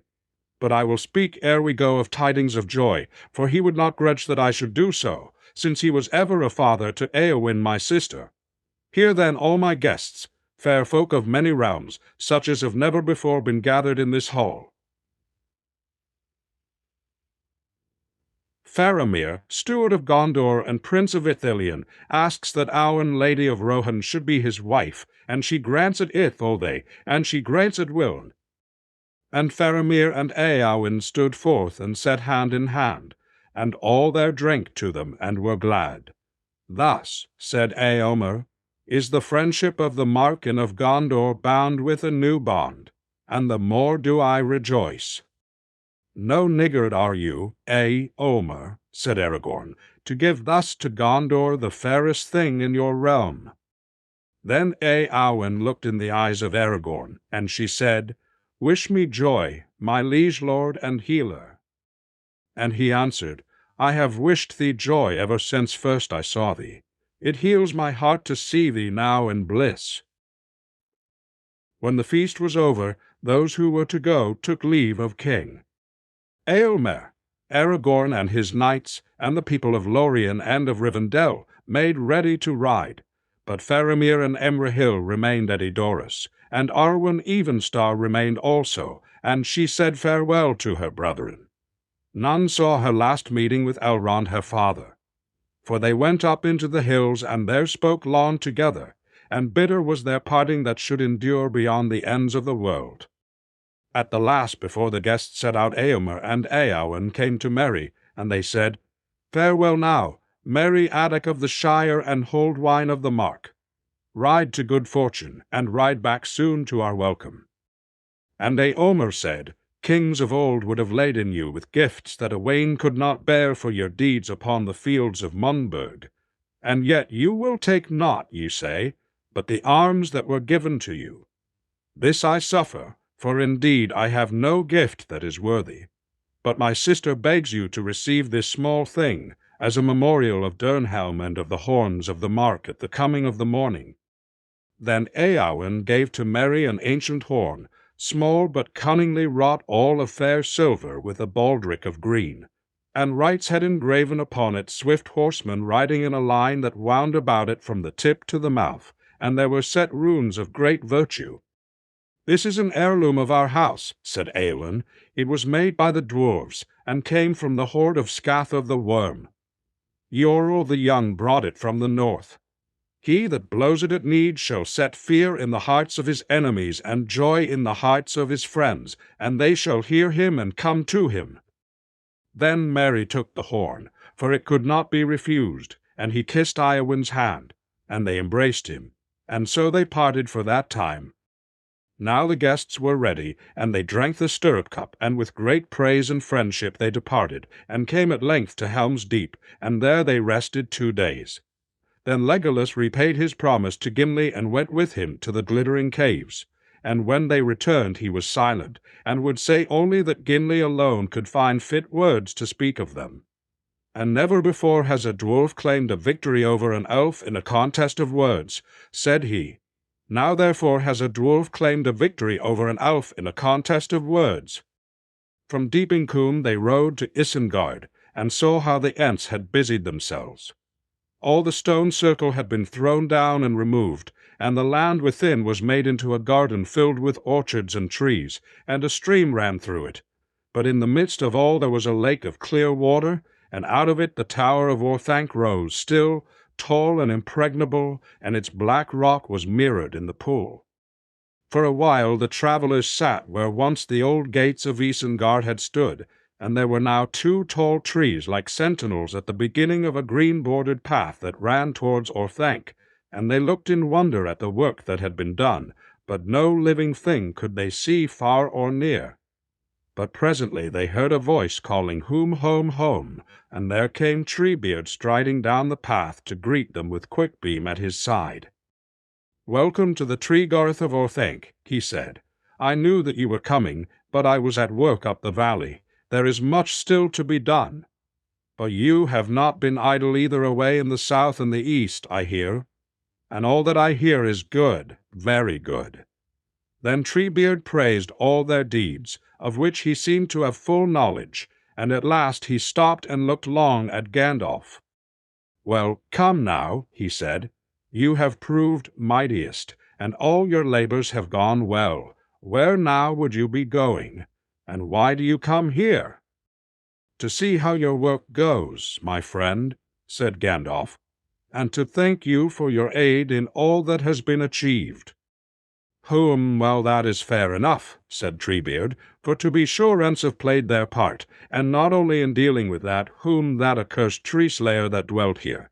For there was a great inrush of those, Bararum, those Evelid, black-handed, bow-legged, flint-hearted, claw-fingered, valleyed, bloodthirsty, Morima, Sinkahonda, well, since you are hasty folk, and their full name is as long as years of torment, those Veramite, they came over the river and down from the north, and all round the wood of Biro's 9. They well, since you are hasty folk. And these same foul creatures were more than surprised to meet us out on the wold, for they had not heard of us before, though that might be said also of better folk. And not many will remember us, for not many escaped us alive, and the river had most of those. But it was well for you, for if they had not met us, then the king of the grassland would not have ridden far, and if he had there would have been no home to return to." "We know it well," said Aragorn, "and never shall it be forgotten in Minas Tirith or in Edoras." "Never is too long a word even for me," said Treebeard. "Not while your kingdoms last, you mean, but they will have to last long indeed to seem long to Ents." "The new age begins," said Gandalf, "and in this age it may well prove that the kingdoms of men shall outlast you, Fangorn, my friend. But now come tell me, what of the task that I set you? How is Sir Ruman? Is he not weary of Orthanc yet?" for I do not suppose that he will think you have improved the view from his windows." Treebeard gave Gandalf a long look, almost a cunning look, Merry thought. "Ah," he said, "I thought you would come to that. Weary of Orthanc?" "Very weary at last, but not so weary of his tower as he was weary of my voice. Whom? I gave him some long tales, or at least what might be thought long in your speech." "Then why did he stay to listen? Did you go into Orthanc?" asked Gandalf. "Whom? No, not into Orthanc," said Treebeard, "but he came to his window and listened, because he could not get news in any other way, and though he hated the news, he was greedy to have it, and I saw that he heard it all. But I added a great many things to the news that it was good for him to think of. He grew very weary. He always was hasty. That was his ruin." "I observe, my good Fangorn," said Gandalf, "that with great care you say dwelt was, grew. What about is he dead?" "No, not dead, so far as I know," said Treebeard. "But he is gone." "Yes, he is gone 7 days. I let him go. There was little left of him when he crawled out, and as for that worm creature of his, he was like a pale shadow. Now do not tell me, Gandalf, that I promised to keep him safe, for I know it. But things have changed since then, and I kept him until he was safe. Safe from doing any more harm. You should know that above all, I hate the caging of live were all I hate the caging of live, and will not keep even such creatures." "You may be right," said Gandalf, "but this snake had still one tooth left, I think. He had the poison of his voice, and I guess that he persuaded you, even you, Treebeard, knowing the soft spot in your heart. Well, he is gone, and there is no more to be said. But the Tower of Orthanc now goes back to the king, to whom it belongs, though maybe he will not need it." "That will be seen later," said Aragorn. "But I will give to Ents all this valley to do with as they will, so long as they keep a watch upon Orthanc, and see that none enter it without my leave." "It is locked," said Treebeard. "I made Saruman lock it and give me the keys. Quickbeam has them." Quickbeam bowed like a tree bending in the wind and handed to Aragorn 2 great black keys of intricate shape, joined by a ring of steel. "Now I thank you once more," said Aragorn, "and I bid you farewell. May your forest grow again in peace. When this valley is filled there is room and to spare west of the mountains, where once you walked long ago." Treebeard's face became sad. "Forests may grow," he said. "Woods may spread, but not Ents. There are no Entings." "Yet maybe there is now more hope in your search," said Aragorn. "Lands will lie open to you eastward that have long been closed."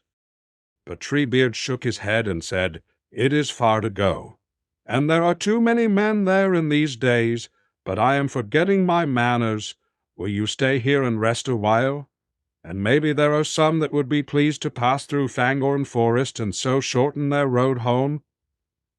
He looked at Celeborn and Galadriel, but all save Legolas said that they must now take their leave and depart either south or west. "Come, Gimli," said Legolas.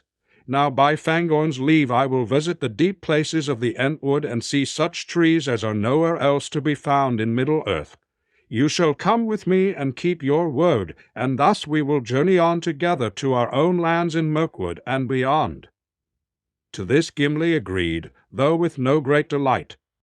"Here, then, at last comes the ending of the Fellowship of the Ring," said Aragorn.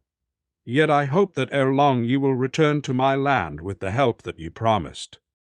"We will come, if our own lords allow it," said Gimli. "Well, farewell, my hobbits. You should come safe to your own homes now, and I shall not be kept awake for fear of your peril. We will send word when we may, and some of us may yet meet at times, but I fear that we shall not all be gathered together ever again." Then Treebeard said farewell to each of them in turn, and he bowed 3 times slowly and with great reverence to Celeborn and Galadriel. "It is long, long since we met by stock or by stone, "A Vanamalian Nostari," he said. "It is sad that we should meet only thus at the ending, for the world is changing. I feel it in the air. I do not think we shall meet again." And Celeborn said, "I do not know, eldest." But Galadriel said, "Not in Middle-earth, nor until the lands that lie under the wave are lifted up again. Then in the willow meads of Tassaranan we may meet in the spring. Farewell." Last of all, Merry and Pippin said goodbye to the old ant, and he grew gayer as he looked at them. "Well, my merry folk," he said, "will you drink another draught with me before you go?" "Indeed we will," they said, and he took them aside into the shade of one of the trees, and there they saw that a great stone jar had been set. And Treebeard filled 3 bowls, and they drank, and they saw his strange eyes looking at them over the rim of his bowl. Take care," he said, "for you have already grown since I saw you last." And they laughed and drained their bowls. "Well, goodbye," he said, "and don't forget that if you hear any news of the Entwives in your land, you will send word to me." Then he waved his great hands to all the company and went off into the trees. The travelers now rode with more speed, and they made their way towards the Gap of Rohan, and Aragorn took leave of them at last, close to that very place where Pippin had looked into the stone of Orthanc. The hobbits were grieved at this parting, for Aragorn had never failed them, and he had been their guide through many perils. "I wish we could have a stone that we could see all our friends in," said Pippin, "and that we could speak to them from far away." "Only one now remains that you could use," answered Aragorn, "for you would not wish to see what the stone of Minas Tirith would show you. But the Palantir of Orthanc the king will keep, to see what is passing in his realm and what his servants are doing. For do not forget, Peregrine Took, that you are a knight of Gondor, and I do not release you from your service. You are going now on leave, but I may recall you. And remember, dear friends of the Shire, that my realm lies also in the north." Then Aragorn took leave of Celeborn and Galadriel, and the lady said to him, "Elfstone, through darkness you have come to your hope, and have now all your desire. Use well the days." But Celeborn said, "Kinsman, farewell. May your doom be other than mine, and your treasure remain with you to the end." With that they parted, and it was then the time of sunset. And when after a while they turned and looked back, they saw the King of the West sitting upon his horse with his knights about him. And the falling sun shone upon them, and made all their harness to gleam like red gold, and the white mantle of Aragorn was turned to a flame. Then Aragorn took the green stone and held it up, and there came a green fire from his hand. Soon the dwindling company, following the Ison, turned west and rode through the gap into the waste lands beyond, and then they turned northwards and passed over the borders of Dunland. The Dunlendings fled and hid themselves, for they were afraid of Elvish folk, though few indeed ever came to their country. But the travelers did not heed them, for they were still a great company and were well provided with all that they needed. And they went on their way at their leisure, setting up their tents when they would.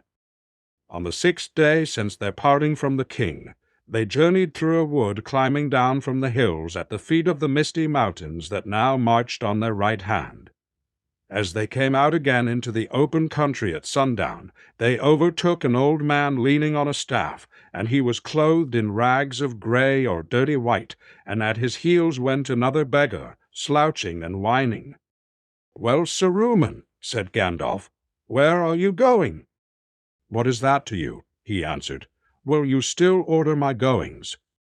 And are you not content with my ruin?" "Ye know the answers," said Gandalf. "No and no. But in any case, the time of my labors now draws to an end. The king has taken on the burden. If you had waited at Orthanc, ye would have seen him, and he would have shown you wisdom and mercy." "Then all the more reason to have left sooner," said Saruman, "for I desire neither of him.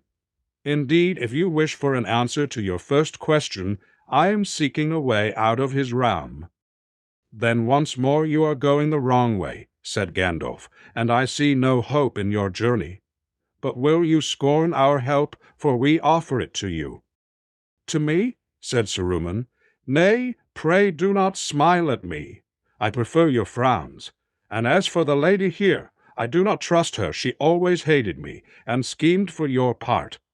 I do not doubt that she has brought you this way to have the pleasure of gloating over my poverty.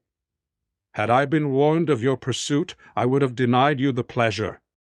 "Saruman," said Galadriel, "we have other errands and other cares that seem to us more urgent than hunting for you. Say rather that you are overtaken by good fortune, for now you have a last chance." "If it be truly the last, I am glad," said Saruman, "for I shall be spared the trouble of refusing it again. All my hopes are ruined, but I would not share yours, if you have any."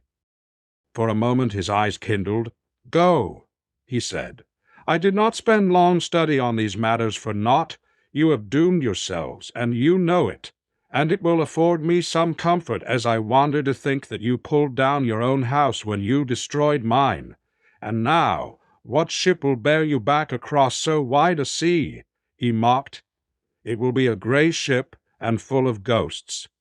He laughed, but his voice was cracked and hideous. "Get up, you idiot!" he shouted to the other beggar, who had sat down on the ground, and he struck him with his staff. "Turn about!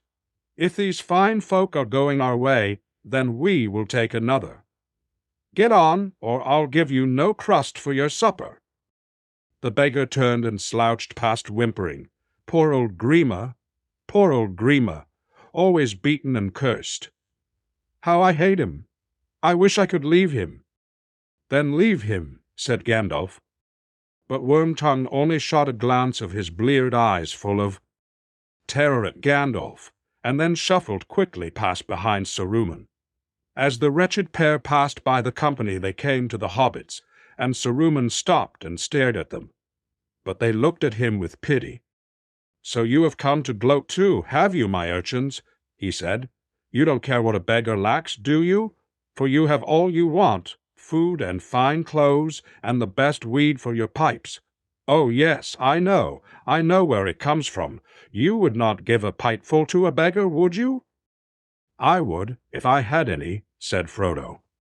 "You can have what I have got left," said Merry, "if you will wait." A moment, he got down and searched in the bag at his saddle. Then he handed to Saruman a leather pouch. "Take what there is," he said. "You are welcome to it. It came from the flotsam of Isengard." "Mine, mine, yes, and dearly bought," cried Saruman, clutching at the pouch.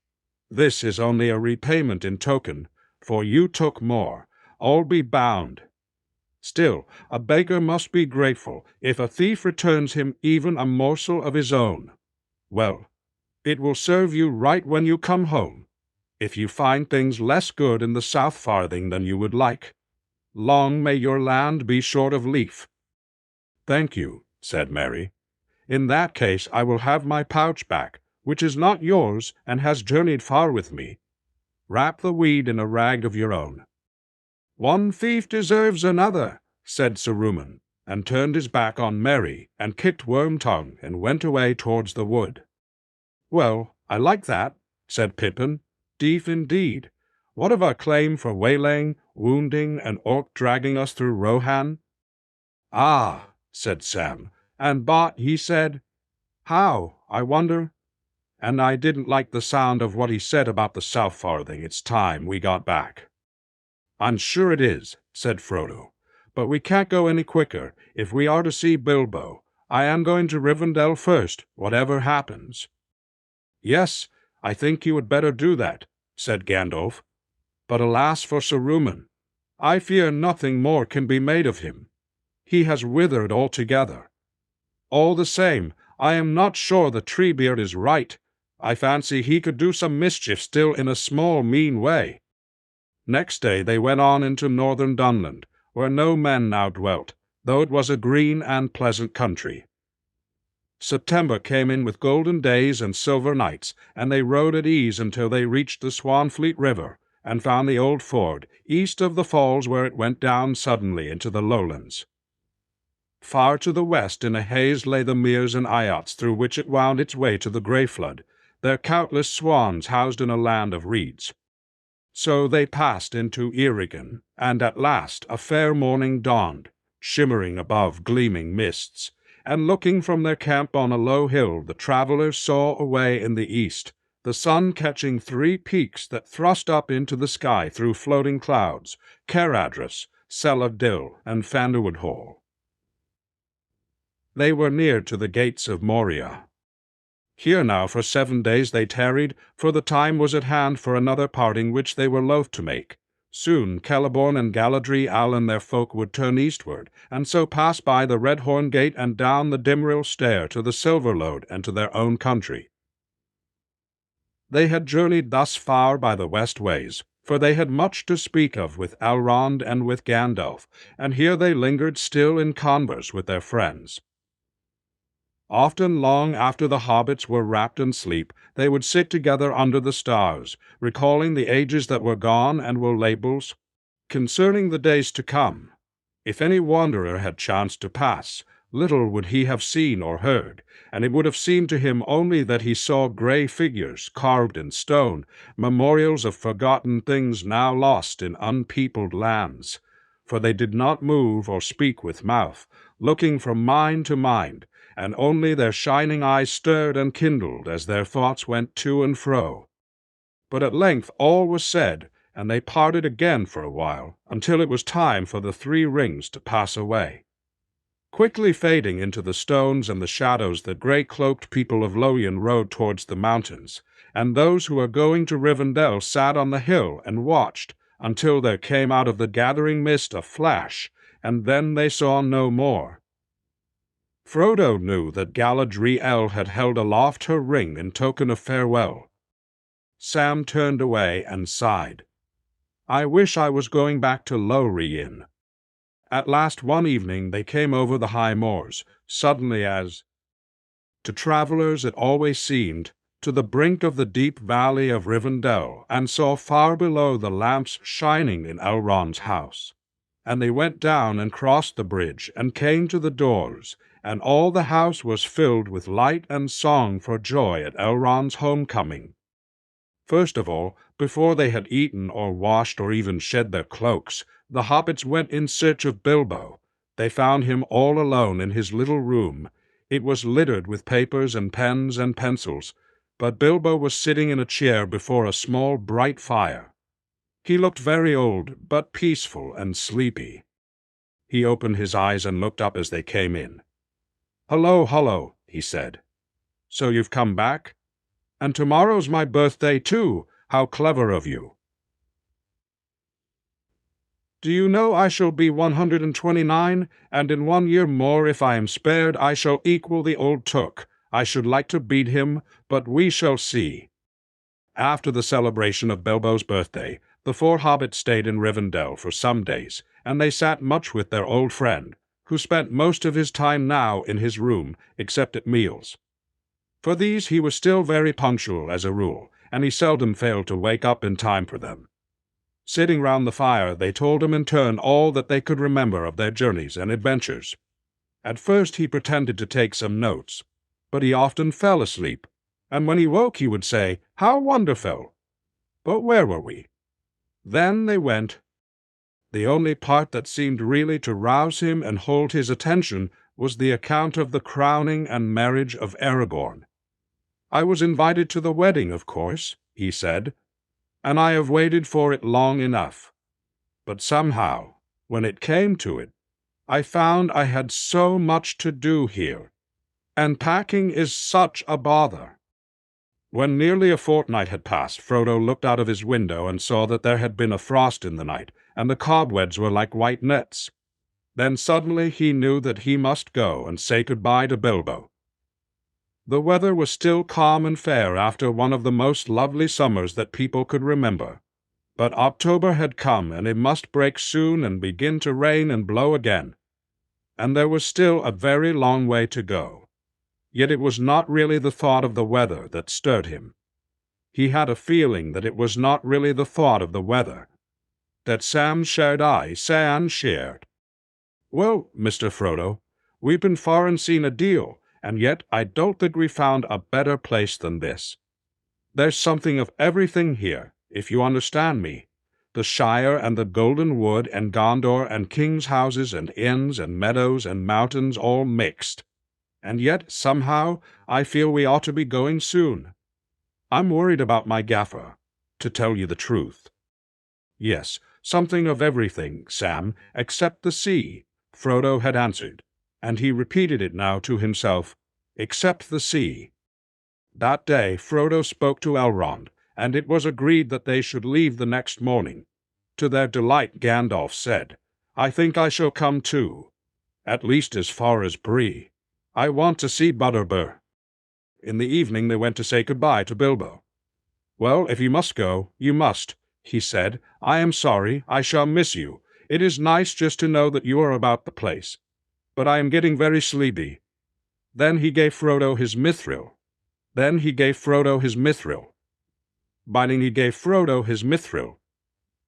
gave him also 3 books of lore that he had made at various times, written in his spidery hand, and labeled on their red backs. Translations from the Elvish by B. To Sam he gave a little bag of gold, almost the last drop of the Smaug vintage, he said. "May come in useful if you think of getting married, Sam." Sam blushed. "I have nothing much to give to you young fellows," he said to Merry and Pippin, "except good advice." And when he had given them a fair sample of this, he added a last item in Shire fashion. "Don't let your heads get too big for your hats, but if you don't finish growing up soon, you are going to find hats and clothes expensive." "But if you want to beat the old Took," said Pippin, "I don't see why we shouldn't try and beat the bull roarer." Bilbo laughed, and he produced out of a pocket 2 beautiful pipes with pearl mouthpieces and bound with fine wrought silver. "Think of me when you smoke them," he said. "The elves made them for me. But I don't smoke now." And then suddenly he nodded and went to sleep for a little, and went to sleep for a little. And when he woke up again, he said, "Now, where were we? Yes, of course, giving presents. Which reminds me, what's become of my ring, Frodo? That you took away." "I have lost it, Bilbo dear," said Frodo. "I got rid of it, you know." "What a pity," said Bilbo. "I should have liked to see it again. But—" "No, how silly of me. That's what you went for, wasn't it, to get rid of it? But it is all so confusing, for such a lot of other things seem to have got mixed up with it. Aragorn's affairs, and the White Council, and Gondor, and the horsemen, and South Rons, and Oliphants. Did you really see one? Sam, and caves, and towers, and golden trees, and goodness knows what besides. I evidently came back by much too straight a road for my trip. I think Gandalf might have shown me round a bit. But then the auction would have been over before I got back, and I should have had even more trouble than I did. Anyway, it's too late now. And really I think it's much more comfortable to sit here and hear about it all. The fire's very cozy here, and the food's very good, and the food's very good, and there are elves when you want them. What more could one want? The road goes ever on and on, out from the door where it began. Now far ahead the road has gone. Let others follow it who can. Let them a journey new begin. But I at last with weary feet will turn towards the lighted inn, my evening rest and sleep to meet." And as Bilbo murmured the last words, his head dropped on his chest, and he slept soundly. The evening deepened in the room, and the firelight burned brighter, and they looked at Bilbo as he slept and saw that his face was smiling. For some time they sat in silence, and then Sam, looking round at the room and the shadows flickering on the walls, said softly, "I don't think, Mr. Frodo, that he's done much writing while we've been away. He won't ever write our story now." At that Bilbo opened an eye, almost as if he had heard. Then he roused himself. "You see, I am getting so sleepy," he said, "and when I have time to write, I only really like writing poetry. I wonder, Frodo, my dear fellow, if you would very much mind tidying things up a bit before you go. Collect all my notes and papers and my diary, too, and take them with you if you will. You see, I haven't much time for the selection and the arrangement and all that. Get Sam to help, and when you've knocked into shape—" "Of course I'll do it," said Frodo. "And of course I'll come back soon. It won't be dangerous any more. There is a real king now, and he will soon put the roads in order." "Thank you, my dear fellow," said Bilbo. "That really is a very great relief to my mind." And with that he fell asleep again. The next day Gandalf and the hobbits took leave of Bilbo in his room, for it was cold out of doors, and then they said farewell to Elrond and all his household. As Frodo stood upon the threshold, Elrond wished him a fair journey, and blessed him, and he said, "I think, Frodo, that maybe you will not need to come back, unless you come very soon." For about this time of the year, when the leaves are gold before they fall, look for Bilbo in the woods of the Shire.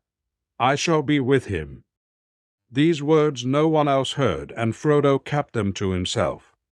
Chapter 7. Homeward Bound. At last the hobbits had their faces turned towards home. They were eager now to see the Shire again, but at first they rode only slowly, for Frodo had been ill at ease. When they came to the ford of Brunnen he had halted, and seemed loth to ride into the stream, and they noted that for a while his eyes appeared not to see them or things about him. All that day he was silent. It was the 6th of October. "Are you in pain, Frodo?" said Gandalf quietly as he rode by Frodo's side. "Well, yes, I am," said Frodo. "It is my shoulder. The wound aches, and the memory of darkness is heavy on me. It was a year ago today." "Alas, there are some wounds that cannot be wholly cured," said Gandalf. "I fear it may be so with mine," said Frodo. "There is no real going back. Though I may come to the Shire, it will not seem the same, for I shall not be the same. I am wounded with knife, sting, and tooth, and a long burden. Where shall I find rest?" Gandalf did not answer.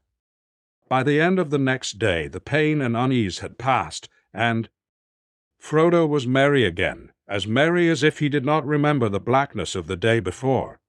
After that the journey went well, and the days went quickly by. For they rode at leisure, and often they lingered in the fair woodlands where the leaves were red and yellow in the autumn sun. At length they came to Weathertop, and it was then drawing towards evening, and the shadow of the hill lay dark on the road. Then Frodo begged them to hasten, and he would not look towards the hill, but rode through its shadow with head bowed and cloak drawn close about him. That night the weather changed, and a wind came from the west laden with rain, and it blew loud and chill, and the yellow leaves whirled like birds in the air. When they came to the Chetwood, already the boughs were almost bare, and a great curtain of rain veiled Bree Hill from their sight. So it was that near the end of a wild and wet evening in the last days of October, the 5 travelers rode up the climbing road and came to the south gate of Bree. It was locked fast, and the rain blew in their faces, and in the darkening sky low clouds went hurrying by, and their hearts sank a little, for they had expected more welcome. When they had called many times, at last the gatekeeper came out, and they saw that he carried a great cudgel. He looked at them with fear and suspicion. But when he saw that Gandalf was there, and that his companions were hobbits, in spite of their strange gear, then he brightened and wished them welcome. "Come in," he said, unlocking the gate. "We won't stay for news out here in the cold and the wet, a ruffianly evening. But old Barley will no doubt give you a welcome at the pony, and there you'll hear all there is to hear." "And there you'll hear later all that we say, and more," laughed Gandalf. "How is Harry?" The gatekeeper scowled. "Gone," he said. "But you best ask Barlaman. Good evening." "Good evening to you," they said, and passed through. And then they noticed that behind the hedge at the roadside a long, low hut had been built, and a number of men had come out and were staring at them over the fence. When they came to Bill Ferny's house, they saw that the hedge there was tattered and unkempt, and the windows were all boarded up. "Do you think you killed him with that apple, Sam?" said Pippin. "I'm not so hopeful, Mr. Pippin," said Sam, "but I'd like to know. What became of that poor pony? He's been on my mind many a time, and the wolves howling and all." At last they came to the prancing pony, and that at least looked outwardly unchanged, and there were lights behind the red curtains in the lower windows. They rang the bell, and Nob came to the door, and opened it a crack and peeped through, and when he saw them standing under the lamp, he gave a cry of surprise. "Mr. Butterbur, master," he shouted, "they've come back." "Oh, have they? I'll learn them," came Butterbur's voice, and out. He came with a rush, and he had a club in his hand, but when he saw who they were he stopped short, and the black scowl on his face changed to wonder in the light. "Nob, you woolly-pated nenny," he cried. "Can't you give old friends their names? You shouldn't go scaring me like that with times as they are. Well, well. And where have you come from? I never expected to see any of you folk again, and that's a fact, going off into the wild with that Strider and all those black men about, but I'm right glad to see you, and none more than Gandalf. Come in, come in. The same rooms as before. They're free. Indeed, most rooms are empty these days. I'll not hide for you't, and I'll see what can be done about supper as soon as may be, but I'm short-handed at present. Pay, Nob, you slow coach. Tell Bob. Ah, but there I'm forgetting, Bob's gone. Goes home to his folk at nightfall now. Well, take the guest ponies to the stables, Nob. And you'll be taking your horse to a stable yourself, Gandalf, I don't doubt. A fine beast, as I said when I first set eyes on him. Well, come in. Make yourselves at home. Mr. Butterbur had, at any rate, not changed his manner of talking, and still seemed to live in his old breathless bustle. And yet there was hardly anybody about, and all was quiet.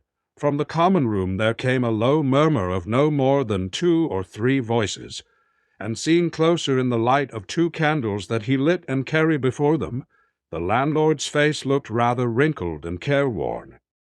He led them down the passage to the parlor that they had used on that strange night more than a year ago, and they followed him, a little disquieted, for it seemed plain to them that old Barlaman was putting a brave face on some trouble.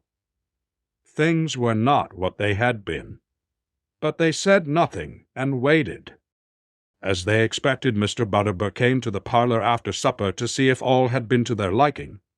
As indeed it had, no change for the worse had yet come upon the beer or the victuals at the Pony, at any rate. "Now I won't make so bold as to suggest you should come to the common room tonight," said Butterbur. "You'll be tired, and there isn't many folk there this evening anyway. But if you could spare me half an hour before you go to your beds, I would dearly like to have some talk with you, quiet-like."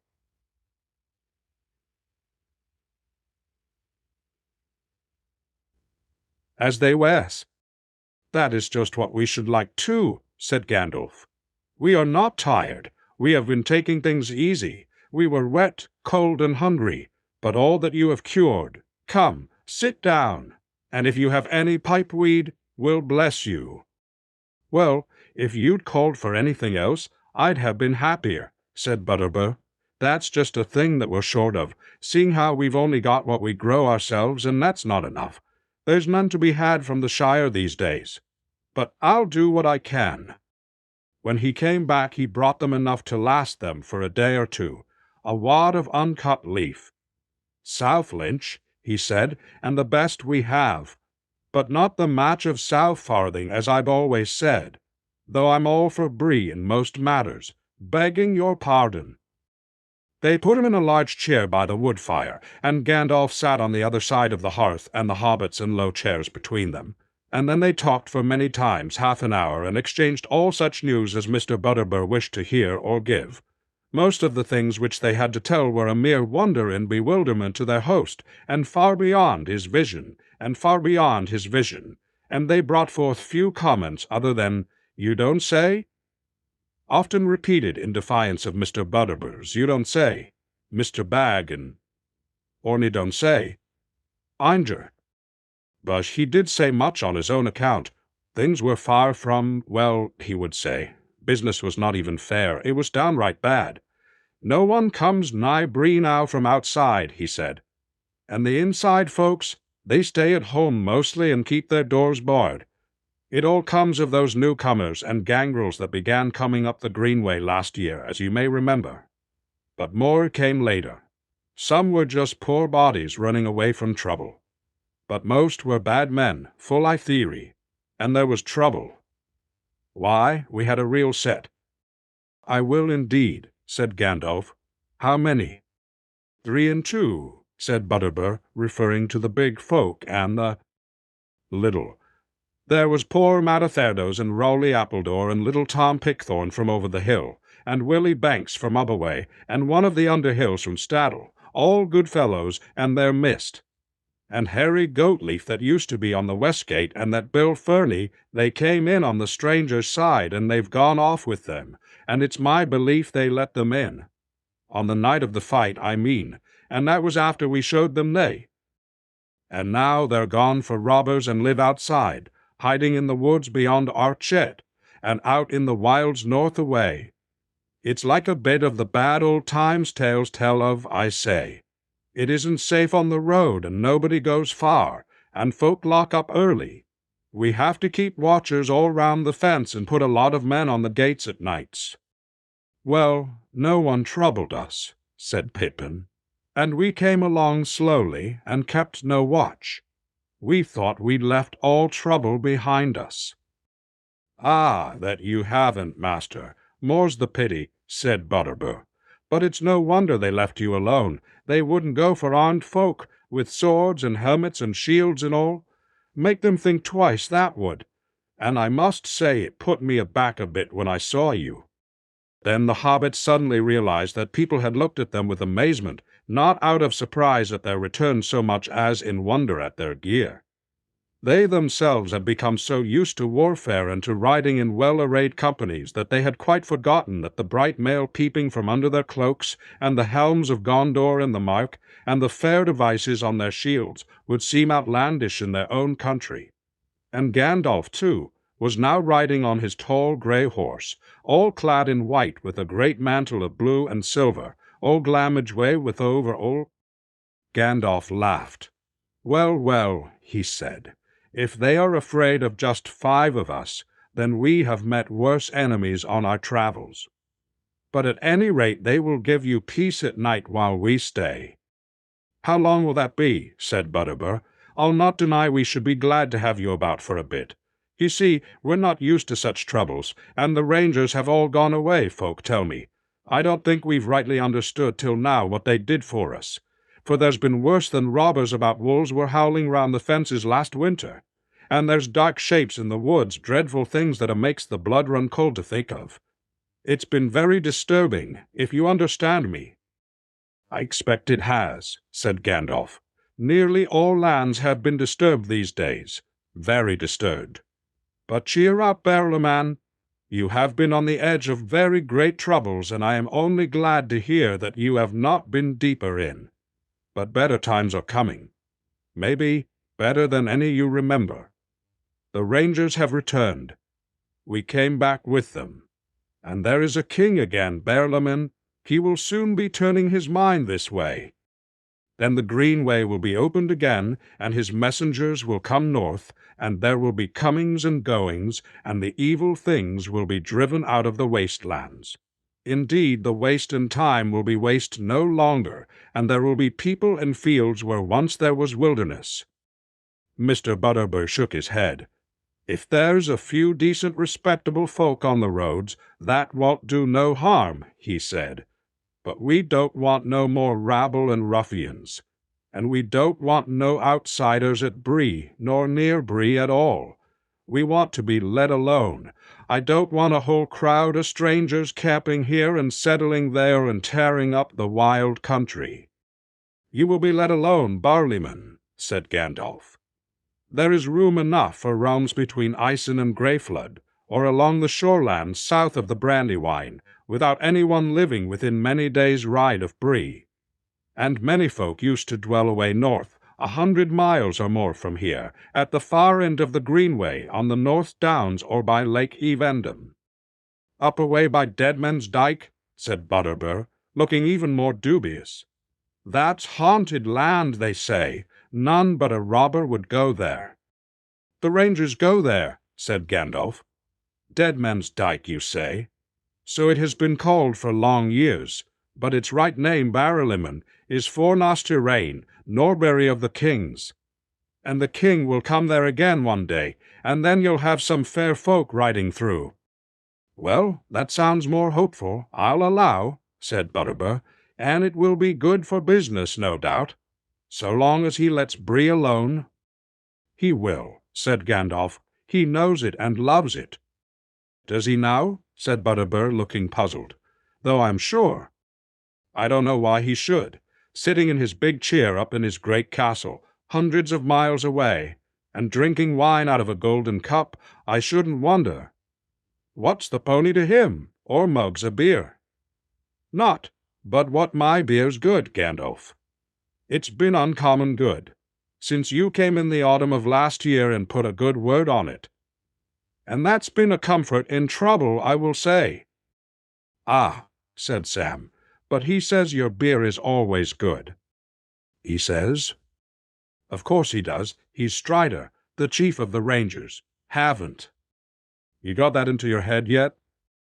It went in at last, and Butterbur's face was a study in wonder. The eyes in his broad face grew round, and his mouth opened wide, and he gasped. Strider, he exclaimed when he got back his breath. Him with a crown and all, and a golden cup. Well, what are we coming to? Better times, for Bree at any rate, said Gandalf. I hope so, I'm sure, said Butterbur. Well, this has been the nicest chat I've had in a month of Mondays, and I'll not deny that I'll sleep easier tonight and with a lighter heart. You've given me a powerful lot to think over, but I'll put that off until tomorrow. I'm for bed, and I've no doubt you'll be glad of your beds, too. Hey, Nob, he called, going to the door. Nob, you slow coach. Nob, he said to himself, slapping his forehead. Now what does that remind me of? Not another letter you've forgotten, I hope, Mr. Butterbur, said Mary. Now, Mr. Brandybuck, don't go reminding me of that. But there, you've broken my thought. Now where was I? Nob Stables. Ah, that was it. I've something that belongs to you. If you recollect Bill Ferny and the horse thieving, his pony as you bought, well, it's here. Come back all of itself, it did. But where it had been to you know better than me. It was as shaggy as an old dog and as lean as a clothes rail, but it was alive. Nobbs looked after it. What, my Bill? Cried Sam. Well, I was born lucky, whatever my gaffer may say. There's another wish come true. Where is he? Sam would not go to bed until he had visited Bill in his stable. The traveller stayed in Bree all the next day, and Mr. Butterbur could not complain of his business next evening at any rate. Curiosity overcame all fears, and his house was crowded. For a while, out of politeness, the hobbits visited the common room in the evening and answered a good many questions. Bree memories being retentive, Frodo was asked many times if he had written his book. Not yet, he answered. I am going home now to put my notes in order. He promised to deal with the amazing events at Bree, and so give a bit of interest to a book that appeared likely to treat mostly of the remote and less important affairs away south. Then one of the younger folk called for a song. But at that a hush fell, and he was frowned down, and the call was not repeated. Evidently there was no wish for any uncanny events in the common room again. No trouble by day, nor any sound by night, disturbed the peace of Bree while the travellers remained there. But the next morning they got up early, for as the weather was still rainy they wished to reach the Shire before night, and it was a long ride. The Bree folk were all out to see them off, and were in merrier mood than they had been for a year, and those who had not seen the strangers in all their gear before gaped with wonder at them. At Gandalf with his white beard, and the light that seemed to gleam from him as if his blue mantle was only a cloud over sunshine.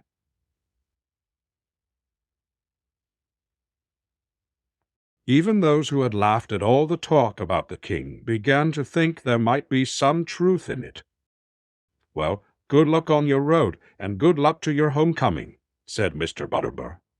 "I should have warned you before that all's not well in the Shire, neither, if what we hear is true. Funny goings-on, they say, but one thing drives out another, and I was full of my own troubles. But if I may be so bold, you've come back changed from your travels, and you look now like folk as can deal with troubles out of hand. I don't doubt you will soon set all to rights. Good luck to you, and the oftener you come back the better I'll be pleased." They wished him farewell, and rode away, and passed through the west gate and on towards the Shire. Bill the pony was with them, and as before he had a good deal of baggage, but he trotted along beside Sam and seemed well content. "I wonder what old Barlaman was hinting at," said Frodo. "I could guess some of it," said Sam gloomily. "What I saw in the mirror, trees cut down and all, and my old gaffer turned out of the row. I ought to have hurried back quicker." "And something's wrong with the South Farthing, evidently," said Mary. "There's a general shortage of pipeweed." "Whatever it is," said Pippin, "Lotho will be at the bottom of it. You can be sure of that." "Deep in, but not at the bottom," said Gandalf. "You have forgotten Saruman. He began to take an interest in the Shire before Mordor did." "Well, we've got you with us," said Merry, "so things will soon be cleared up." "I am with you at present," said Gandalf, "but soon I shall not be. I am not come into the Shire. You must settle its affairs yourselves. That is what you have been trained for. Do you not yet understand? My time is over. It is no longer my task to set things to rights, nor to help folk to do so. And as for you, my dear friends, you will need no help. You are grown up now, grown indeed very high. Among the great you are, and I have no longer any of you at all for any of you. But if you would know, I am turning aside soon. I am going to have a long talk with Bombadil, such a talk as I have not had in all my time. He is a moss-gatherer, and I have been a stone doomed to rolling. But my rolling days are ending, and now we shall have much to say to one another." In a little while they came to the point on the east road where they had taken leave of Bombadil, and they hoped and half expected to see him standing there to greet them as they went by. But there was no sign of him, and there was a grey mist on the Barrow down southwards, and a deep veil over the old forest far away. They halted, and Frodo looked south wistfully. "I should dearly like to see the old fellow again," he said. "I wonder how he is getting on?" "As well as ever, you may be sure," said Gandalf. "Quite untroubled, and I should guess not much interested in anything that we have done or seen, unless perhaps in our visits to the Ents. There may be a time later for you to go and see him. But if I were you, I should press on now for home, or you will not come to the Brandywine Bridge before the gates are locked." "But there aren't any gates," said Merry. "Not on the road. You know that quite well. There's the Buckland Gate, of course, but they'll let me through that at any time." "There weren't any gates, you mean," said Gandalf. "I think you will find some now, and you might have more trouble even at the Buckland Gate than you think, but you'll manage all right. Goodbye, dear friends. Not for the last time, not yet. Goodbye." He turned Shadowfax off the road, and the great horse leaped the green dike that here ran beside it, and then at a cry from Gandalf he was gone, racing towards the Barrow Downs like a wind from the north. "Well, here we are, just the four of us that started out together," said Mary. "We have left all the rest behind, one after another. It seems almost like a dream that has slowly faded." "Not to me," said Frodo. To me it feels more like falling asleep again. Chapter 8. The Scoring of the Sire. It was after nightfall when, wet and tired, the travelers came at last to the Brandywine, and they found the way barred.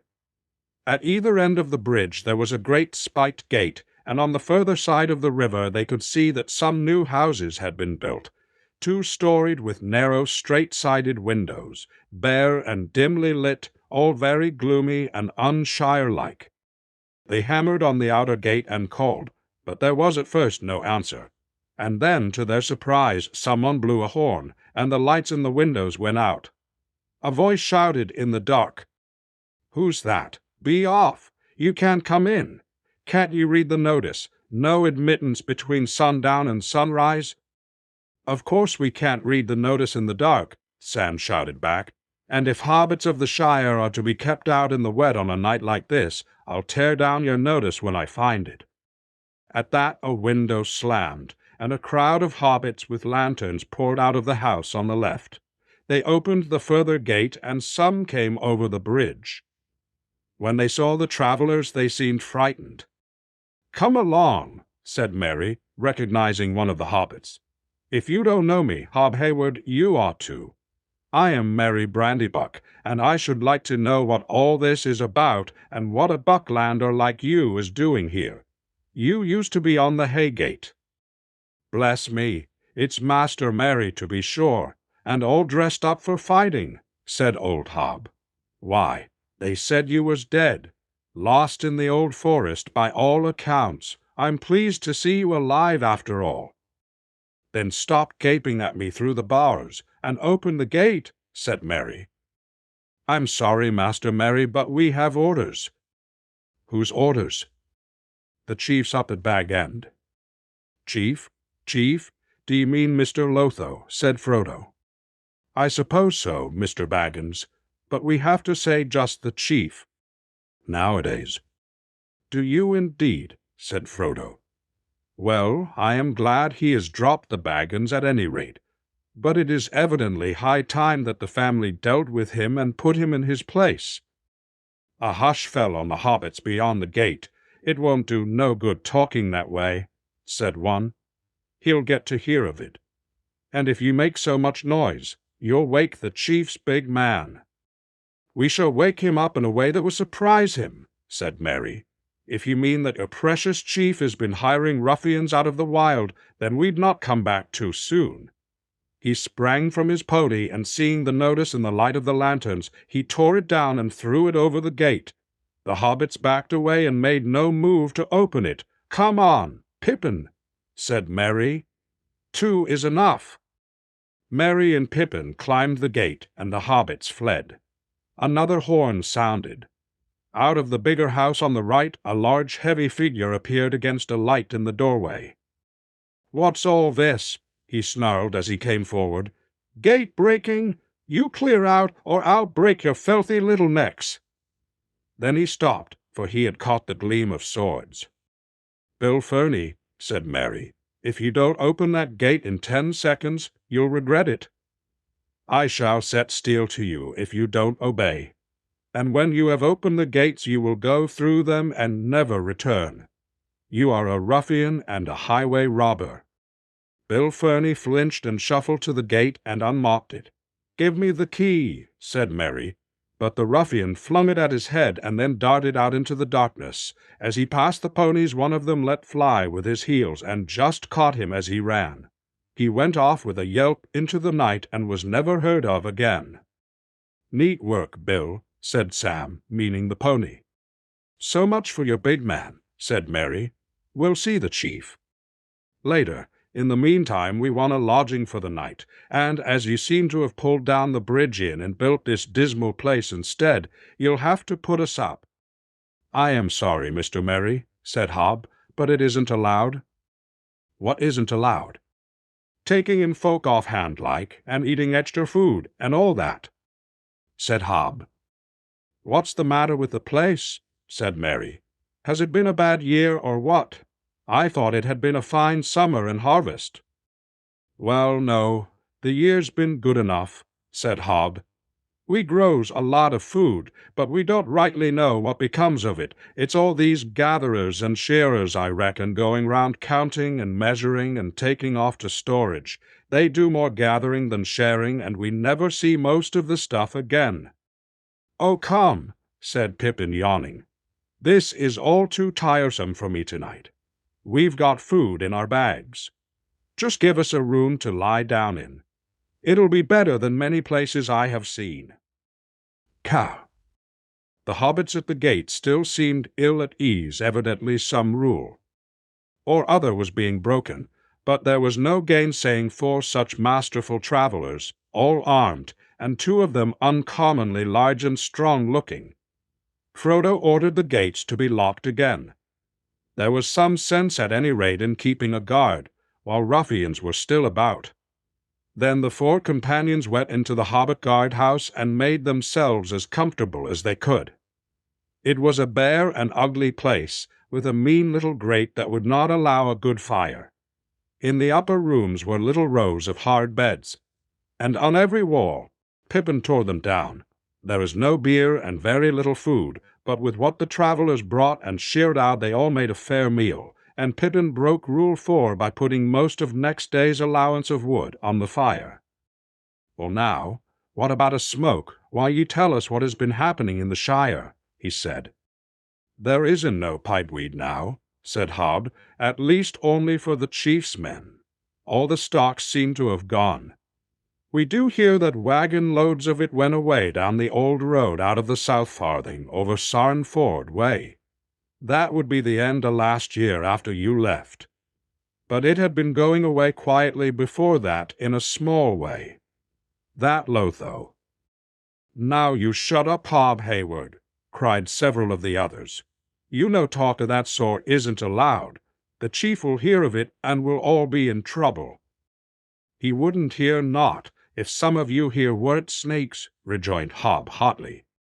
All right," said Sam. "That's quite enough. I don't want to hear no more.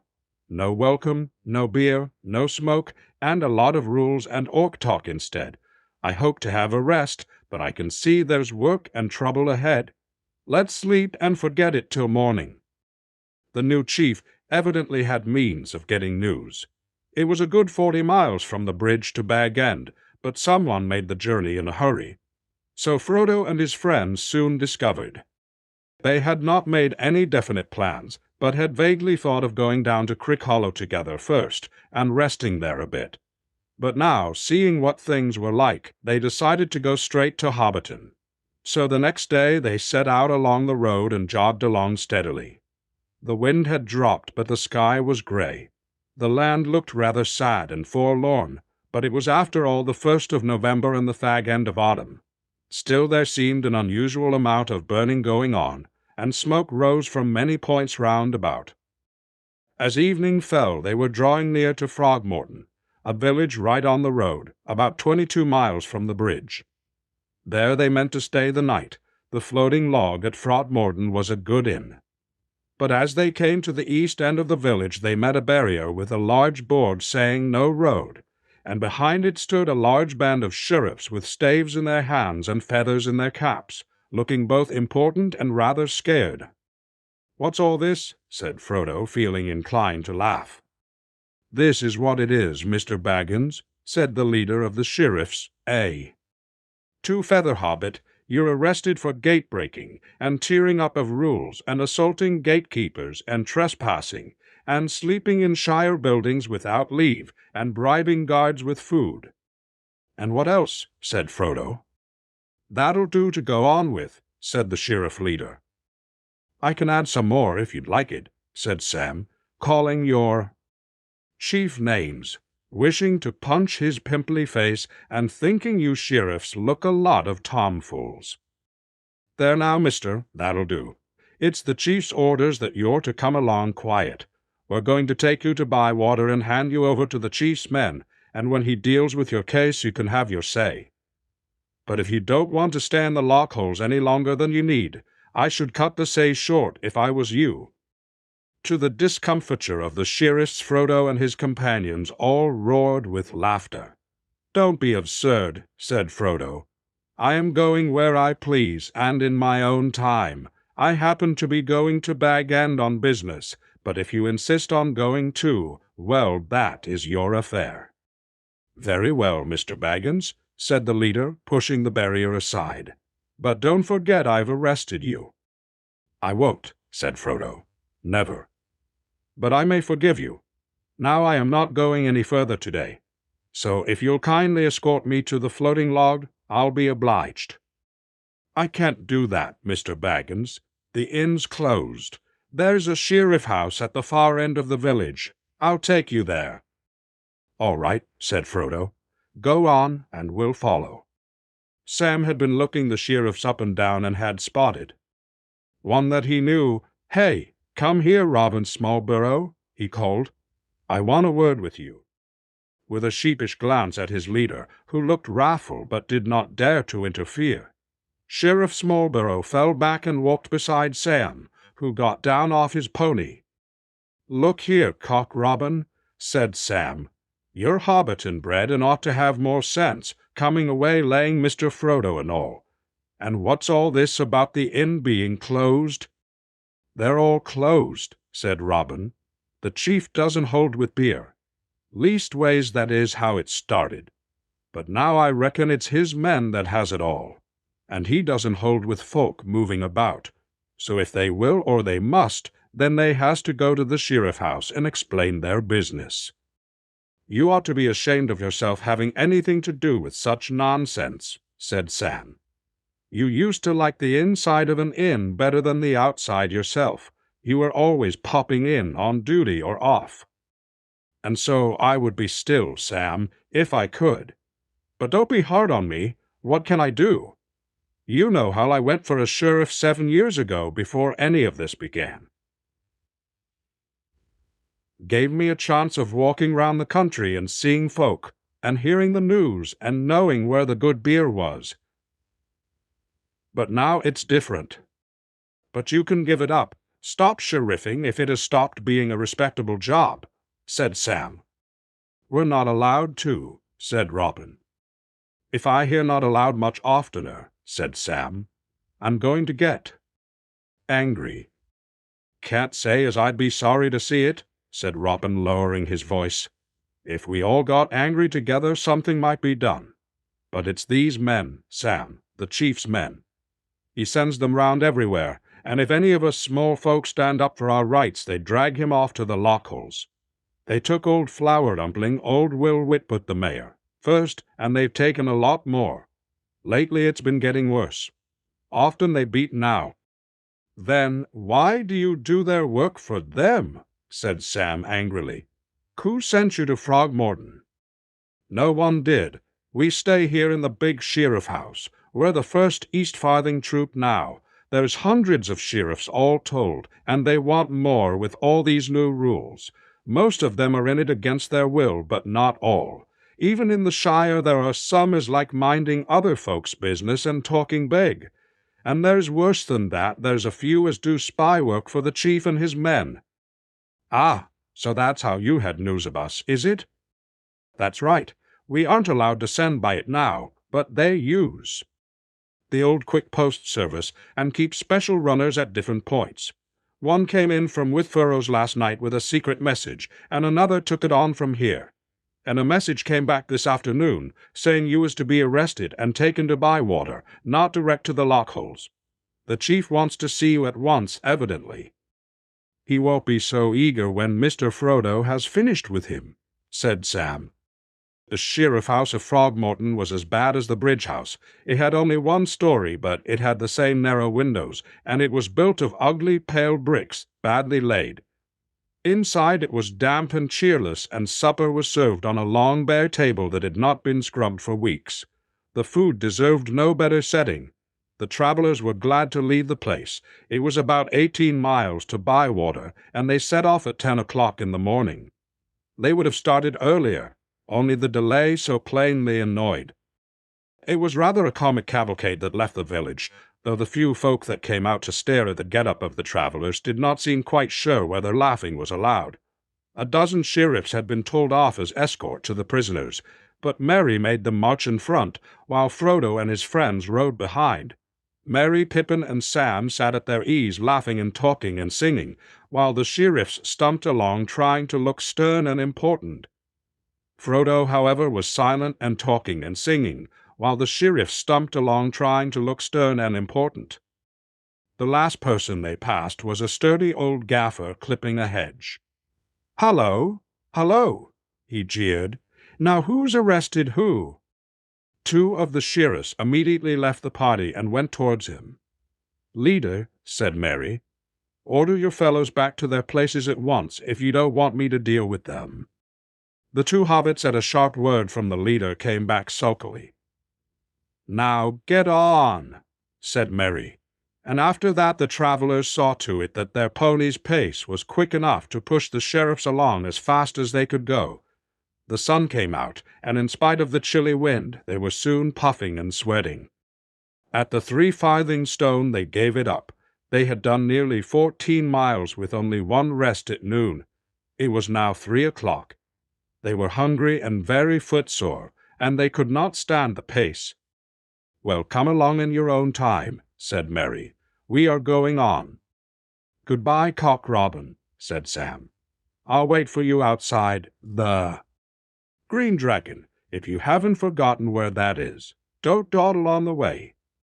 "You're breaking arrest, that's what you're doing," said the leader ruefully, "and I can't be answerable." "We shall break a good many things yet, and not ask you to answer," said Pippin. "Good luck to you." The travelers trotted on, and as the sun began to sink towards the White Downs far away on the western horizon, they came to Bywater by its wide pool, and there they had their first really painful shock. This was Frodo and Sam's own country, and they found out now that they cared about it more than any other place in the world. Many of the houses that they had known were missing. Some seemed to have been burned down. The pleasant row of old hobbit holes in the bank on the north side of the pool were deserted, and their little gardens that used to run down bright to the water's edge were rank with weeds. Worse, there was a whole line of the ugly new houses all along poolside, where the Hobbiton road ran close to the bank. An avenue of trees had stood there. They were all gone, and looking with dismay up the road towards Bag End, they saw a tall chimney of brick in the distance. It was pouring out black smoke into the evening air. Sam was beside himself. "I'm going right on, Mr. Frodo," he cried. "I'm going to see what's up. I want to find my gaffer." "We ought to find out first what we're in for, Sam," said Merry. "I guess that the chief will have a gang of ruffians handy. We had better find someone who will tell us how things are round here." But in the village of Bywater all the houses and holes were shut, and no one greeted them. They wondered at this, but they soon discovered the reason of it. When they reached the Green Dragon, the last house on the Hobbiton side, now lifeless and with broken windows, they were disturbed to see half a dozen large, ill-favored men lounging against the inn wall. They were squint-eyed and sallow-faced. "Like that friend of Bill Ferny's at Bree," said Sam. "Like many that I saw at Isengard," muttered Merry. The ruffians had clubs in their hands and horns by their belts, but they had no other weapons as far as could be seen. As the travelers rode up, they left the wall and walked into the road, blocking the way. "Where do you think you're going?" said one, the largest and most evil-looking of the crew. "There's no road for you any further. And where are those precious sheriffs?" "Coming along nicely," said Merry. "A little footsore, perhaps. We promised to wait for them here." "Garn, what did I say?" said the ruffian to his mates. "I told Sharkey it was no good trusting those little fools. Some of our chaps ought to have been sent." "And what difference would that have made, pray?" said Merry. "We are not used to footpads in this country, but we know how to deal with them." "Footpads, eh?" said the man. "So that's your tone, is it? Change it, or we'll change it for you. You little folk are getting too uppish. Don't you trust too much in the boss's kind heart. Sharkey's come now, and he'll do what Sharkey says." "And what may that be?" said Frodo quietly. This country wants waking up and setting to rights, said the ruffian, and Sharky's going to do it, and make it hard if you drive him to it. You need a bigger boss, and you'll get one before the year is out if there's any more trouble. Then you'll learn a thing or two, you little rat folk. Indeed, I am glad to hear of your plans, said Frodo. I am on my way to call on Mr. Lotho, and he may be interested to hear of them too. The ruffian laughed. Lotho, he knows all right. Don't you worry. He'll do what Sharky says. Because if a boss gives trouble, we can change him. See? And if little folks try to push in where they're not wanted, we can put them out of mischief. See? Yes, I see, said Frodo. For one thing, I see that you're behind the times and the news here. Much has happened since you left the South. Your day is over, and all other ruffians. The Dark Tower has fallen, and there is a king in Gondor. And Isengard has been destroyed, and your precious master is a beggar in the wilderness. I passed him on the road. The king's messengers will ride up the greenway now, not bullies from Isengard. The man stared at him and smiled. A beggar in the wilderness, he mocked. Oh, is he indeed? Swagger it, my little cock-a-whoop. But that won't stop us living in this fat little country where you have lazed long enough. And he snapped his fingers in Frodo's face. King's messengers, that for them. When I see one, I'll take notice, perhaps. This was too much for Pippin. His thoughts went back to the field of Cormallen, and here was a squint-eyed rascal calling the ring-bearer. Little cock-a-whoop. He cast back his cloak, flashed out his sword, and the silver and sable of Gondor gleamed on him as he rode forward. I am a messenger of the king, he said.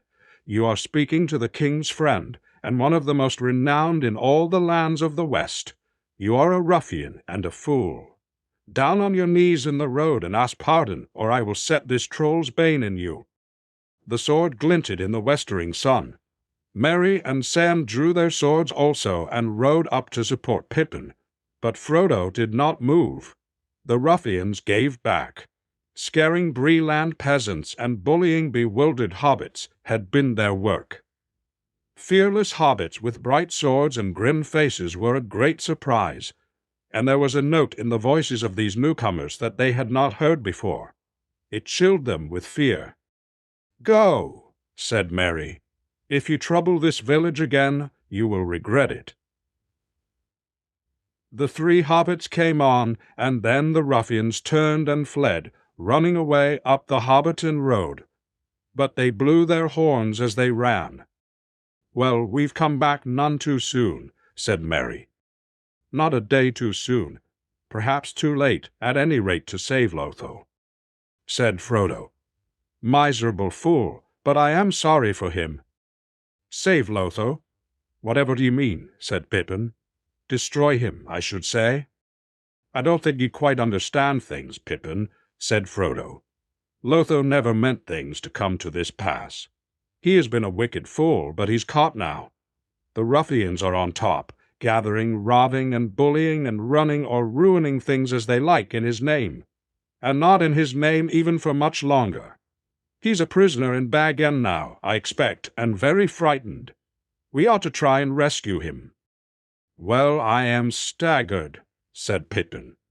Of all the ends to our journey, that is the very last I should have thought of, to have to fight half-orcs and ruffians in the Shire itself, to rescue Lotho Pimple. Fight? Said Frodo. Well, I suppose it may come to that. But remember, there is to be no slaying of hobbits, not even if they have gone over to the other side.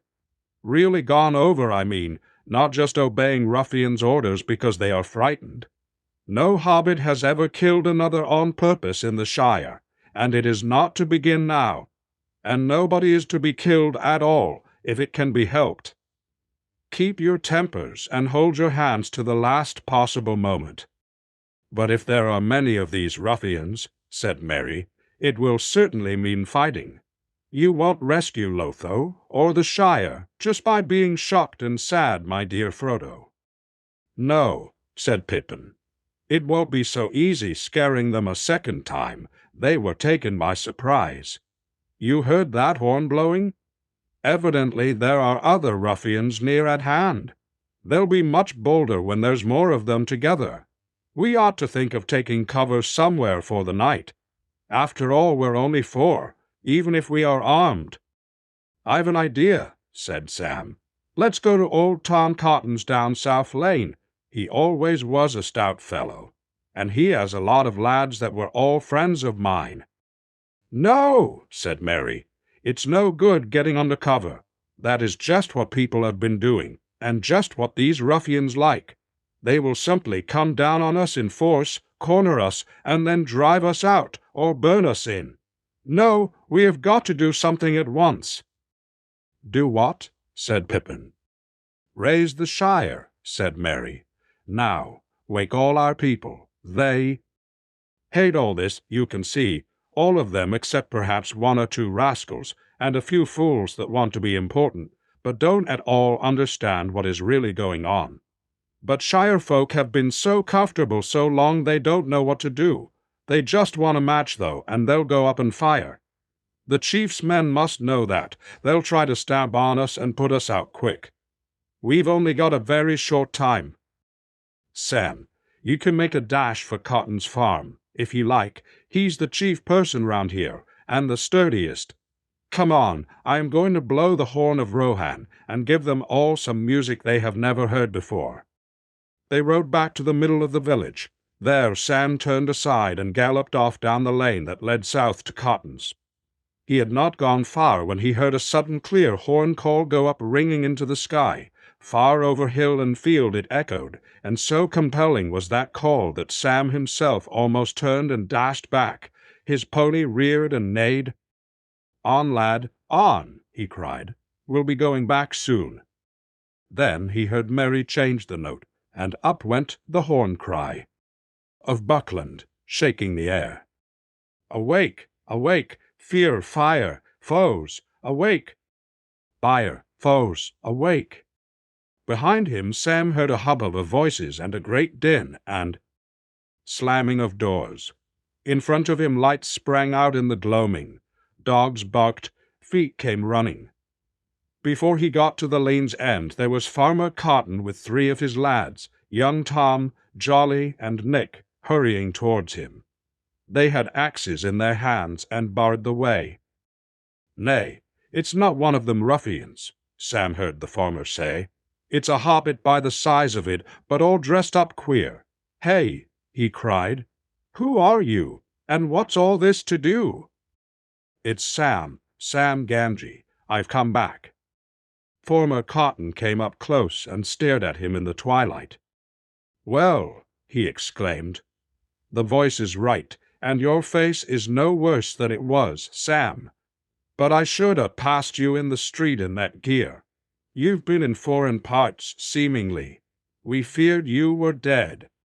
"That I ain't," said Sam, "nor Mr. Frodo. He's here and his friends, and that's the to-do. They're raising the shire.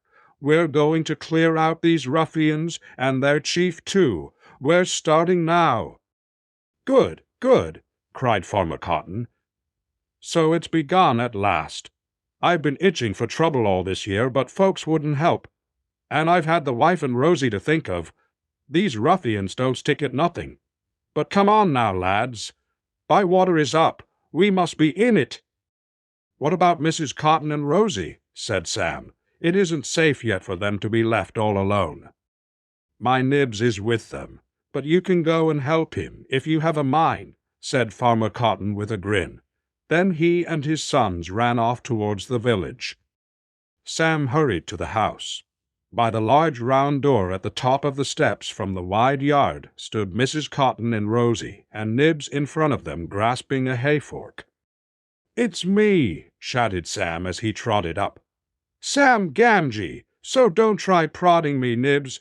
Anyway, I've a mail shirt on me." He jumped down from his pony and went up the steps. They stared at him in silence. "Good evening, Mrs. Cotton," he said. "Hullo, Rosie." "Hullo, Sam," said Rosie. "Where've you been?" "They said you were dead, but I've been expecting you since the spring." You haven't hurried, have you?" "Perhaps not," said Sam, abashed, "but I'm hurrying now. We're setting about the ruffians, and I've got to get back to Mr. Frodo. But I thought I'd have a look and see how Mrs. Cotton was keeping, and you, Rosie." "We're keeping nicely, thank you," said Mrs. Cotton, "or should be, if it weren't for these thieving ruffians." "Well, be off with you," said Rosie. "If you've been looking after Mr. Frodo all this while, what do you want to leave him for, as soon as things look dangerous?" This was too much for Sam. It needed a week's answer or none. He turned away and mounted his pony, but as he started off, Rosie ran down the steps. "I think you look fine, Sam," she said. "Go on now, but take care of yourself and come straight back as soon as you have settled the ruffians." When Sam got back, he found the whole village roused. Already, apart from many younger lads, more than 100 sturdy hobbits were assembled with axes and heavy hammers and long knives and stout staves, and a few had hunting bows. More were still coming in from outlying farms. Some of the village folk had lit a large fire, just to enliven things, and also because it was one of the things forbidden by the chief. It burned bright as night came on. Others, at Mary's orders, were setting up barriers across the road at each end of the village. When the sheriffs came up to the lower one, they were dumbfounded. But as soon as they saw how things were, most of them took off their feathers and joined in the revolt. The others slunk away.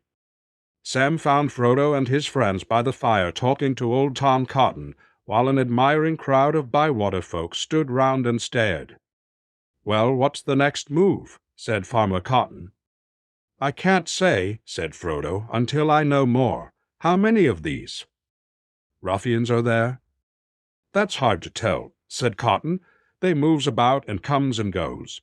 There's sometimes 50 of them in their sheds up Hobbiton way, but they go out from there roving round, thieving or gathering as they call it. Still, there's seldom less than a score round the boss, as they names him. He's at Bag End, or was, but he don't go outside the grounds now. No one's seen him at all, in fact, for a week or two. But the men don't let no one go near." "Hobbiton's not their only place, is it?" said Pippin. "No, more's the pity," said Cotton. "There's a good few down. South in Longbottom and by Sarnford, I hear, and some more lurking in the woody end, and they've sheds at Waymeet, and then there's the lockholes, as they call 'em, the old storage tunnels at my shell delving that they've made into prisons for those that stand up to them. Still, I reckon there's not above 300 of them in the Shire all told, and maybe less. We can master them if we stick together." "Have they got any weapons?" asked Mary. "Whips, knives, and clubs, enough for their dirty work. That's all." "They've showed so far," said Cotton. "But I dare say they've got other gear if it comes to fighting. Some have bows, anyway. They've shot 1 or 2 of our folk." "There you are, Frodo," said Mary. "I knew we should have to fight." "Well, they started the killing." "Not exactly," said Cotton. "Leastways not the shooting. Took started that. You see, your dad, Mr. Peregrine, he's never had no truck with this Lotho, not from the beginning. Said that if anyone was going to play the chief at this time of day, it would be the right thane of the Shire and no upstart. And when Lotho sent his men, they got no change out of him. Tooks are lucky they've got those deep holes in the green hills, the great smiles, and all, and the ruffians can't come at, and they won't let the ruffians come on, and they won't let the ruffians come. If they do, Tooks hunt 'em. Tooks shot 3 for prowling and robbing. After that the ruffians turned nastier. And they keep a pretty close watch on Tookland. No one gets in nor out of it now." "Good for the Tooks," cried Pippin, "but someone is going to get in again, now. I am off to the Smiles. Anyone coming with me to Tutborough?" Pippin rode off with 6 lads on ponies. "See you soon," he cried. "It's only 14 miles or so over the fields. I'll bring you back an army of Tooks in the morning." Mary blew a horn call after them as they rode off into the gathering night. The people cheered. "All the same," said Frodo to all those who stood near. "I wish for no killing, not even of the ruffians, unless it must be done to prevent them from hurting hobbits." "All right," said Merry, "but we shall be having a visit from the Hobbiton gang any time now, I think. They won't come just to talk things over. We'll try to deal with them neatly, but we must be prepared for the worst. Now I've got a plan." "Very good," said Frodo. "You make the arrangements." Just then some hobbits, who had been sent out towards Hobbiton, came running in. "They're coming," they said, "a score or more, but 2 have gone off west across country." "To Waymeet, that'll be," said Cotton, "to fetch more of the gang." "Well, it's 15 mile each way. We needn't trouble about them just yet." Merry hurried off to give orders. Farmer Cotton cleared the street, sending everyone indoors except the older hobbits who had weapons of some sort. They had not long to wait. Soon they could hear loud voices and then the tramping of heavy feet. Presently a whole squad of the ruffians came down the road. They saw the barrier and laughed. They did not imagine that there was anything in this little land that would stand up to 20 of their kind together. The hobbits opened the barrier and stood aside. "Thank you," the men jeered. "Now run home to bed before you're whipped." Then they marched along the street shouting, "Put those lights out. Get indoors and stay there, or we'll take 50 of you to the lockholes for a year. Get in. The boss is losing his temper." No one paid any heed to their orders, but as the ruffians passed, they closed in quietly behind and followed them. When the men reached the fire, there was Farmer Cotton standing all alone, warming his hands. "Who are you, and what do you think you're doing?" said the ruffian leader. Farmer Cotton looked at him slowly. "I was just going to ask you that," he said. "This isn't your country, and you're not wanted." "Well, you're wanted anyhow," said the leader. "We want you. Take him, lads. Lock holes for him and give him something to keep him quiet." The men took one step forward and stopped short. There rose a roar of voices all round them, and suddenly they were aware that Farmer Cotton was not all alone. They were surrounded. In the dark on the edge of the firelight stood a ring of hobbits that had crept up out of the shadows. There was nearly 200 of them, all holding some weapon. Merry stepped forward. "We have met before," he said to the leader, "and I warned you not to come back here. I warn you again. You are standing in the light, and you are covered by archers. If you lay a finger on this farmer or on anyone else, you will be shot at once. Lay down any weapons that you have." The leader looked round. He was trapped. But he was not scared, not now with a score of his fellows to back him.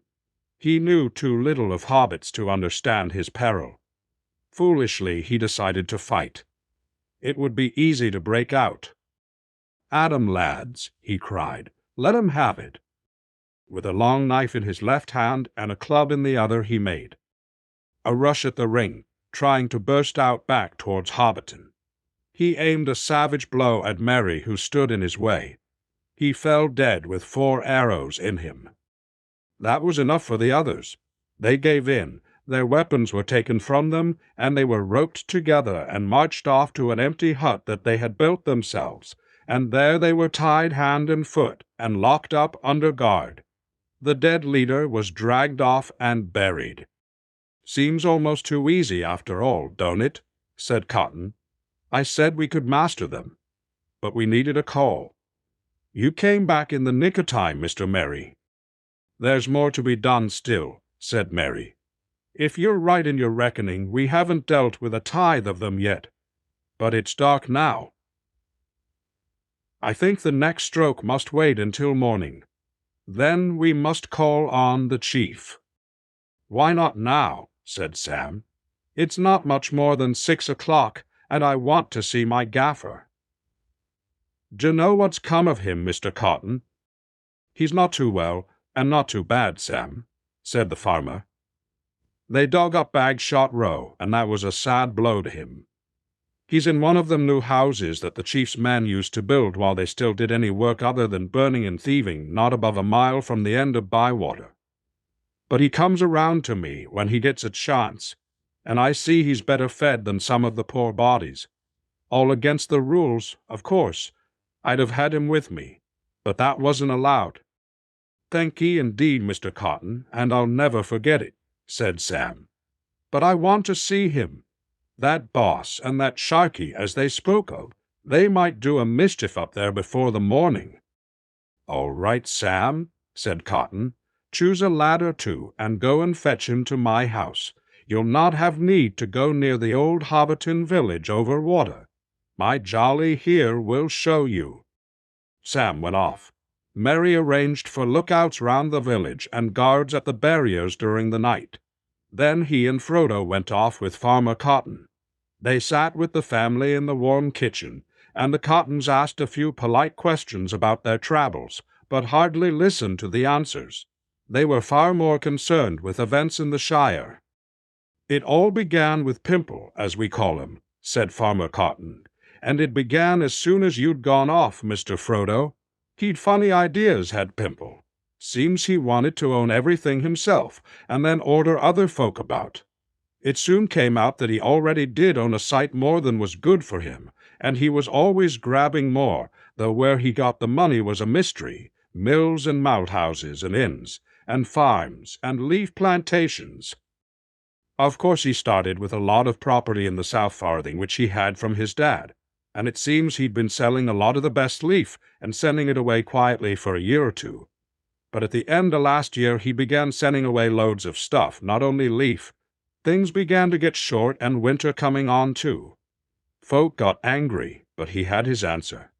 A lot of men, ruffians mostly, came with great wagons, some to carry off the goods south away, and others to stay. And more came, and before we knew where we were planted here all over the Shire, and others to stay. At first, goods and damage was paid for by Pimple, but soon they began lording it around and taking what they wanted. Then there was a bit of trouble, but not enough. Old Will the mayor set off for Bag End to protest, but he never got there. Ruffians laid hands on him and took and locked him up in a hole in Michel Delving, and there he is now. And after that it would be soon after New Year. There wasn't no more mayor, and Pimple called himself Chief Sheriff, or just Chief, and did as he liked, and if anyone got a pish as they called it, they followed Will. So things went from bad to worse. There wasn't no smoke left, save for the men, and the chief didn't hold Wes, unless one could hide a bit of one's own when the ruffians went round gathering stuff up for fair distribution, which meant they got it and we didn't, except for the leavings which you could have at the sheriff houses, if you could stomach them. All very bad. But since Sharkey came it's been plain ruination." "Who is this Sharkey?" said Mary. "I heard one of the ruffians speak of him." "The biggest ruffian of the lot, seemingly," answered Cotton. "It was about last harvest, end o' September maybe, that we first heard of him. We've never seen him, but he's up at Bag End, and he's the real chief now, I guess. All the ruffians do what he says, and what he says is mostly hack, burn, and a ruin, and now it's come to killing. There's no longer even any bad sense in it. They cut down trees and let 'em lie, they burn houses and build no more. Take Sandyman's mill now. Pimple knocked it down almost as soon as he came to Bag End. Then he brought in a lot o' dirty-looking men to build a bigger one and fill it full of wheels and outlandish contraptions. Only that fool Ted was pleased by that, and he works there cleaning wheels for the men, where his dad was the miller and his own master. Pimple's idea was to grind more and faster. Or so he said. He's got other mills like it. But you've got to have grist before you can grind, and there was no more for the new than for the old. But since Sharkey came, they don't grind no more corn at all. They're always a hammering and a letting out a smoke and a stench, and there isn't no peace even at night in Hobbiton. And they pour out filth a purpose. They've fouled all the lower water, and it's getting down into Brandywine. If they want to make the Shire into a desert, they're going the right way about it.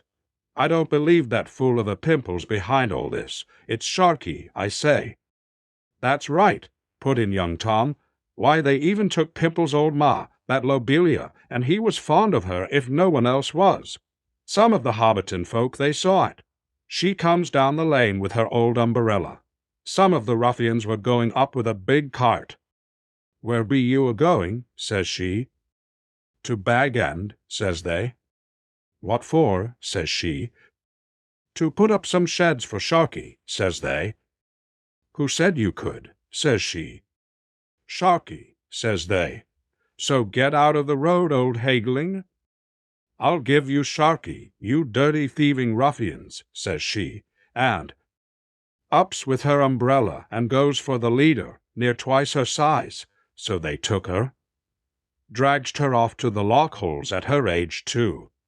They've took others we miss more, but there's no denying she showed more spirit than most. Into the middle of this talk came Sam, bursting in with his gaffer.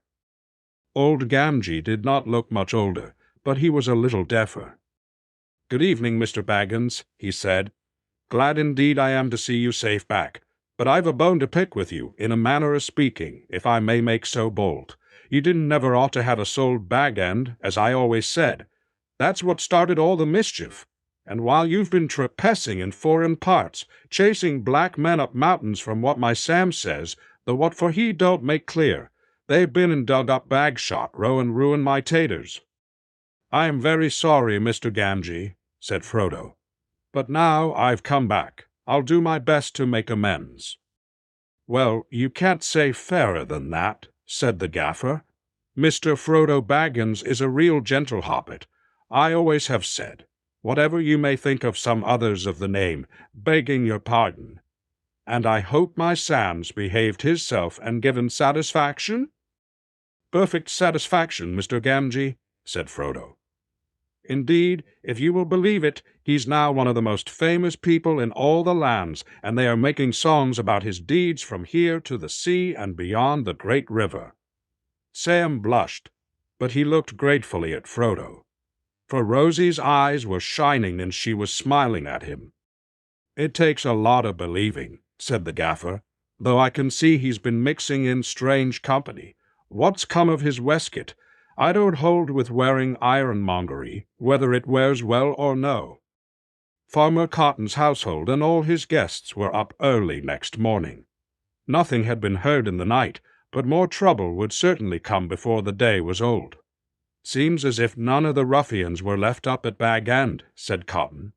"But the gang from Waymead will be along any time now." After breakfast a messenger from the Tookland rode in. He was in high spirits. "The Thane has raised all our country," he said, "and the news is going like fire all ways. The ruffians that were watching our land have fled off south, those that escaped alive. The Thane has gone after them, to hold off the big gang down that way, but he sent Mr. Peregrine back with all the other folk he can spare." The next news was less good. Mary, who had been out all night, came riding in about 10 o'clock. "There's a big band about 4 miles away," he said. "They're coming along the road from Waymead, but a good many stray ruffians have joined up with them. There must be close on 100 of them, and they're fire-raising as they come. Curse them!" "Ah, this lot won't stay to talk. They'll kill, if they can," said Farmer Cotton. "If Tooks don't come sooner, we'd best get behind cover and shoot without arguing. There's got to be some fighting before this is settled, Mr. Frodo." The Tooks did come sooner. Before long they marched in, 100 strong from Tuckborough and the Green Hills, with Pippin at their head. Mary now had enough sturdy hobbitry to deal with the ruffians. Scouts reported that they were keeping close together. They knew that the countryside had risen against them, and plainly meant to deal with the rebellion ruthlessly, at its center in Bywater. But however grim they might be, they seemed to have no leader among them who understood warfare. They came on without any precautions. Merry laid his plans quickly. The ruffians came tramping along the east road, and without halting turned up the Bywater road, which ran for some way sloping up between high banks with low hedges on top. Round a bend, about a furlong from the main road, they met a stout barrier of old farm carts upturned. That halted them. At the same moment they became aware that the hedges on both sides, just above their heads, were all lined with hobbits now pushed out some more wagons that had been hidden in the field, and so blocked the way, a voice spoke to them. "Well, you have walked into a trap," said Mary. "Your fellows from Hobbiton did the same, and one is dead and the rest are prisoners. Lay down your weapons, then go back 20 paces and sit down. Any who try to break out will be shot." But the ruffians could not now be cowed so easily. A few of them obeyed, but were immediately set on by their fellows. A score or more broke back and charged the wagons. 6 were shot, but the remainder burst out, killing 2 hobbits, and then scattering across country in the direction of the woody end. 2 more fell as they ran. Mary blew a loud horn call, and there were answering calls from a distance. "They won't get far," said Pippin. "All that country is alive with our hunters now." Behind, the trapped men in the lane, still about 80, tried to climb the barrier in the banks, and the hobbits were obliged to shoot many of them or hew them with axes. But many of the strongest and most desperate got out on the west side and attacked their enemies fiercely, being now more bent on killing than escaping. Several hobbits fell, and the rest were wavering when Merry and Pippin, who were on the east side, came across and charged the ruffians. Merry himself slew the leader, a great squint-eyed brute, like a wheat-white, like he drew his horse, and the rest were way brute, like a huge horse. At last all was over. Nearly 70 of the ruffians lay dead on the field, and a dozen were prisoners. 19 hobbits were killed, and some 30 were wounded. The dead ruffians were laden on wagons and hauled off to an old sand pit nearby, and there buried in the battle pit, as it was afterwards called. The fallen hobbits were laid together in a grave on the hillside, where later a great stone was set up with a garden about it.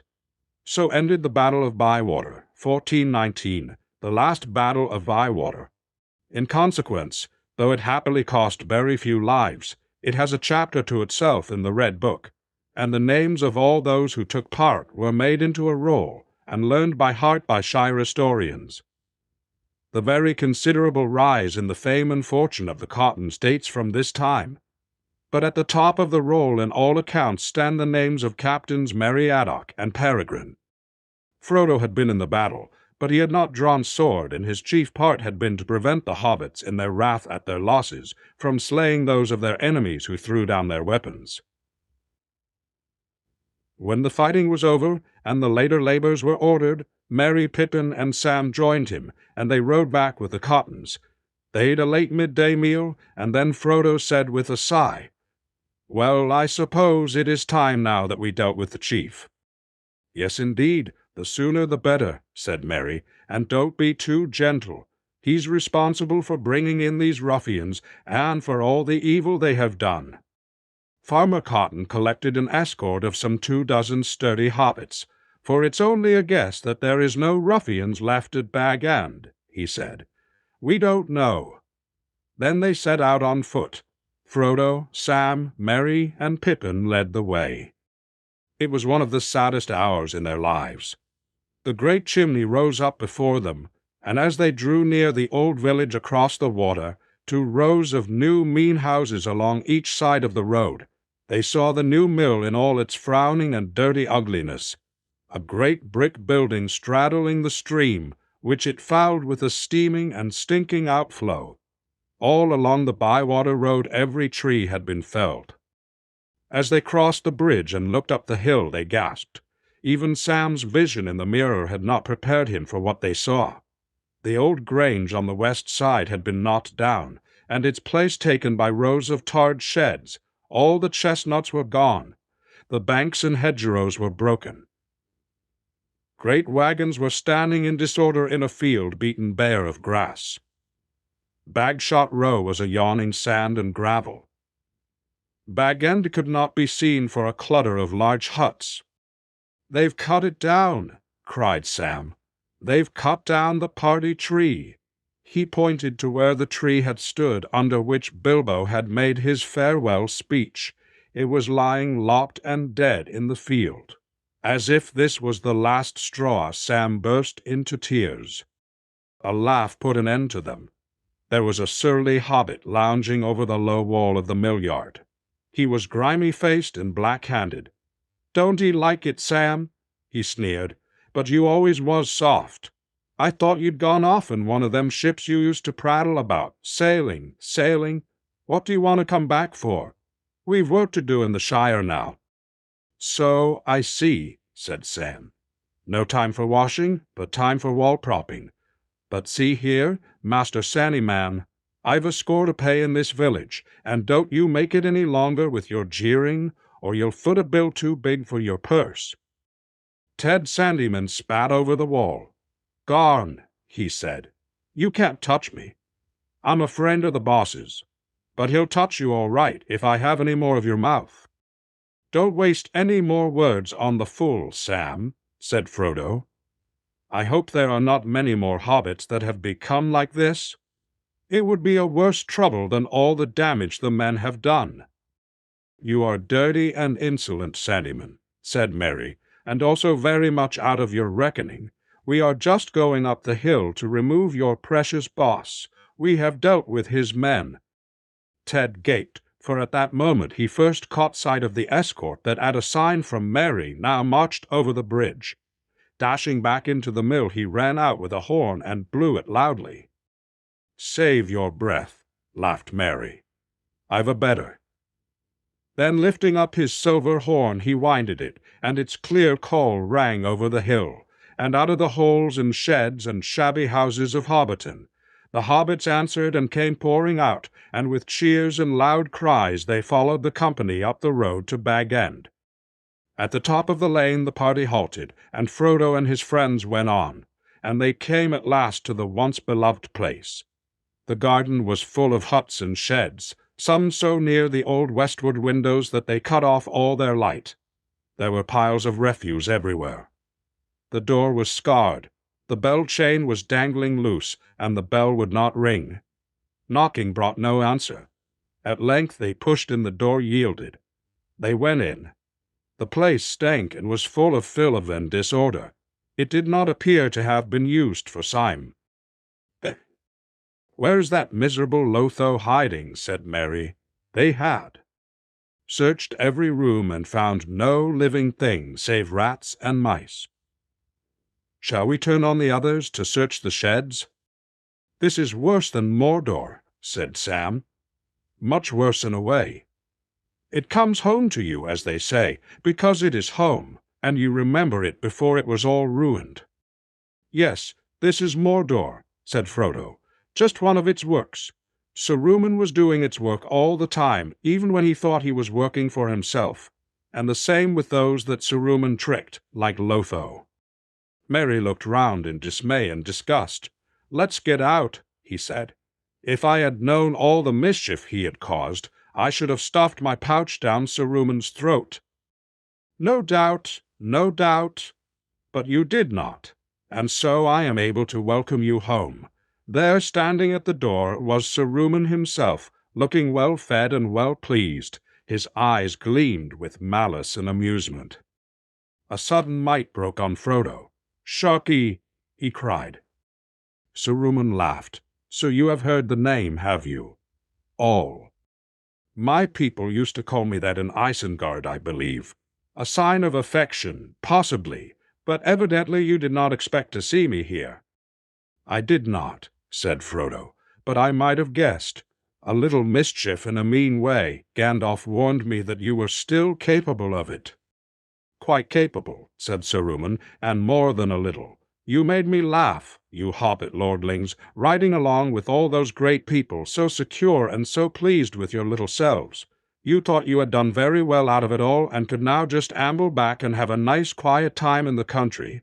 Saruman's home could be all wrecked, and he could be turned out, but no one could touch yours. Oh, no.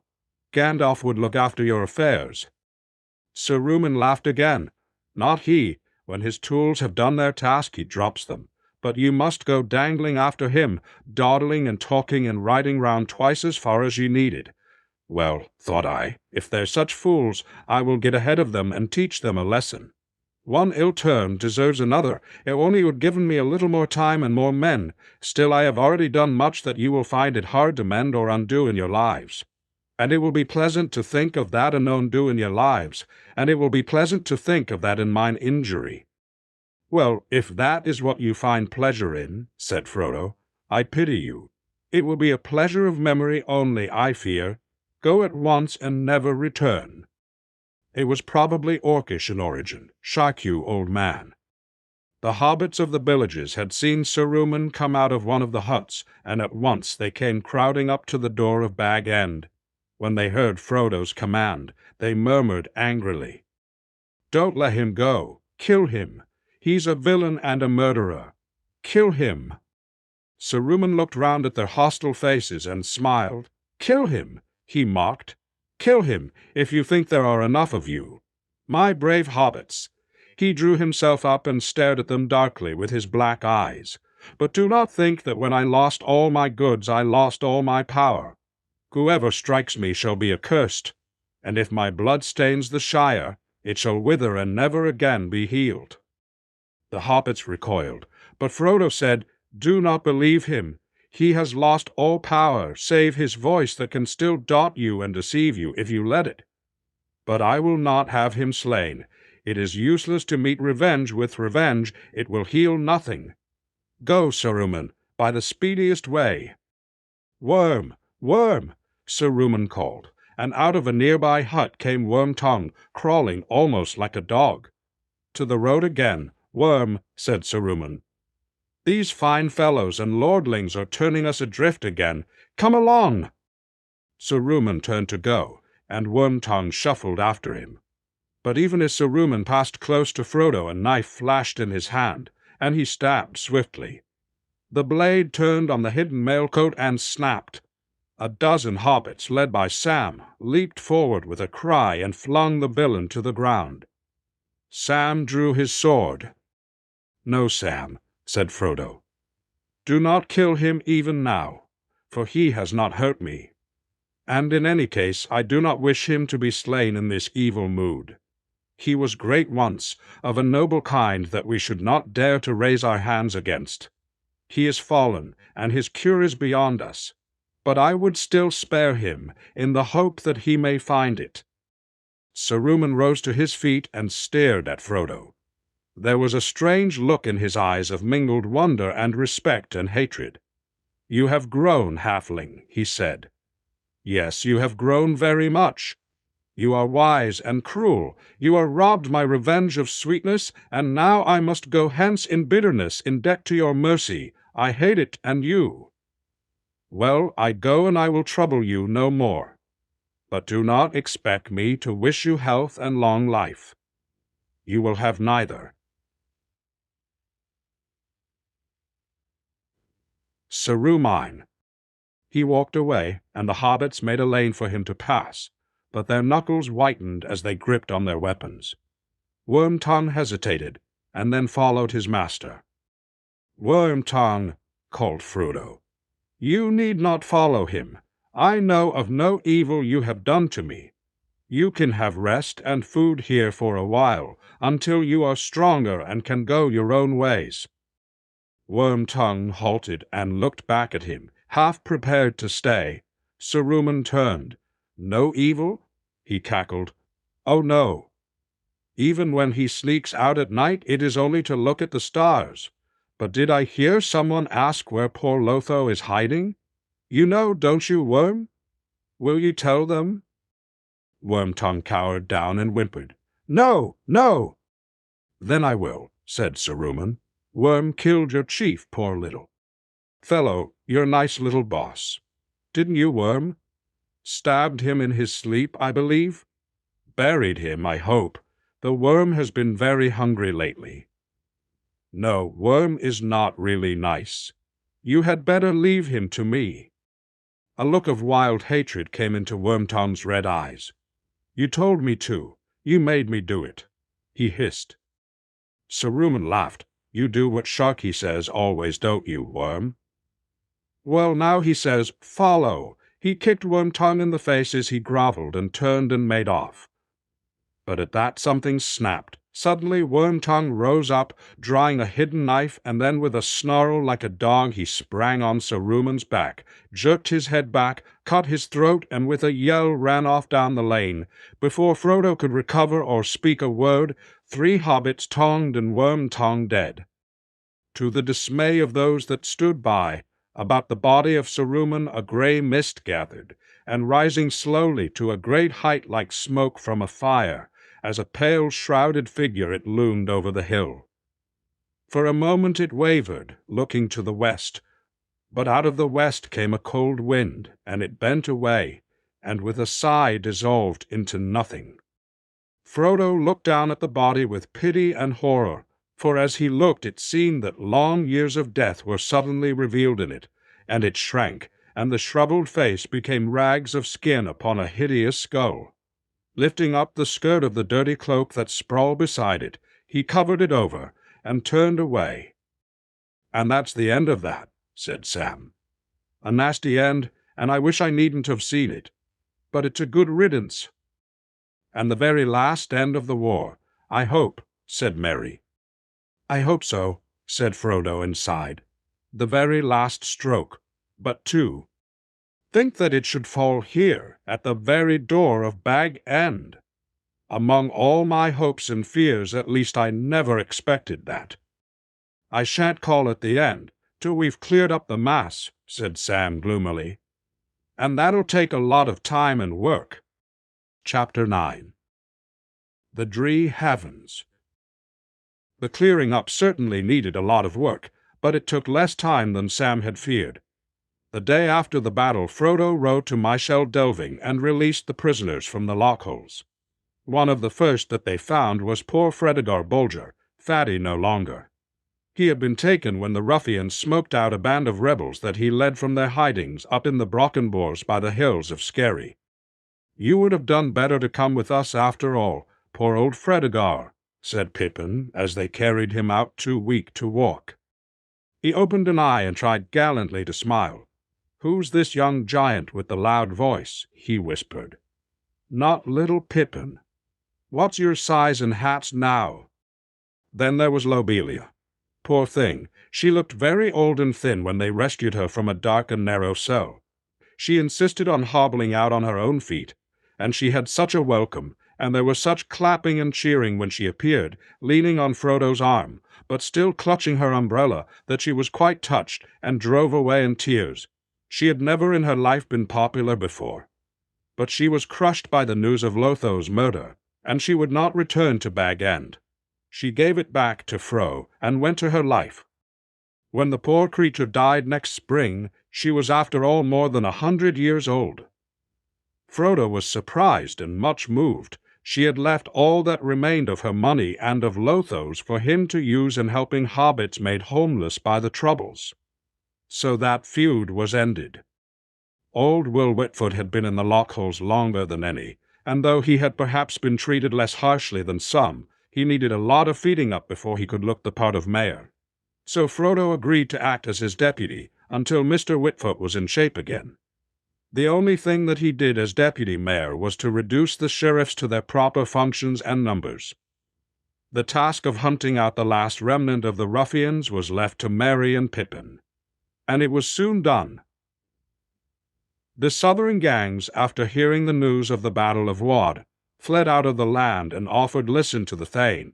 Before the year's end, the few survivors were rounded up in the woods, and those that surrendered were shown to the borders. Meanwhile, the labor of repair went on apace, and Sam was kept very busy. Hobbits can work like bees when the mood and the need comes on them. Now there were thousands of willing hands of all ages, from the small but nimble ones of the hobbit lads and lasses to the well-worn and horny ones of the gaffers and gammers. Before Yule not a brick was left standing of the new sheriff houses or of anything that had been built by Sharkey's men. But the bricks were used to repair many an old hole, to make it snugger and drier. Great stores of goods and food and beer were found that had been hidden away by the ruffians in sheds and barns and deserted holes, and especially in the tunnels at Myshel Delving and in the old quarries at Skerry, so that there was a great deal better cheer that Yule than anyone had hoped for. One of the first things done in Hobbiton, before even the removal of the new mill, was the clearing of the hill and Bag End, and the restoration of Bagshot Row. The front of the new sandpit was all leveled and made into a large sheltered garden, and new holes were dug in the southward face, back into the hill, and they were lined with brick. The gaffer was restored to number 3, and he said often and did not care who heard it. "It's an ill wind as blows, Nobody no good, as I always say, and all's well as ends better." There was some discussion of the name that the new row should be given. Battle Gardens was thought of, or better Smeals. But after a while, in sensible Hobbit fashion, it was just called New Row. It was a purely Bywater joke to refer to it as Sharkey's End. The trees were the worst loss and damage, for at Sharkey's bidding they had been cut down recklessly far and wide over the Shire, and Sam grieved over this more than anything else. For one thing, this hurt would take long to heal, and only his great-grandchildren, he thought, would see the Shire as it ought to be. Then suddenly one day, for he had been too busy for weeks to give a thought to his adventures, he remembered the gift of Galadriel. He brought the box out and showed it to the other travelers, for so they were now called by everyone, and asked their advice. "I wondered when you would think of it," said Frodo. "Open it." Inside it was filled with a grey dust, soft and fine, in the middle of which was a seed, like a small nut with a silver shale. "What can I do with this?" said Sam. "Throw it in the air on a breezy day and let it do its work," said Pippin. "On what?" said Sam. "Choose one spot as a nursery and see what happens to the plants." "There," said Merry. "But I am sure the lady would not like me to keep it all for my own garden.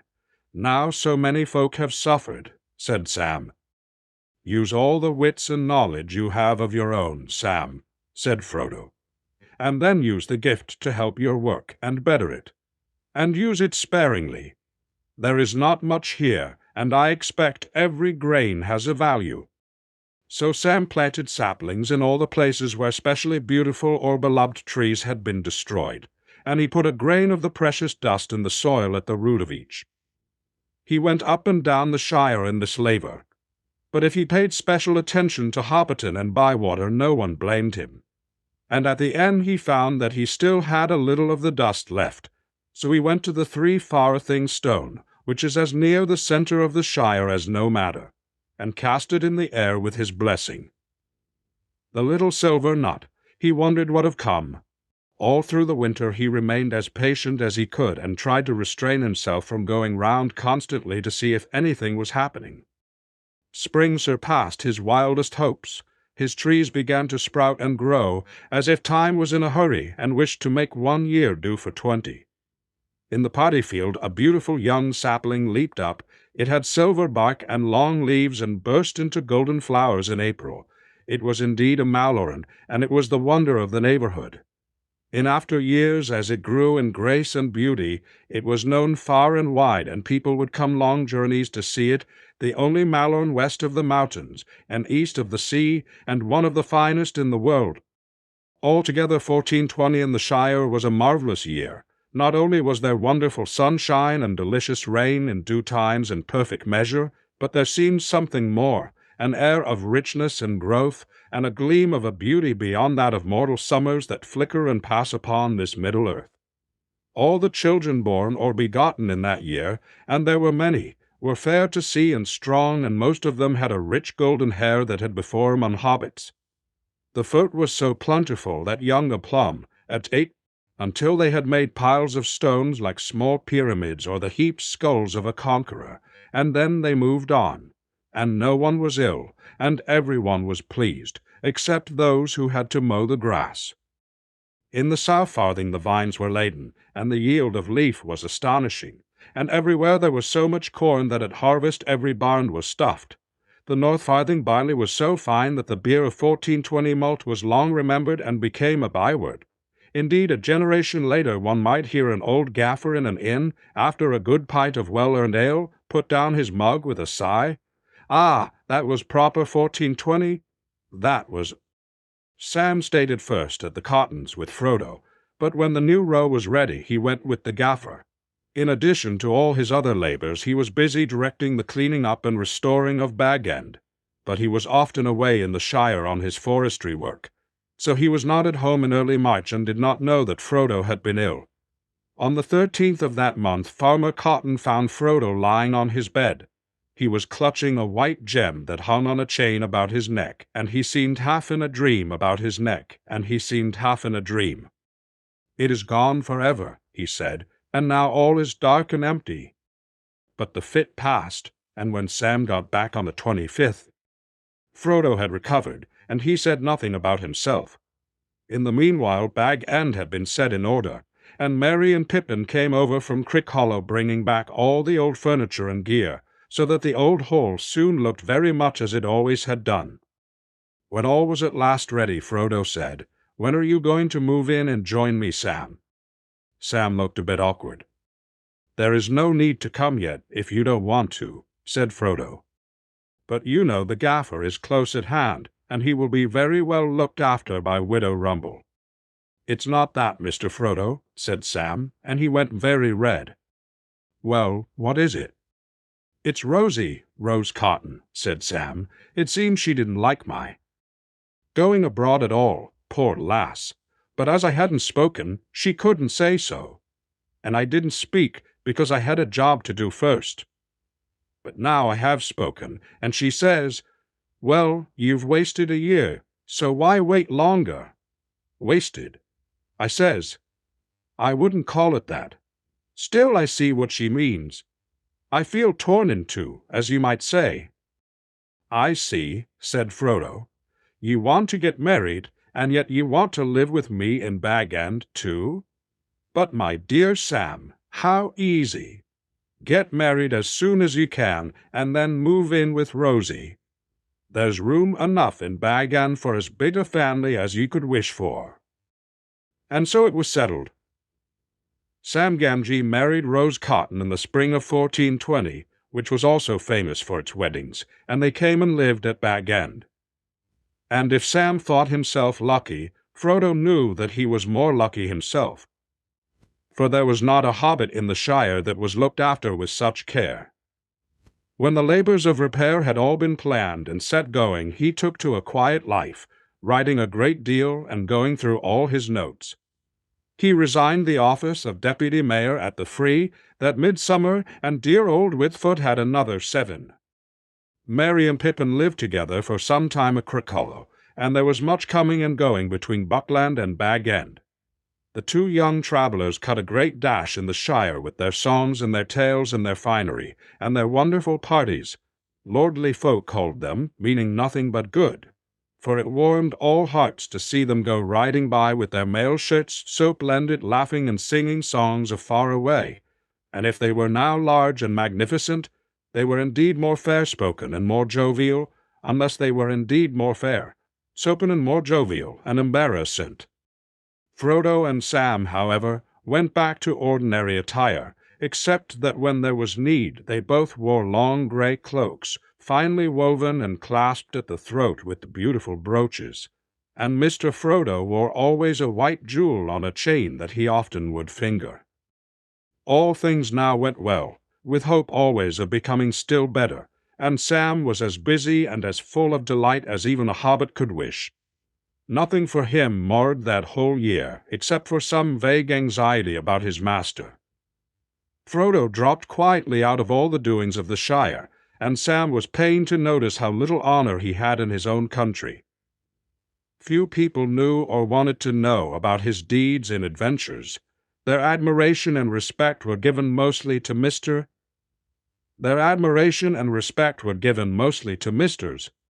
One evening Sam came into the study and found his master looking very strange. He was very pale, and his eyes seemed to see things far away. "What's the matter, Mr. Frodo?" said Sam. "I am wounded," he answered. "Wounded. It will never really heal." But then he got up, and the turn seemed to pass, and he was quite himself the next day. It was not until afterwards that Sam recalled that the date was October the 6th. 2 years before on that day it was dark in the dell under Weathertop.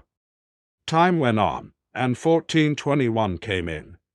Frodo was ill again in March, but with a great effort he concealed it, for Sam had other things to think about.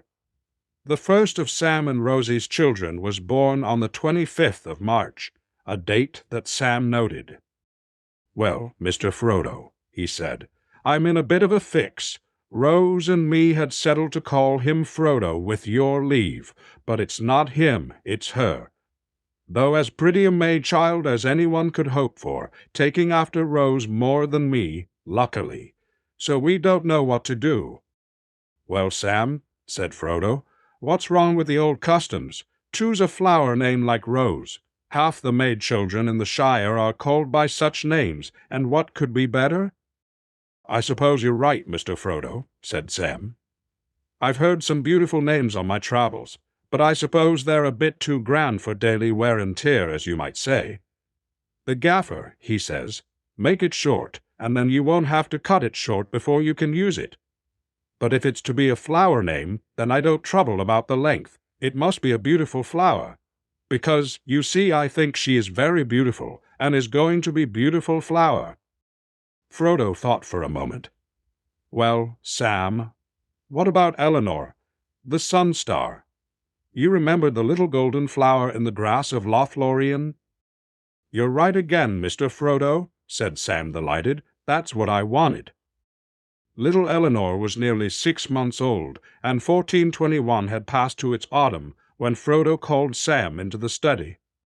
"It will be Bilbo's birthday on Thursday, Sam," he said, "and he will pass the old Took. He will be 131. "So he will," said Sam. "He's a marvel." "Well, Sam," said Frodo, "I want you to see Rose and find out if she can spare you, so that you and I can go off together. You can't go far or for a long time now, of course," he said a little wistfully. "Well, not very well, Mr. Frodo." "Of course not, but never mind. You can see me on my way. Tell Rose that you won't be away very long, not more than a fortnight, and you'll come back quite safe. I wish I could go all the way with you to Rivendell, Mr. Frodo, and see Mr. Bilbo," said Sam. "And yet the only place I really want to be in is here. I am that torn in two." "Poor Sam! It will feel like that, I am afraid," said Frodo. "But you will be healed. You were meant to be solid and whole, and you will be." And the next day or two Frodo went through his papers and his writings with Sam, and he handed over his keys. There was a big book with plain red leather covers. Its tall pages were now almost filled. At the beginning there were many leaves covered with Bilbo's thin, wandering hand, but most of it was written in Frodo's firm, flowing script. It was divided into chapters, but chapter 80 was unfinished, and after that were some blank leaves. The title page had many titles on it, crossed out one after another. So, "My Diary," "My Unexpected Journey," "There and Back Again," and "What Happened After," "Adventures of 5 Hobbits," "The Tale of the Great Ring," compiled by Bilbo Baggins from his own observations and the accounts of his friends, "What We Did in the War of the Ring." Here Bilbo's hand ended, and Frodo had written, "The Downfall of the Lord of the Rings," and the Return of the King, as seen by the little people, being the memoirs of Bilbo and Frodo of the Shire, supplemented by the accounts of their friends, and the Learning of the Wise, together with extracts from books of lore translated by Bilbo. In Rivendell. "Why, you have nearly finished it, Mr. Frodo," Sam exclaimed. "Well, you have kept at it, I must say." "I have quite finished, Sam," said Frodo. "The last pages are for you." On September the 21st they set out together, Frodo on the pony that had borne him all the way from Minas Tirith, and was now called Strider, and Sam on his beloved Bill. It was a fair golden morning, and Sam did not ask where they were going. He thought he could guess. They took the stock road over the hills and went towards the woody end, and they let their ponies walk at their leisure. They camped in the green hills, and on September the 22nd they rode gently down into the beginning of the trees as afternoon was wearing away. "If that isn't the very tree you hid behind when the Black Rider first showed up, Mr. Frodo," said Sam, pointing to the left. "It seems like a dream now."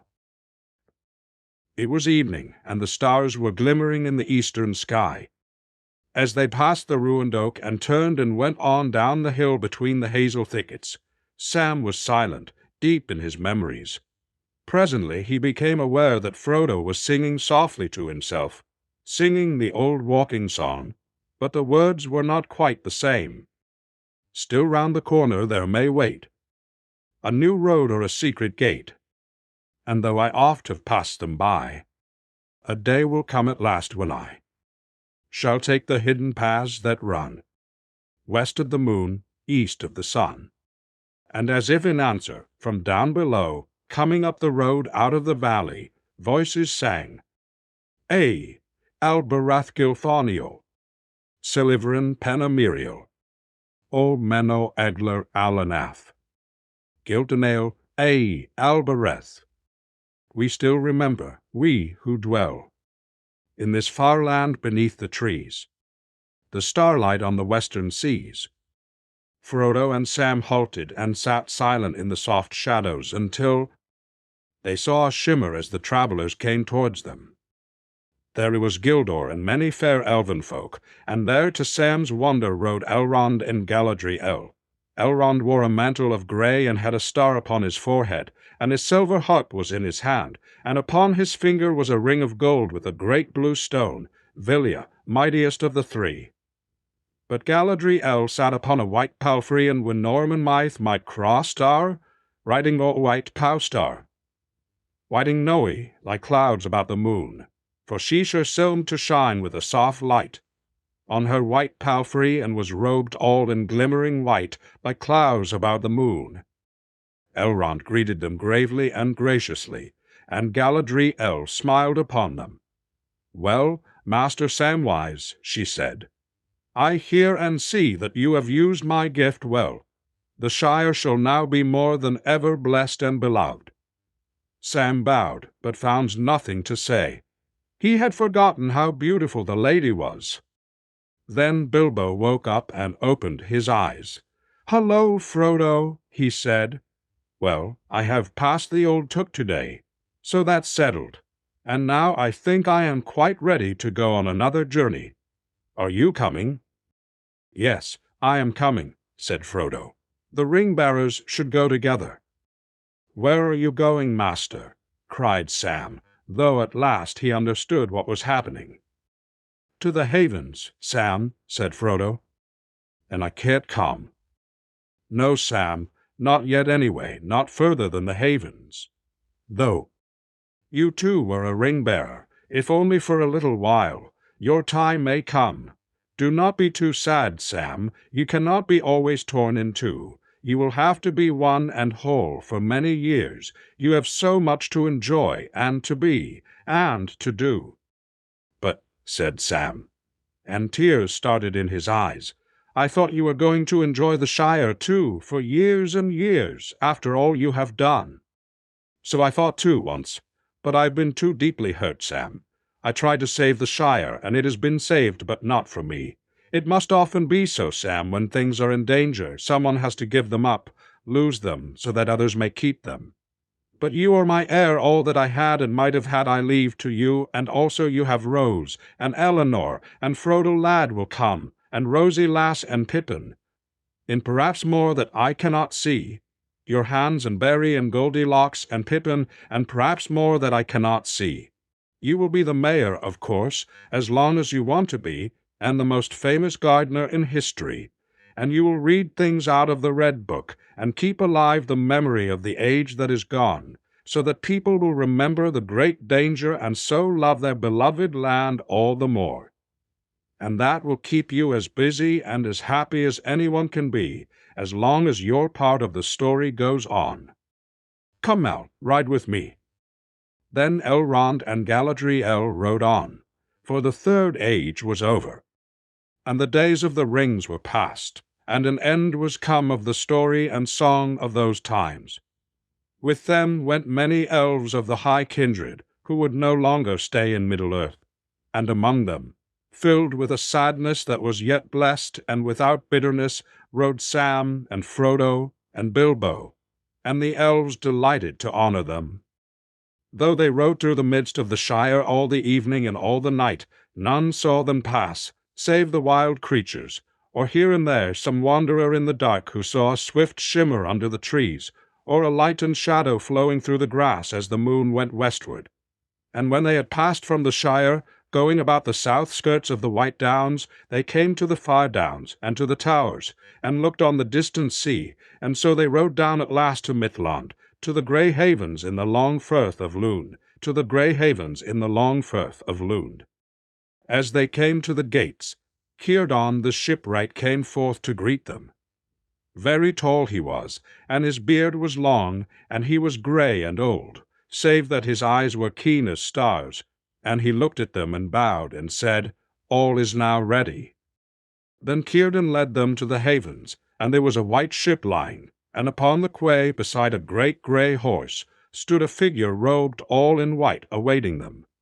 As he turned and came towards them, Frodo saw that Gandalf now wore openly on his hand the third ring, Nari of the Great, and the stone upon it was red as fire. Then those who were to go were glad, for they knew that Gandalf also would take ship with them. But Sam was now sorrowful at heart, and it seemed to him that if the parting would be bitter, more grievous still would be the long road home alone. But even as they stood there, and the elves were going aboard, and all was being made ready to depart, up rode Merry and Pippin in great haste. And amid his tears Pippin laughed. "You tried to give us the slip once before and failed, Frodo," he said. "This time you have nearly succeeded, but you have failed again. It was not Sam, though, that gave you away this time, but Gandalf himself." "Yes," said Gandalf, "for it will be better to ride back 3 together than 1 alone. Well, here at last, dear friends, on the shores of the sea comes the end of our fellowship in Middle-earth. Go in peace.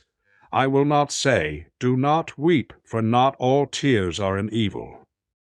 Then Frodo kissed Merry and Pippin, and last of all Sam, and went aboard. And the sails were drawn up, and the wind blew, and slowly the ship slipped away down the long grey firth, and the light of the glass of Galadriel that Frodo bore glimmered and was lost. And the ship went out into the high sea and passed on into the west, until at last on a night of rain Frodo smelled a sweet fragrance on the air and heard the sound of singing that came over the water. And then it seemed to him that came over the water, and then it seemed to him that as in his dream in the house of Baba. But to Sam the evening deepened to darkness as he stood at the haven, and as he looked at the grey sea he saw only a shadow on the waters that was soon lost in the west. There still he stood far into the night, hearing only the sigh and murmur of the waves on the shores of Middle-earth, and the sound of them sank deep into his heart. Beside him stood Merry and Pippin, and they were silent. At last the 3 companions turned away, and never again looking back, they rode slowly homewards, and they spoke no word to one another until they came back to the shire, but each had great comfort in his friends on the long grey road. At last they rode over the downs and took the east road, and then Merry and Pippin rode on to Buckland, and already they were singing again as they went. But Sam turned to Bywater, and so came back up the hill, as day was ending once more. And he went on, and there was yellow light and fire within, and the evening meal was ready, and he was expected. And Rose drew him in, and set him in his chair, and put little Elinor upon his lap. He drew a deep breath. "Well, on back," he said.